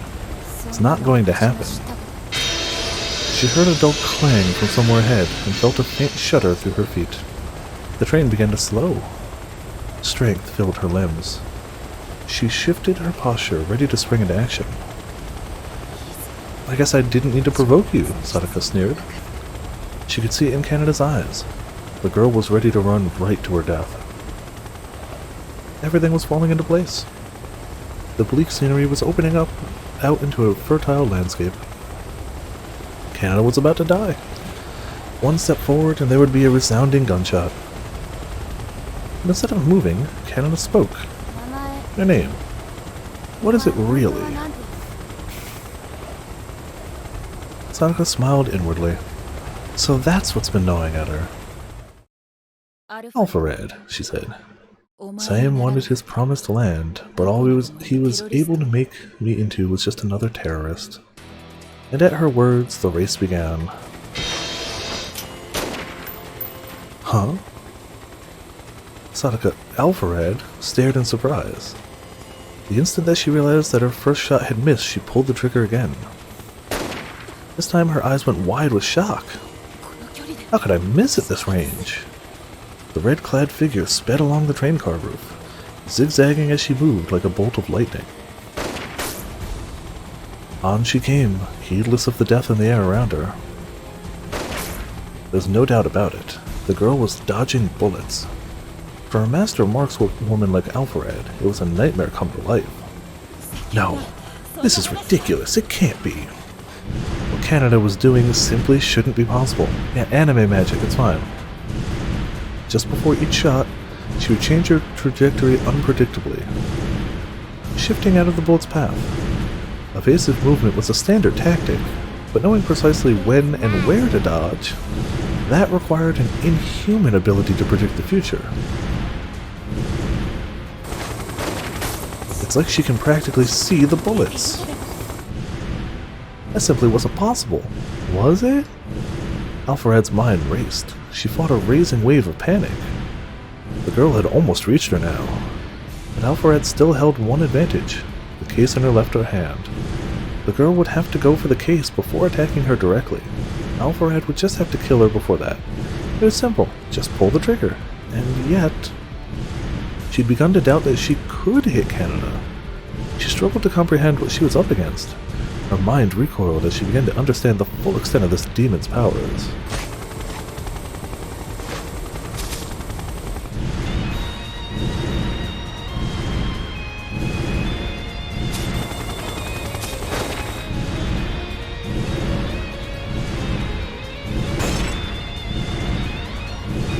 Well, we know she doesn't take her arm off here. You don't really think I can see the bullets, do you? Her voice was like the whispers of the devil himself, speaking what was in Alvarad's mind. She fixed her opponent with a victorious stare. I see your hatred. She can see my emotions. Of course, this girl could discern emotions like they were colors. She wasn't looking at the bullets or even at Alvarad's movements. She was reading her enemy's expectations. She could tell exactly when Alvarad believed that she would hit her mark, exactly when she would fire, and that was precisely when she'd dodge aside. So long as a foe had human emotions, this girl could predict what that foe would do in an instant before it happened. Ah. This was it. Canada was all confidence. She was closing in for the kill. Of course, Alvarad laughed. The only way to ruin her enemy's predictions was to do something wholly unpredictable. Huh? As Alvarad hurled the case from the train, Canada instinctively launched after it.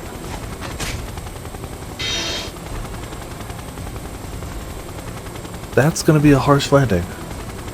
And the train's been slowing, but only a little. Huh? Realizing she'd been baited, even as she was tumbling through the air, Canada clutched the case to her chest and rolled to face her foe, reflexively bringing her gun to bear. Bullets whizzed in both directions. For an instant, the two combatants seemed suspended in a kind of distorted balance. Two natural opposites in opposition. One who could sense emotions, and one who could eliminate them. By all rights, they should have been evenly matched. But Canada's own emotions tipped the scale in her favor. Alvarad had let her herself get too drawn in, so she had forced herself to swallow her hatred for a moment and fired at the girl as if at a simple obstacle. She would find a color of determination that Canada could not see. And yet even those shots failed to strike home. Even with her hatred suppressed, her intentions could be read. She would need to discard her hate, to divorce even her will to win from her actions. Only then would she be able to slay this super person. But the girl's bullets also failed to hit. Twisting through the air, fighting to keep hold of the case, she couldn't aim with perfect accuracy. Throwing away the bioweapon had been a split-second decision on Alvarad's part. She hadn't spared an iota of consideration for the thousands who might die if the case broke open. Canada trembled as an evil chill ran down her spine at the sight of Alvarad standing on the train. There she saw not another woman, but an angel of death. Inorganic destruction made flesh.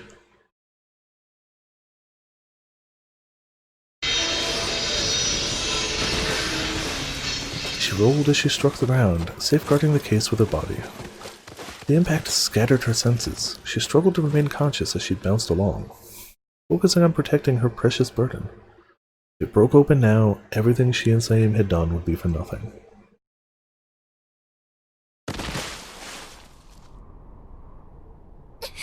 At last she slid to a stop and lay there, panting with exertion. She checked the case before she checked herself for injuries. I did it. So we all know she took the thing out of the case already, right? Like, for sure she took the thing out of the case already. Next, following standard protocol, she began assessing her own scrapes and bruises. The train.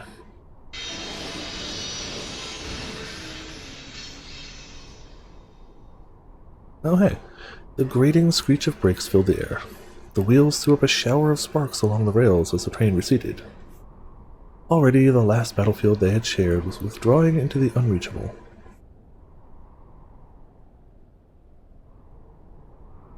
Saim. There was no sadness. They had already made their farewells. Instead, she felt a grim contentment and a steely pride. Anyone with her abilities could have handled the challenges that she'd faced. But Saim had been on the brink of death, and yet he had succeeded at a task that would have been difficult for anyone. He finished things as he had lived, a trustworthy soldier to the very end.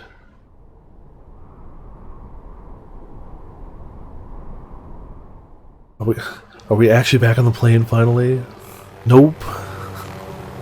She had failed to retrieve the virus. The train had been stopped and her test subject had gotten away. Never had she been so defeated. She had killed Saim and stoked the flames of conflict between two opposing camps, but those achievements didn't change the fact that the operation had been a failure. Maybe she didn't take it then. To be denied a single objective was, to her, a crushing loss. Failing on 3 counts was intolerable. Alphared, it's too dangerous to stay here. You need to give the order to withdraw. One of her subordinates was calling out from behind her, but her attention remained focused on a point on the ground far behind and below. It was over. The UA in that case was, after all, only an old prototype. She had other options. There was a pharmaceutical firm already performing research on a superior form of the virus. There's no need to stay and risk capture for the sake of the virus. Take us down, she said. I want to make sure he's dead. But it's hard to take her eyes off the girl. The girl was crawling along the bare earth beside the track, a bitter reminder of her failure. Her thoughts shifted back to Saim. The man had fallen from grace. In the 11th hour, he seemed to have embraced that saying from the Quran. The central religious text of Islam, consisting of 114 chapters, also frequently romanized as Quran in English. It is the most important source for Islamic law, taken as the revelations of Allah to the Prophet Muhammad, compiled by his companions after his death, that for whoever killeth a human being, it shall be as if he had killed all mankind. He refused to continue being a tool to that very end. Destroying him was no betrayal. She'd never regarded him as kin. Her decision to eliminate him had been motivated by the simple fact that he'd been in her way. After all, as he'd said himself, "You're right, because you know what you are." She smiled darkly as she recalled his words. "You're strong. You've obtained a kind of perfection. You don't know failure. You can accomplish incredible things all on your own. But that magnificence is like a sterile room, with nothing remaining within." He was right. Yet he failed to understand that there'd never been anything there to begin with. She was an empty shell with no false dignity to protect. She never had anything to lose but flesh and blood. Saim should have recognized this. The man was himself a broken being. Alphared had never really been alive. Alphared, you're unstoppable. What if, instead of striving for some empty goal, you could find something that truly matters to you? Then, you could be so much more. It was laughable, really. Conflict was what mattered to her. That was her driving force. She had lost her family and discarded her past, retaining only what enabled her to survive. The ashes of her former self were scattered across the world, every weakness burned away in the crucible of conflict. She couldn't imagine anything but hatred for the rest of humankind. Now her eyes were like fire as she stared down at the girl below. Canada might still be in range of the right kind of weapon. Hey, do we have any automatic rifles on board? Negative. There's no mention of rifles in our orders. I see. Never mind. Looks like this is your lucky day, little lady. We definitely couldn't pull it back around and shoot pistols from the air. Alfred, our ground support intercepted a transmission from Amman Air Traffic Control. Our recon chopper has been dispatched from the Badia. We're out of time. You have to give the order to withdraw from the operation area. Fine. Pull out. Head west. The helicopter circled around and headed westward, passing directly over the girl beside the tracks. As it did, Alfred and Canada exchanged a silent stare. Boss, you should get that looked at. Hmm? Ah, yeah, of course.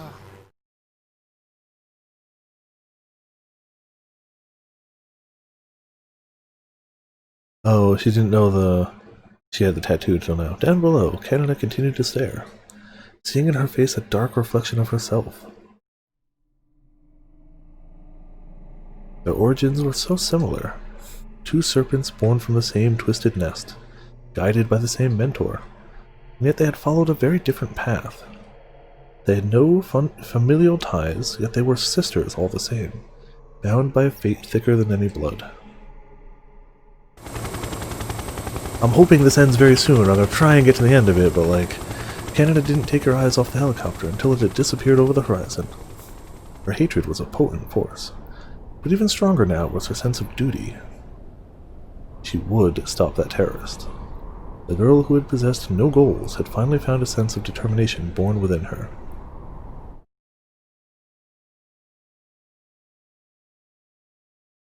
Are we finally going back to present? Please tell me we're not flashing back again. Please. Oh, thank goodness. We're at least at present. Ladies and gentlemen, we are about to begin our descent. Please ensure that your seatbelt is fastened and that any electronic device has been powered off. Do what's the messed up thing? That took about as long as the actual flight they were talking about. They said it would take about 4 hours. That took real time for the flight. Alright, Ramen, we're close enough. I'm just going to see this through, but yeah. Please ensure that your seatbelt is fastened and that any electronic device has been powered off. I'm hoping this ends in a minute, but I understand. It's, yeah. Canada stirred. Her eyes slowly drifted up, open. A long dream receded. She had been on the ground within the hour. Be on the ground. Once the plane had landed, she would disembark by a different route than the other passengers, then board a helicopter that would be waiting for her on the runway. She stretched and resettled, steeling her resolve. After the mission in Jordan, she had gone on to learn of a certain distinguished family wiped out in a political conflict, and how its sole surviving daughter had been trained as a mercenary. That was a story from the past. It wasn't her story anymore. Right now, she just needed to head to Shibuya, save Maria, and put a stop to the Serpent's actions. That's it, you know.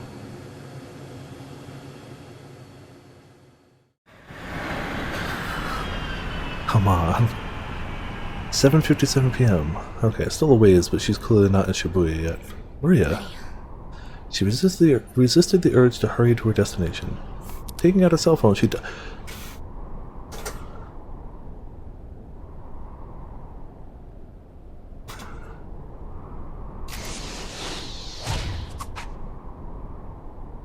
What? I guess that means we play as Maria. Oh, you saw that, Ramen. I have expected to be anime Maria. She knew it was a pointless act. Surely Maria would be unable to answer the phone. Still, she couldn't resist the urge to try. Huh? Incredibly, the call connected. Canada gasped as if she'd seen a ghost. Maria? The sound of sobbing came through the receiver. Maria, is that really you? She didn't actually need to ask. Canada could tell just from the sound of breathing that it was Maria on the line. She felt a rush of joy. She wasn't too late after all. よかった。 Thank goodness. Oh, thank goodness. 本当によかった。 Maria's voice was happy. Her tears were tears of joy. Canada let out a strained laugh, feeling that their position had been strangely reversed. Maria had been concerned for her well-being? She heard in her happy sobs the sound of a dear friend who had somehow survived a very long and harrowing day. Maria proceeded to put Canada on the phone with a man named Jack Stanley, a U.S. operative who had helped to keep Maria safe. In 10 minutes of hurried conversation, he brought her up to speed on the situation. The people of Shibuya had managed to stop the UA virus from running rampant through their city, but there was one worrisome detail. The CIA took Alpharad into custody? It was Stanley's superior, Gordon, who had escorted Alpharad away. Canada recognized the name. She was certain that Gordon was one of the Serpent's collaborators. 直接本国 They're extraditing her to the U.S., Canada asked, unofficially with no due process? 飛行 She was appalled at the naivete of the Japanese police. They hadn't arrested the terrorist, they had merely taken her into custody. Thanks to Gordon's intervention, Alfred's whereabouts were now unknown. It would be extremely difficult to track her down. でも1時間 Still, の差で追いつ I い bought myself an hour this morning that she wasn't expecting. She allowed herself a cautious smile. If Gordon was acting on his own, he'd have to use the airport. She probably had about 30 minutes left to act. For an ordinary person, that would have been a hopeless situation. But Canada wasn't an ordinary person. At a facility with this many people, this many colors, the color of danger would stand out clear as day. 分かった Alright, she said once Maria was back on the line. Leave the rest to me. Once this is all over, I'll head right over to see you. 真っ先に会いに行くよ She hung up the phone. Her anxious pacing had ceased, stilled by her steely determination to confront her enemy at last. Honestly, going around pretending that she's me? What an outrageous deception. Something had changed in the Serpent. She was toying with her far more than usual.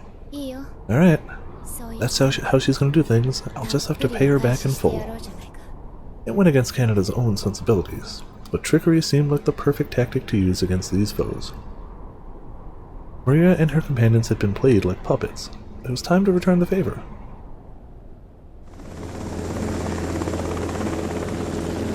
The sound of propeller blades cut the air. Voices were barely audible beneath the roar of the craft prepared for takeoff. Excuse me, miss. Might you be Miss Canada?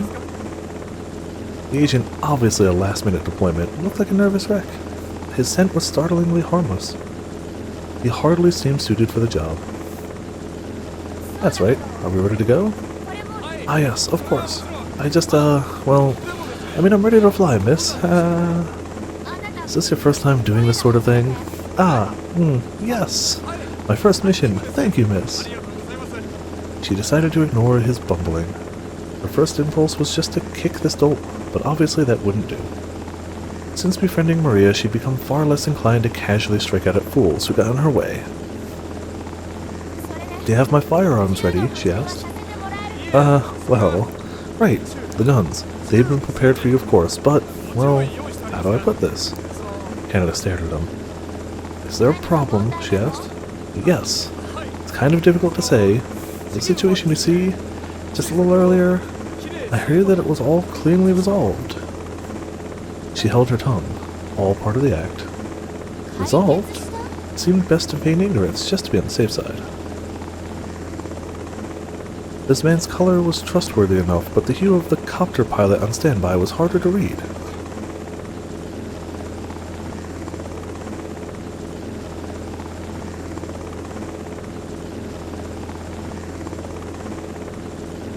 I really hope I'm not getting sick. More than I usually have to blow my nose. An unsightly blue, proof that he had contact with a killer. Better play it dumb. She couldn't risk blowing this golden opportunity. I'm sorry, but would you mind explaining, she asked. Of course, just please don't be mad, okay? The man explained the situation, profusely apologetic all the while. He told her about the panic that had befallen Shibuya. The existence of UA had been exposed. Alvarez had been taken in by the CIA, and Maria Osawa was now under police protection. I see. Well then. Yeah, so, I guess this whole journey was pretty much a wasted trip for you, Miss Canada. He was a man of far too many words. No matter. She could understand his unease. From his perspective, she was an uninvited guest. Excuse me. To the good agent here, she was a meddler, trying to usurp the CIA's rightful target. To the helicopter pilot, she was simply a nuisance who'd arrived a few minutes ahead of schedule. But the fact was that they were the ones who had no part to play in the stage. Not if her plan was going to work anyhow. Maria and the others had slipped through Alpharad's fangs, unexpectedly providing Canada with one last chance. Now it was up to her to seize it. Looks like Shibuya really was a poor fit for you, terrorist. The next time it says save, I'm going to cut it there. She shrugged off a momentary twinge of self-doubt. Maria had survived so far without Canada's help. It did seem a bit outrageous for her to get involved now. And this novice agent was right about one thing. Her initial plan for the trip had, in fact, been a total waste. But still, she felt a surge of excitement for what lay ahead. Perhaps she'd secretly been hoping it would come down to a single desperate encounter all along? Another moment when fate took a strange twist and everything changed. Like that hectic day on which she'd first met Maria. Yep, we're flashing back to— I'm stopping it here, as soon as it says saves. She cast her mind back to their first encounter, that unexpected brightness. Let's be friends, Sadiq. How about it? It felt like so long ago. She'd seen in this wayward stranger a comforting color, a hue that felt inexplicably familiar. And suddenly, after all this time, she realized why. Sure, alright. How strange that she never realized before. Maria shone with the same color as Canada's older sister. No wonder she triggered so many memories of youth. Canada had been isolated as a child, spending more and more time alone with her peculiar senses. Yet she had remained close to her family.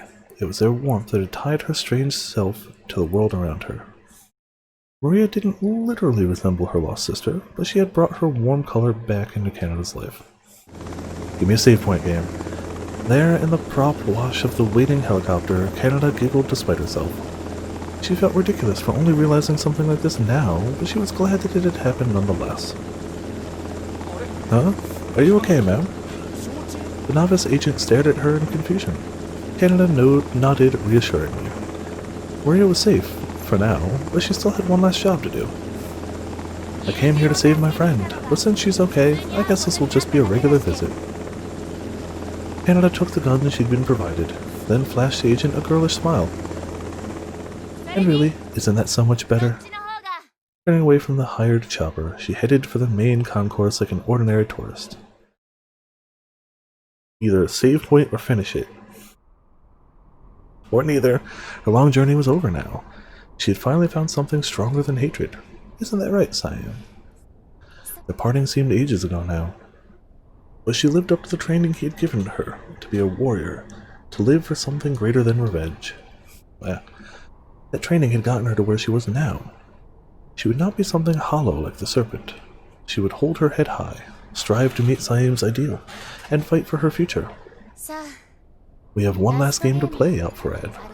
My old rival. Let's see which of us snakes will survive in the end. She had come to protect Maria, the friend who showed her how to hope again. Now it was time for a final showdown. It was time to make that hope a reality. Come on, end it here, please. That's pretty much where the game shows things. Okay. Oh, thank goodness. I'll let the credits play, but like, holy crap, that was 4 hours and 20 minutes. Well, like 5 minutes of pre-show, but still.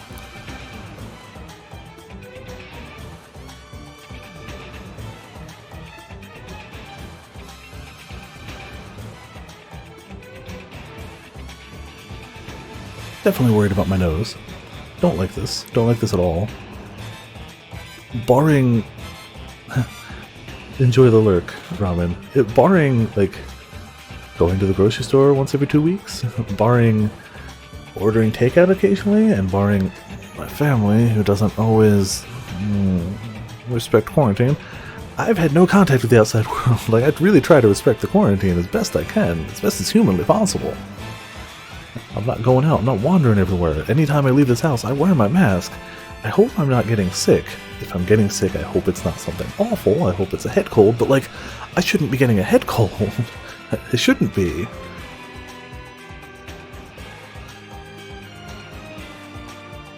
But this is a suspicious amount of nose.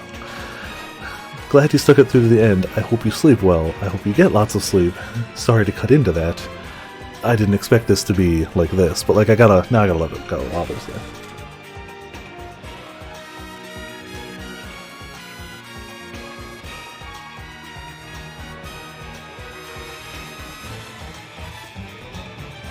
That main theme though? Good. I'm sure they probably didn't have it done by then, but it would have been cool if, like, they finished it with the OP from the anime.